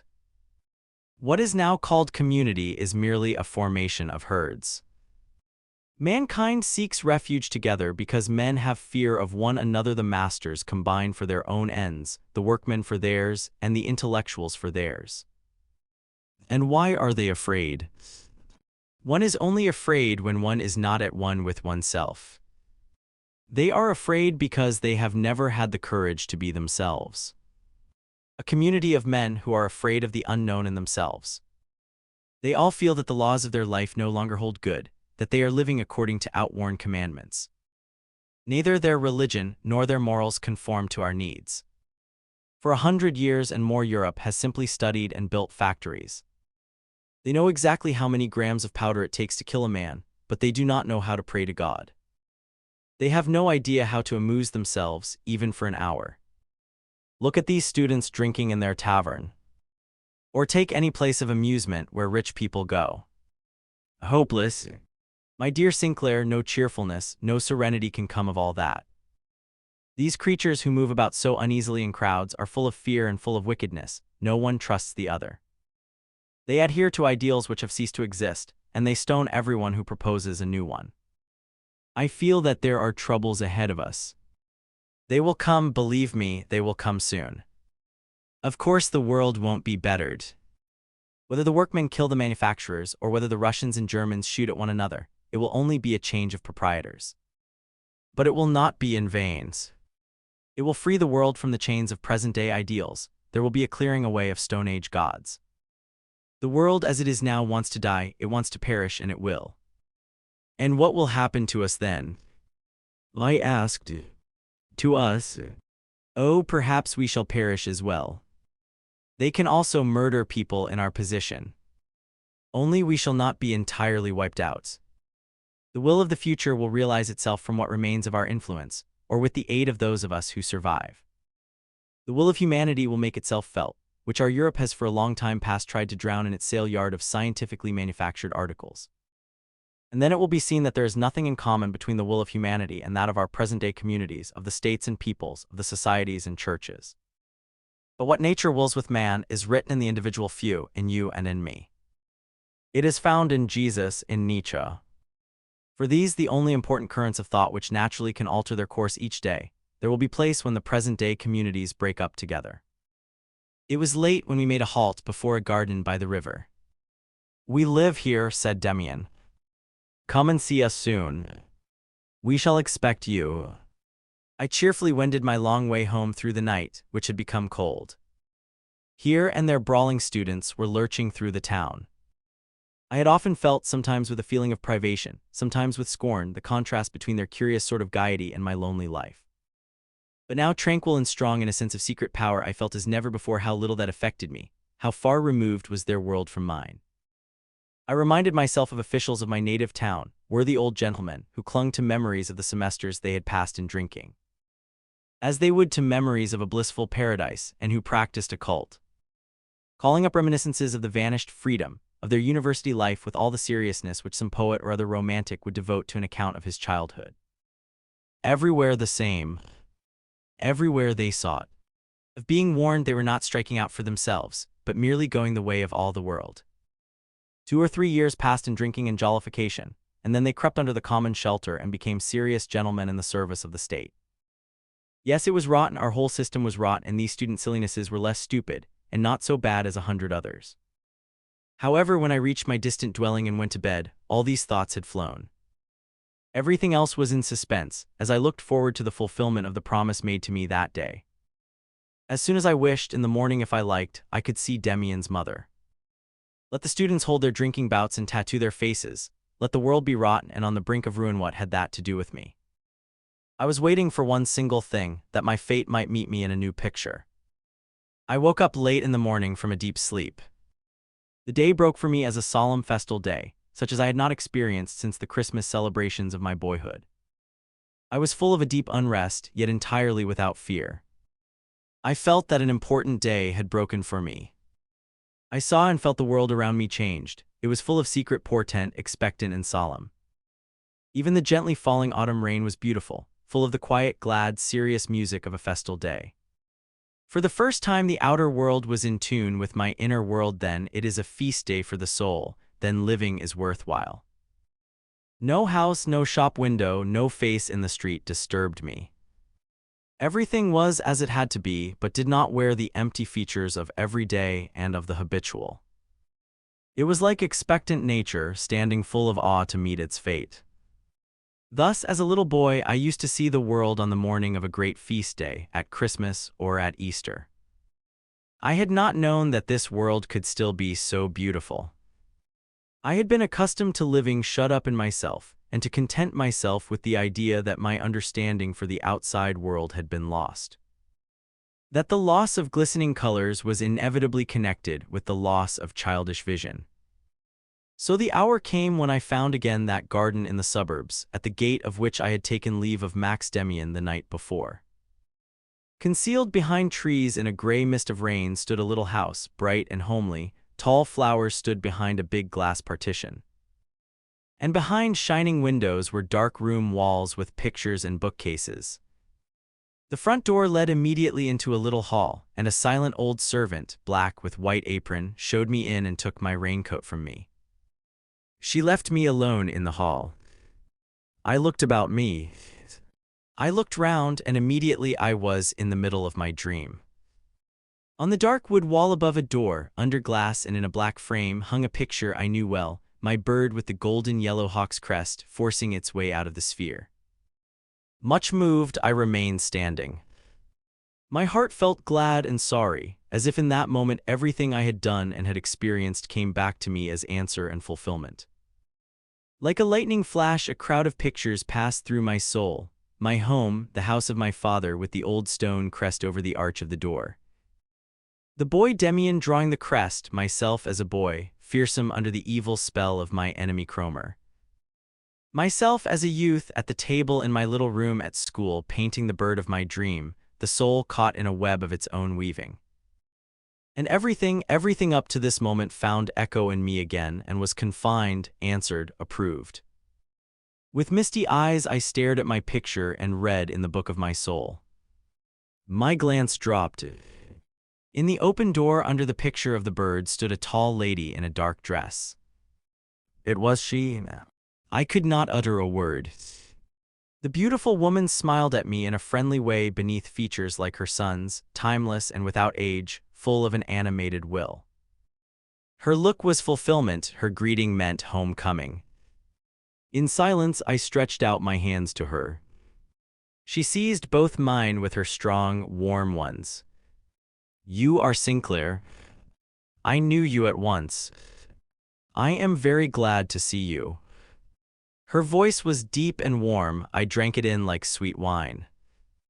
And now I looked up in her tranquil face, into the black eyes of unfathomable depth. I looked at her fresh, ripe mouth, queenly forehead which bore the sign. How glad I am, I said to her and kissed her hands. I believe I have been on my way all my life long, but now I have come home. She smiled in a motherly way. One never comes home, she said gently. But where friendly roads converge, the whole world looks for an hour like home. She gave expression to what I myself had felt on my way to her. Her voice and her words were like those of her son, and yet quite different. Everything was more mature, warmer, more assured.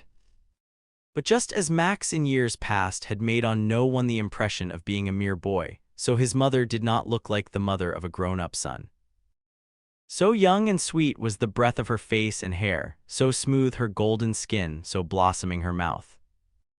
More queenly still than in my dream she stood before me. Her presence was love's happiness, her look was fulfillment.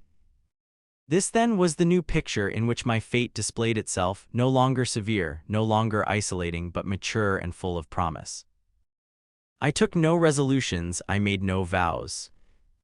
I had attained an end, I had reached a point of vantage on the way, from which the further road displayed itself. Broad and lovely, leading on to lands of promise, shaded by treetops of happiness near at hand, cooled by gardens of delight. Come what might, I was happy to know of this woman's existence in the world, to drink in her voice, to sense her presence. Whether she would be to me mother, mistress, goddess, what mattered it as long as she was present? As long as my way lay near to hers. She indicated my picture of the hawk. You have never given Max more pleasure than by sending this bird, she said musingly. And I was pleased as well. We expected you, and when the picture arrived, we knew that you were on the way to us. When you were a little boy, Sinclair, my son came one day from school and said, "There's a boy who has the sign on his forehead, he must be my friend." That was you. You have not had an easy time of it, but we had confidence in you. Once in the holidays when you were at home, Max met you again. You were at that time about 16 years old. I interrupted. Oh, that he should have told you that. It was the most miserable time I have had. Yes, Max said to me. Now Sinclair has the hardest time before him. He is making an attempt to escape to the community. He has even taken to drinking with the others, but he won't succeed in that. His sign has become dulled, but it shines secretly. Was not that the case? Oh yes, it was exactly. Then I found Beatrice, and finally a guide came to me. His name was Pistorius. For the first time it was clear to me why my boyhood was so bound up with Max's, why I could not break away from him. Dear lady, dear mother, at that time I often thought I should have to take my life. Is the way so hard for everyone? She let her fingers stray through my hair, as gently as if a light breeze were blowing. It is always hard to be born. You know, it is not without effort that the bird comes out of the egg. Look back and ask yourself, was the way then so hard? Only hard. Was it not beautiful as well? Could you have had one more beautiful, more easy? I shook my head. It was hard, I said, as if in sleep. It was hard until the dream came. She nodded and looked at me penetratingly. Yes, one must find one's dream, then the way is easy. But there is no dream which endures for always. Each sets a new one free, and then should one wish to cleave. I started. Was that already a warning? Was that already a warding off? But no matter, I was ready to let myself be led by her, and not inquire after the end. I do not know, I said, how long my dream is to last. I wish it would be forever. My fate received me under the picture of the bird, like a mother and like a mistress. To it I belong and to no one else. As long as the dream is your fate, so long must you remain true to it, she said in earnest confirmation of my remark. I was very sad, and I wished ardently to die in this hour of enchantment. I felt the tears for what an interminably long time had I not wept tries irresistibly and overmaster me. I turned violently away from her. I stepped to the window and looked out, my eyes blinded with tears, away over the flower pots. I heard her voice behind me. It rang out calmly, and yet was so full of tenderness, like a cup filled to the brim with wine. Sinclair, what a child you are. Of course your fate loves you. One day it will belong to you entirely, just as you dreamt it if you remain true to it. I had composed myself and turned my face to her again.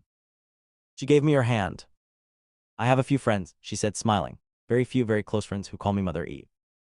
You may call me so as well if you like.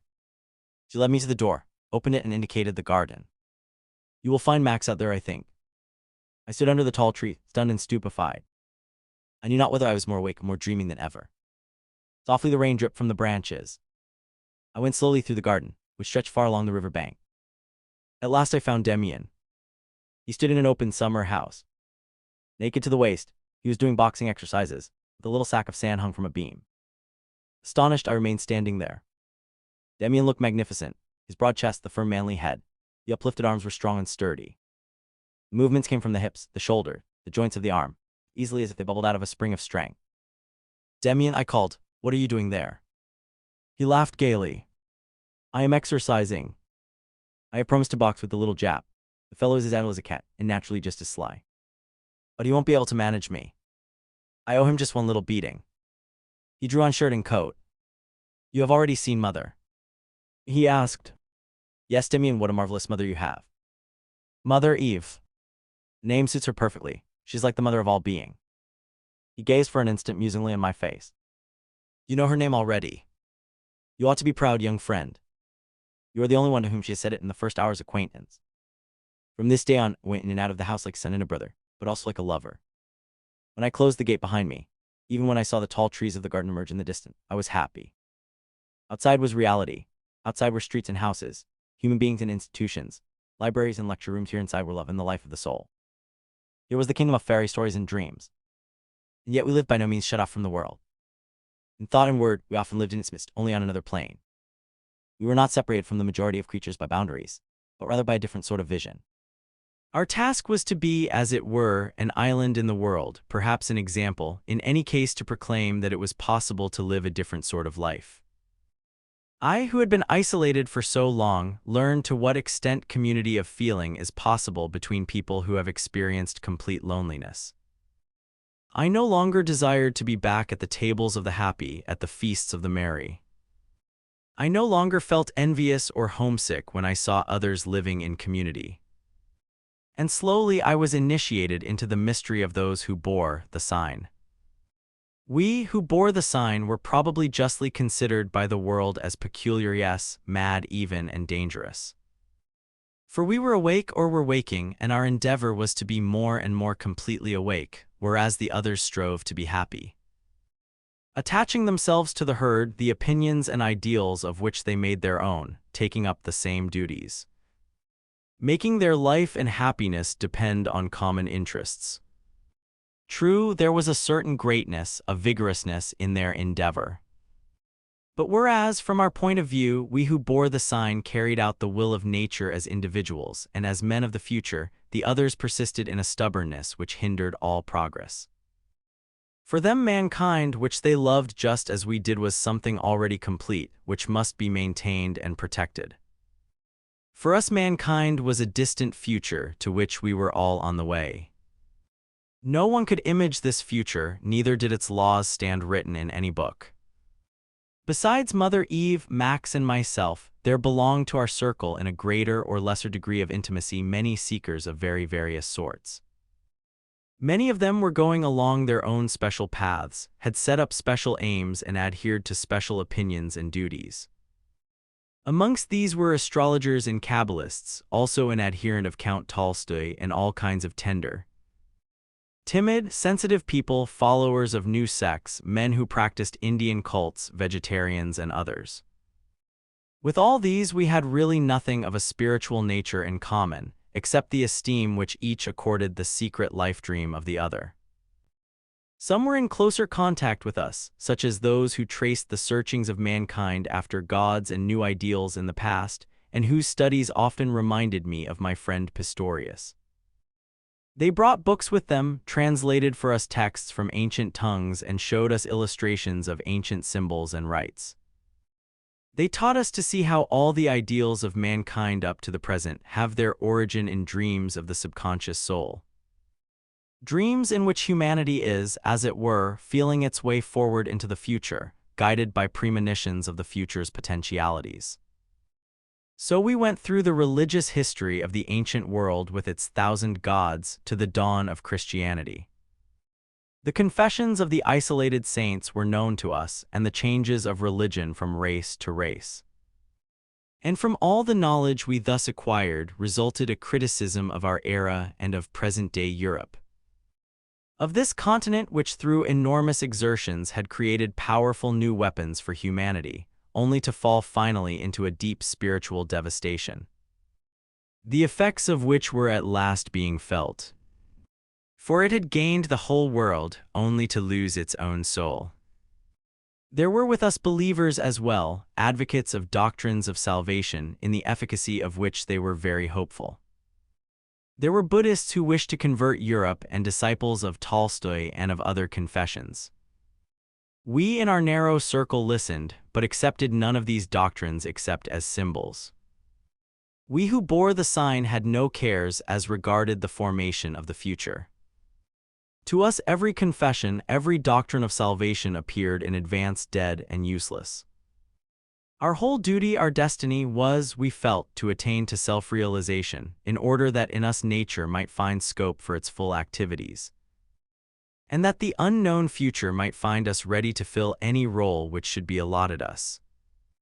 Whether we expressed our opinion in so many words or not, it was clear to all of us that a breakup of the present-day world was approaching, to be followed by a new birth. Demian said to me on more than one occasion, "What will come is beyond conception." The soul of Europe is an animal which has been chained up for an immeasurably long period. When it is set free, its first movements will not display much amiability. But the way it will take, whether direct or indirect, is not of importance, provided that the soul's true need is realized, this soul which has been deluded and dulled for so long. Then our day will come, then we shall be needed, not as guides or new lawgivers. We shall not live to see the new laws, but rather as volunteers, as those who are ready to follow and to stand wherever fate shall call us. Look, all men are ready to perform the incredible when their ideals are threatened. But no one comes forward when a new ideal, a new, perhaps dangerous and uncanny impulse of spiritual growth declares itself. We shall be of those few who are there, ready to go forward. For that purpose have we been singled out, just as Cain was marked with the sign to inspire fear and hate, to drive the men of his time out of a narrow, idyllic existence into the broad pastures of a greater destiny. All men whose influence has affected the march of humanity, all such, without differentiation, owe their capabilities and their efficacy to the fact that they were ready to do the bidding of destiny. That applies to Napoleon and Bismarck. The immediate purpose to which they direct their energies does not lie within their choice. If Bismarck had understood the Social Democrats and had thrown in his lot with them, he would have been a prudent fellow, but he would never have been the instrument of fate.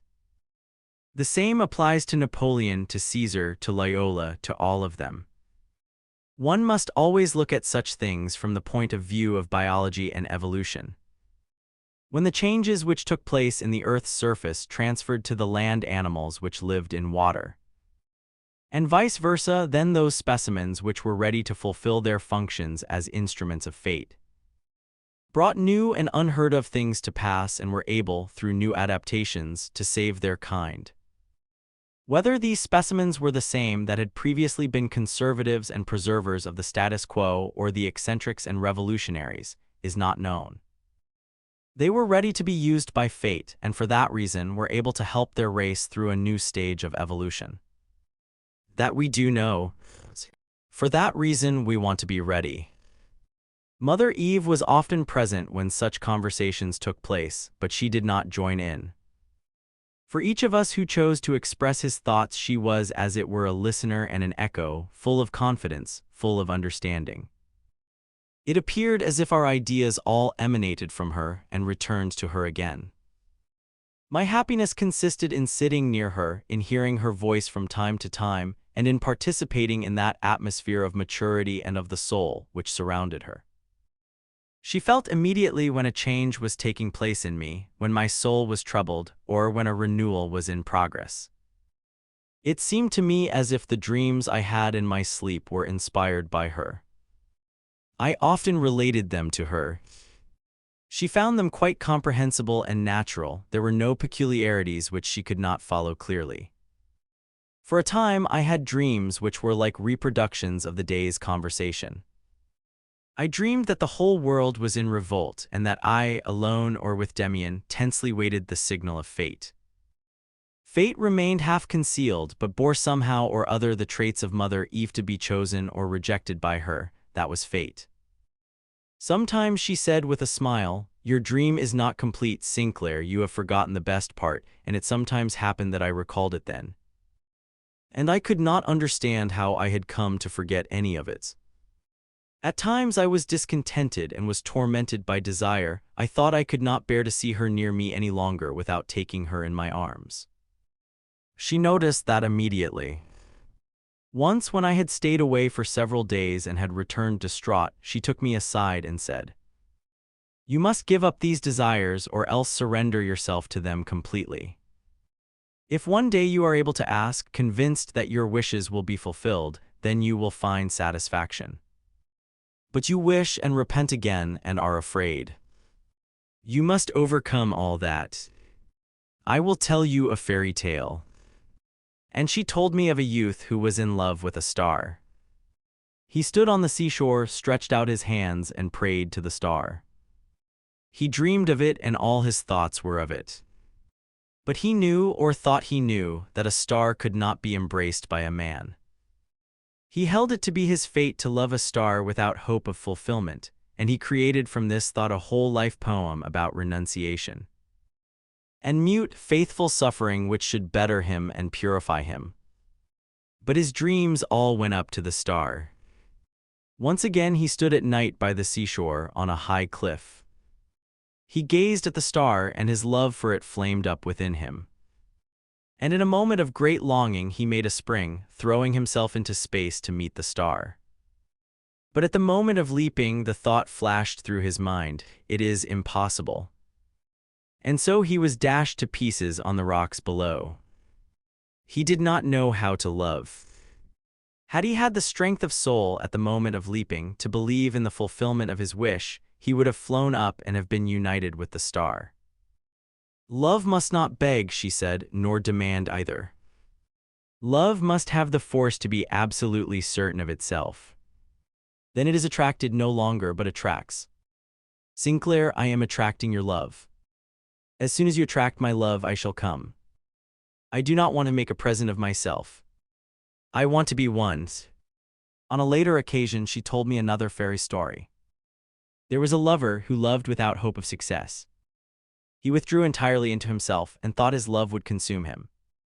The world was lost to him. He saw the blue sky and the green wood no longer. He did not hear the murmuring of the stream or the notes of the harp, all that meant nothing to him, and he became poor and miserable. But his love grew, and he would much rather have died and have made an end of it all than renounce the chance of possessing the beautiful woman whom he loved. Then he suddenly felt that his love had consumed everything else in him. It became powerful and exercised an irresistible attraction.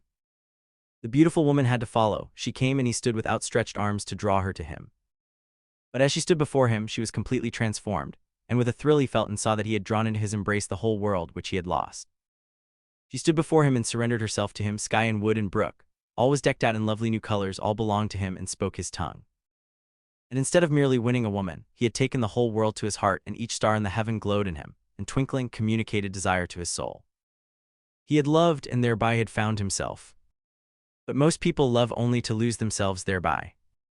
My whole life seemed to be contained in my love for Mother Eve. But every day she looked different.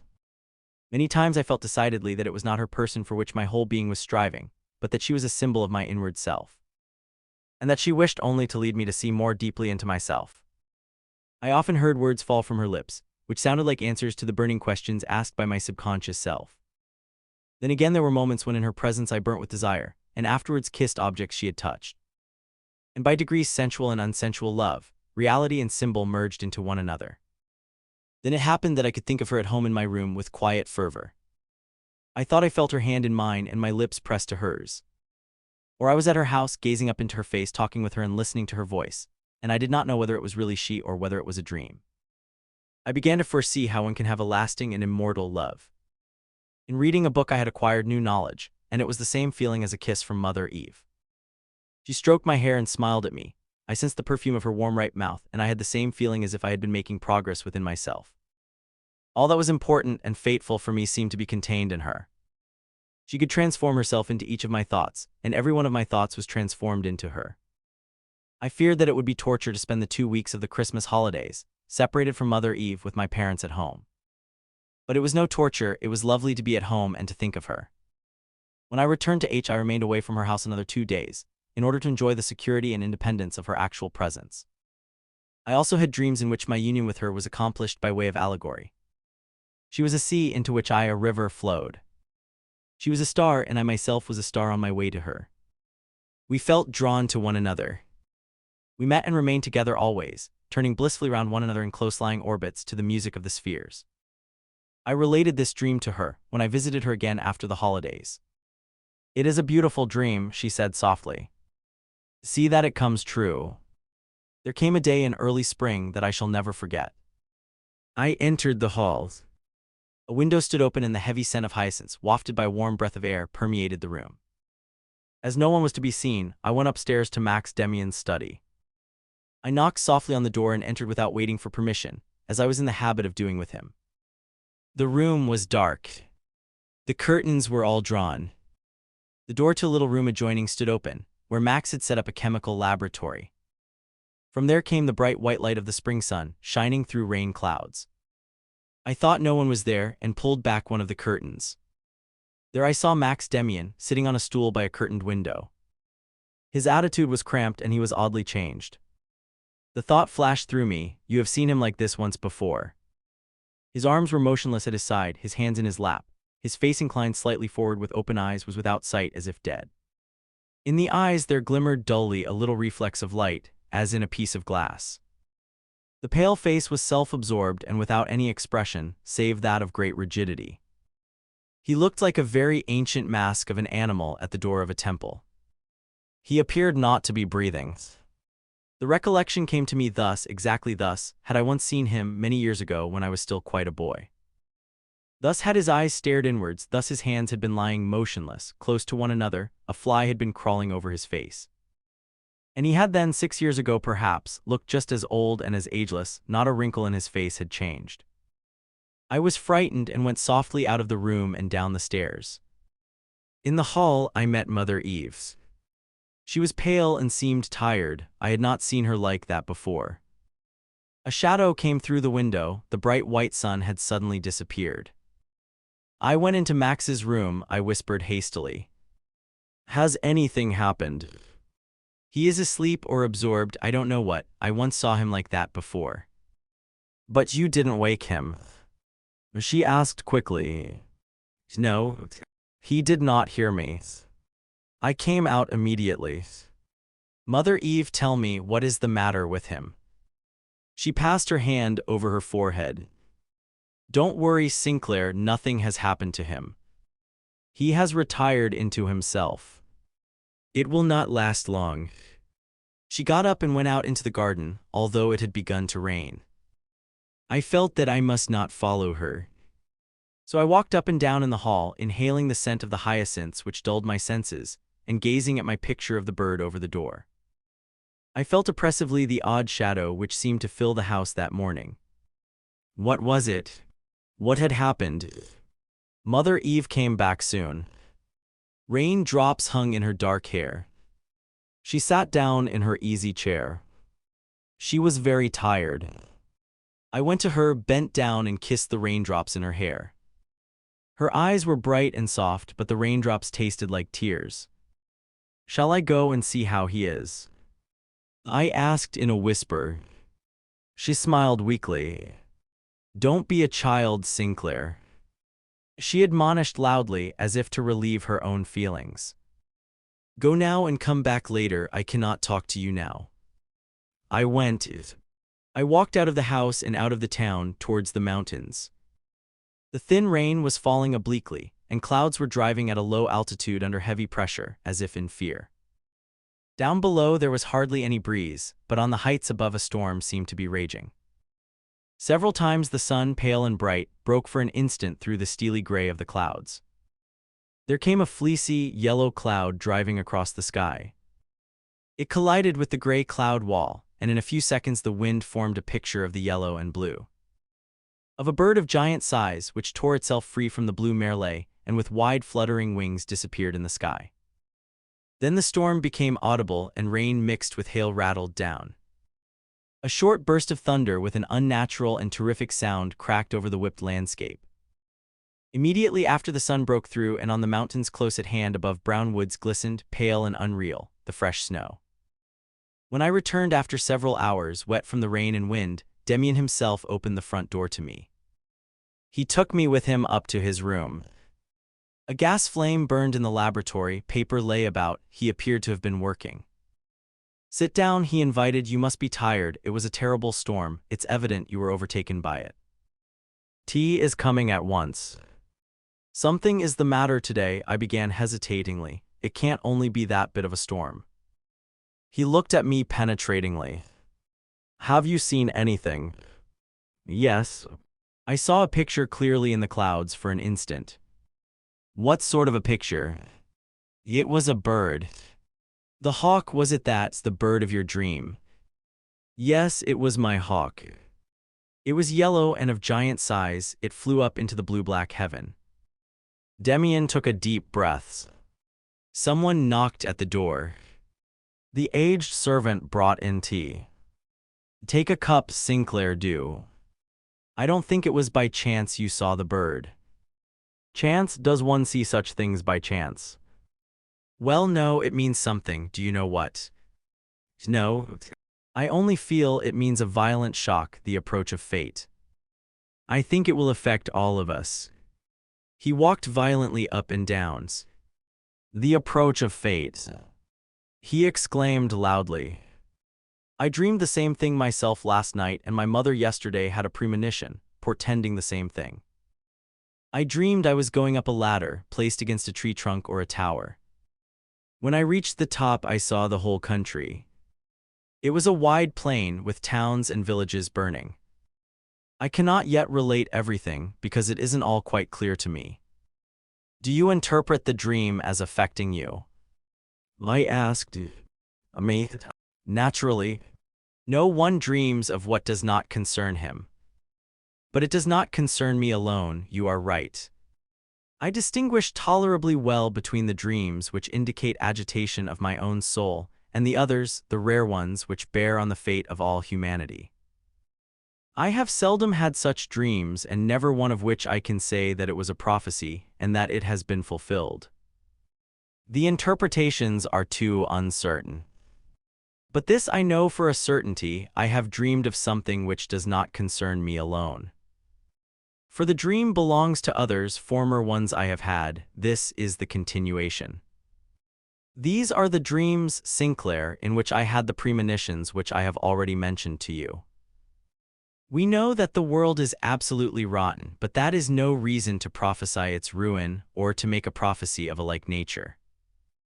But for several years past I have had dreams from which I conclude, or feel, or what you will, which then give me the feeling that the breakup of an old world is drawing near. At first they were simply faint presentiments, but since they have become more and more significant. Even now I know nothing more than that something big and terrible is approaching, which will concern me. Sinclair, we shall go through the experiences of which we have so often talked. The world is about to renew itself. It smacks of death. Nothing new comes without deaths. It is more terrible than I had thought. Frightened, I looked at him fixedly. Can't you tell me the rest of your dream? I begged timidly. He shook his head. Number?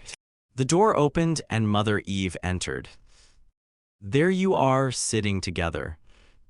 Children, I hope you aren't sad. She looked fresh, her fatigue had quite vanished. Demian smiled at her. She came to us as a mother comes to frighten children. We aren't sad, Mother.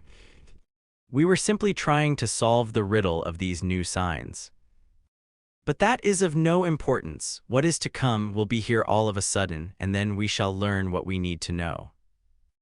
But I did not feel happy. When I said goodbye and went down alone through the hall, I felt that the hyacinths were faded and withered, reminding me of corpses. A shadow had fallen over us. Beginning of the end. It had been decided that I should remain in H for the summer semester. Instead of staying in the house, we were almost always in the garden by the river. The Japanese, who by the way had been thoroughly beaten in the boxing match, was away, and the disciple of Tolstoy was also missing. Demian had procured a horse and went for long rides every day. I was often alone with his mother. Sometimes I wondered greatly at the peaceableness of my life.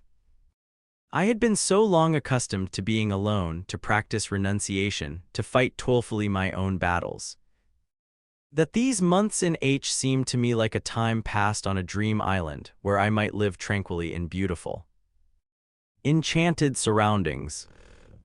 I felt that this was a foretaste of that new, higher community on which we meditated. And now and then I was seized by a deep feeling of sadness, for I knew that this happiness could not last. I was not destined to breathe in the fullness of peace and comfort. I needed torment to spur me on. I felt that one day I should wake up from these dreams of beautiful love pictures to find myself standing once more alone, in the cold world of others, where for me there would be only loneliness and fighting, no peace, no community of spirit. Then I yielded myself to the charms of Mother Eve's presence. My feeling for her was now doubly tender. I was glad that my fate bore still these beautiful, tranquil features. The summer weeks passed quickly and easily. Already the semester was drawing to a close. Leave-taking was near. I dared not think of it and did not, but clung to the beautiful days like a butterfly to a honeyed flower. That was my period of happiness, the first fulfillment of my life's wishes, and my reception into the league. What was to come next? I would again have to fight my battles, be consumed by longing, have dreams, be alone. At this time the feeling, the foretaste of separation, came over me so strongly that my love for Mother Eve blazed up suddenly, causing me pain. My God! How soon would the time come to say goodbye, and I should see her no more hear her firm step in the house, should find no more her flowers on my table. And what had I attained? I had dreamed and had lulled myself in comfort, instead of winning her, instead of fighting for her and drawing her to me for always. All that she had said to me about genuine love crossed my mind, hundreds of fine, suggestive words, 100 tender invitations, promises perhaps, and what had I made of them? It's nothing. It's nothing. I took up a position in the middle of my room, collected my whole conscious self together, and thought of Eve. I wished to concentrate the forces of my soul, in order to let her feel my love, in order to draw her to me. She was to come longing for my embrace. My kisses were to suck insatiably the ripe fruit of her lips. I stood tense until fingers and feet became stiff with cold. I felt force was going out of me. For a few seconds something seemed to take shape with me, something bright and cool. I had for a moment the sensation as if I carried a crystal in my heart, and I knew that was myself. A cold chill pierced to my heart. As I woke out of my fearful state of tension, I felt something was approaching. I was exhausted to the point of death, but I was prepared to see Eve step into the room, burning with passion, ravished. The sound of horses' hoofs clattering down the long street rang nearer and nearer, then suddenly ceased. I sprang to the window. Below, Demian was dismounting. "What is the matter, Demian?" "Nothing can have happened to your mother." He did not listen to my words. He was very pale, and perspiration ran down both sides of his forehead over his cheeks. His horse was flecked with foam. He tied the reins to the garden fence, then he took my arm and walked with me down the street. "Have you already heard the news?" I had heard nothing. Demian pressed my arm and turned his face to me, with a dark, compassionate, singular look. "Yes, old man, now we're in for it." "What is it, war?" I had never believed it. He spoke in an undertone, although no one was near. "It is not yet declared. But it's war. Rely on it. I haven't worried you lately, but I have seen 3 new omens since. It will be no foundering of the world, no earthquake, no revolution. It's war. You will see how that strikes everybody. It will be a joy to people. Everyone already rejoices that hostilities are about to commence. So insipid has life become for them. But you will see now, Sinclair, that is only the beginning. This will perhaps be a great war, a very great war. The new dispensation commences, and for those who adhere to the old, the new will be terrible. What will you do?" I was perplexed. Everything sounded so strange and improbable. "I don't know, and you?" He shrugged his shoulders. "As soon as mobilization orders are out, I join up. I am a lieutenant." I had no idea of that." "Yes. It was one of my adaptations. You know, I have never wanted to appear out of the ordinary, and have rather done too much in order to be correct, to do the right thing. In 8 days, I think, I shall be already in the field. For God's sake. Look here, old fellow, you mustn't take things so sentimentally. At bottom, it certainly won't give me pleasure to order machine gunfire to be turned on living creatures, but that is a secondary matter. Now each one of us will be seized by the great wheel of fate. You as well. You will certainly be called up. And your mother, Demian's." Then for the first time I recollected what I was doing a quarter of an hour before. How the world had changed. I had summoned together all my force in order to conjure up the sweetest picture, and now fate had suddenly put on a new, horrible mask. My mother. We need have no cares for her safety. She is safe, safer than anyone else in the world today. You love her so very much. You knew it, Demian's." He laughed brightly and without any embarrassment. "You child. Naturally I knew it. No one has yet called my mother Eve without loving her. By the way, how was that? You have called to either her or myself today, haven't you?" "Yes, I called to Mother Eve. She felt it. She suddenly sent me away. I was to come to you. I had just told her the news about Russia." We turned back, scarcely speaking. He untied his horse and mounted. I first realized in my room how exhausted I was by Demian's message, and even more so by my previous spiritual exertions. But Mother Eve had heard me. My thoughts had reached her. She would have come herself if how wonderful all this was and how beautiful. Now it was to be war. Now what we had so often spoken of was about to happen. And Demian had known so much in advance. How strange that the world stream would no longer flow somewhere, or other by us that now it was suddenly flowing through us. That fate and adventure called us, and that now or soon the moment would come when the world would need us. When it would be transformed. Demian was right, one should not be sentimental over it. Only it was strange that I was now to experience that lonely thing. Good then. I was ready. In the evening when I went through the town, every corner was alive with bustle and excitement. Everywhere the word war. I went to Mother Eve's house. We had supper in the summer house. I was the only guest. No one spoke a word about the war. But later, shortly before I left, Mother Eve said, "Dear Sinclair, you called me today. You know why I did not come myself. But don't forget, you know the call now, and if ever you need someone who bears the sign, call me again." She rose and went out through the gloaming into the garden. Tall and queenly, invested with mystery, she stepped between the trees. The foliage ceased its whispering at her approach, and over her head glimmered tenderly the many stars. I am coming to the end. Events marched quickly. War was declared. Demian, who looked strange in uniform, with a silver-gray cloak, went away. I brought his mother home. Soon after I also said goodbye to her. She kissed me on the lips and held me a moment on her breast, and her large eyes burned steadily close to mine. And all men were like brothers. They had in mind their country and their honor. But it was fate. They peeped for a moment into the unveiled face. Young men came out of barracks, stepped into trains, and on many a face I saw a sign, not ours, a beautiful and dignified sign, signifying love and death. I as well was embraced by people I had never seen before. I understood and responded gladly. It was an atmosphere of intoxication in which they moved, not that of a fated will. But the intoxication was sacred. It was due to the fact that they had all looked into the rousing eyes of destiny. It was already nearly winter when I went to the front. At first, in spite of the sensation of the bombardment, I was disappointed with everything. Formerly, I had often wondered why people so seldom were able to live for an ideal. Now I saw that many, yes, all men are capable of dying for an ideal, provided that such an ideal is not personal, not chosen of their own free will. For them it had to be an ideal accepted by and common to a great number. But with time I saw that I had underestimated men. Although service and a common danger renders them uniform, I saw many living and dying approach fate magnificently. Not only in an attack, but the whole time many, very many of them had a fixed, faraway look, rather like that of a person possessed.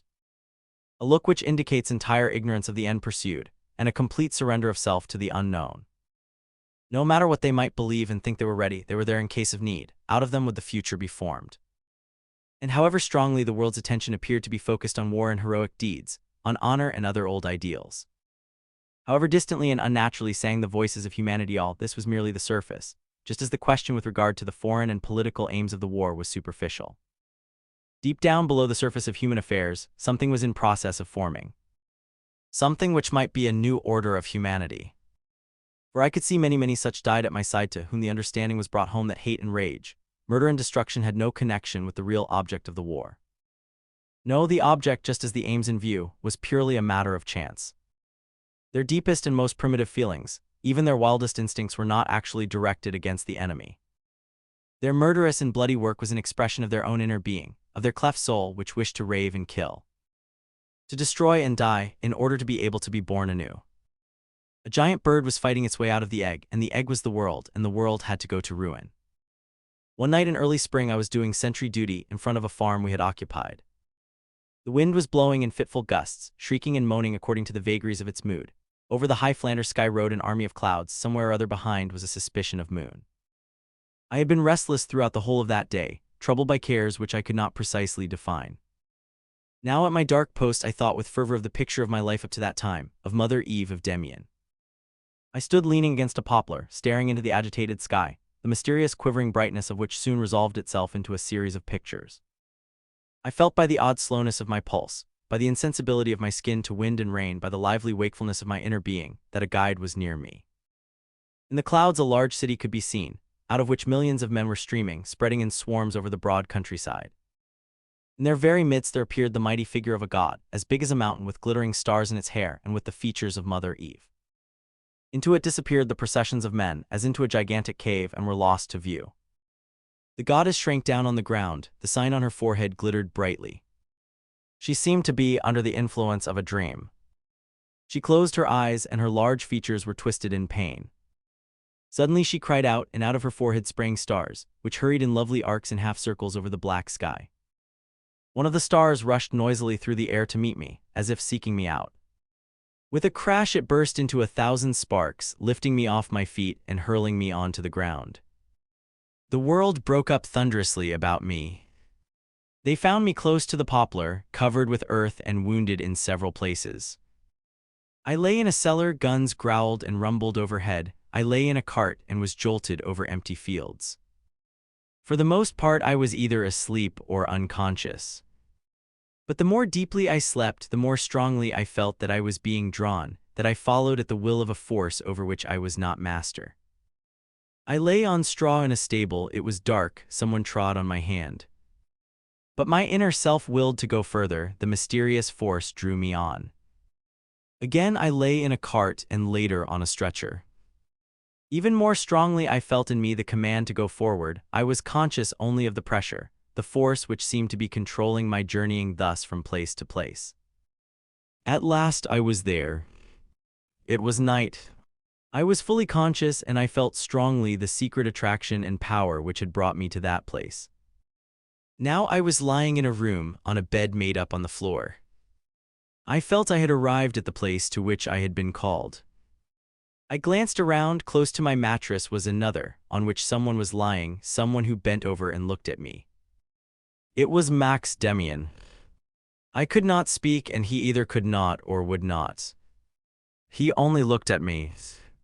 A lamp which hung over him on the wall cast a light on his face. He smiled at me. For what seemed an immeasurably long time, he gazed unwaveringly into my eyes. Slowly he inclined his face towards me until we almost touched. "Sinclair," he said in a whisper.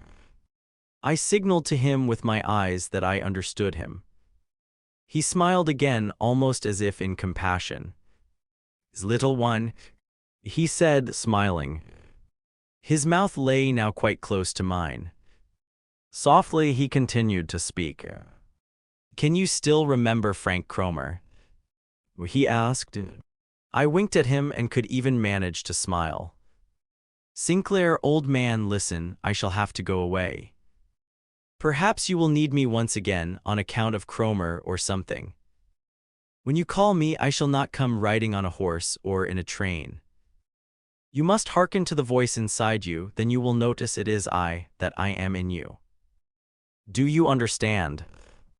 And one other thing, Mother Eve said that if ever you were ill I was to give you a kiss from her, which she gave me. Close your eyes, Sinclair." I obediently closed my eyes. I felt a light kiss on my lips on which there was a trace of blood which never seemed to stop flowing. And then I fell asleep. In the morning I was awakened to have my wounds dressed. When at last I was properly awake, I turned quickly to the mattress by my side. A stranger lay upon it, a man on whom I had never before set eyes. The bandaging hurt me. All that has happened to me since hurt me. But my soul is like a mysterious, locked house. And when I find the key and step right down into myself, to where the pictures painted by my destiny seem reflected on the dark mirror of my soul, then I need only stoop towards the black mirror and see my own picture, which now completely resembles him. My guide and friend.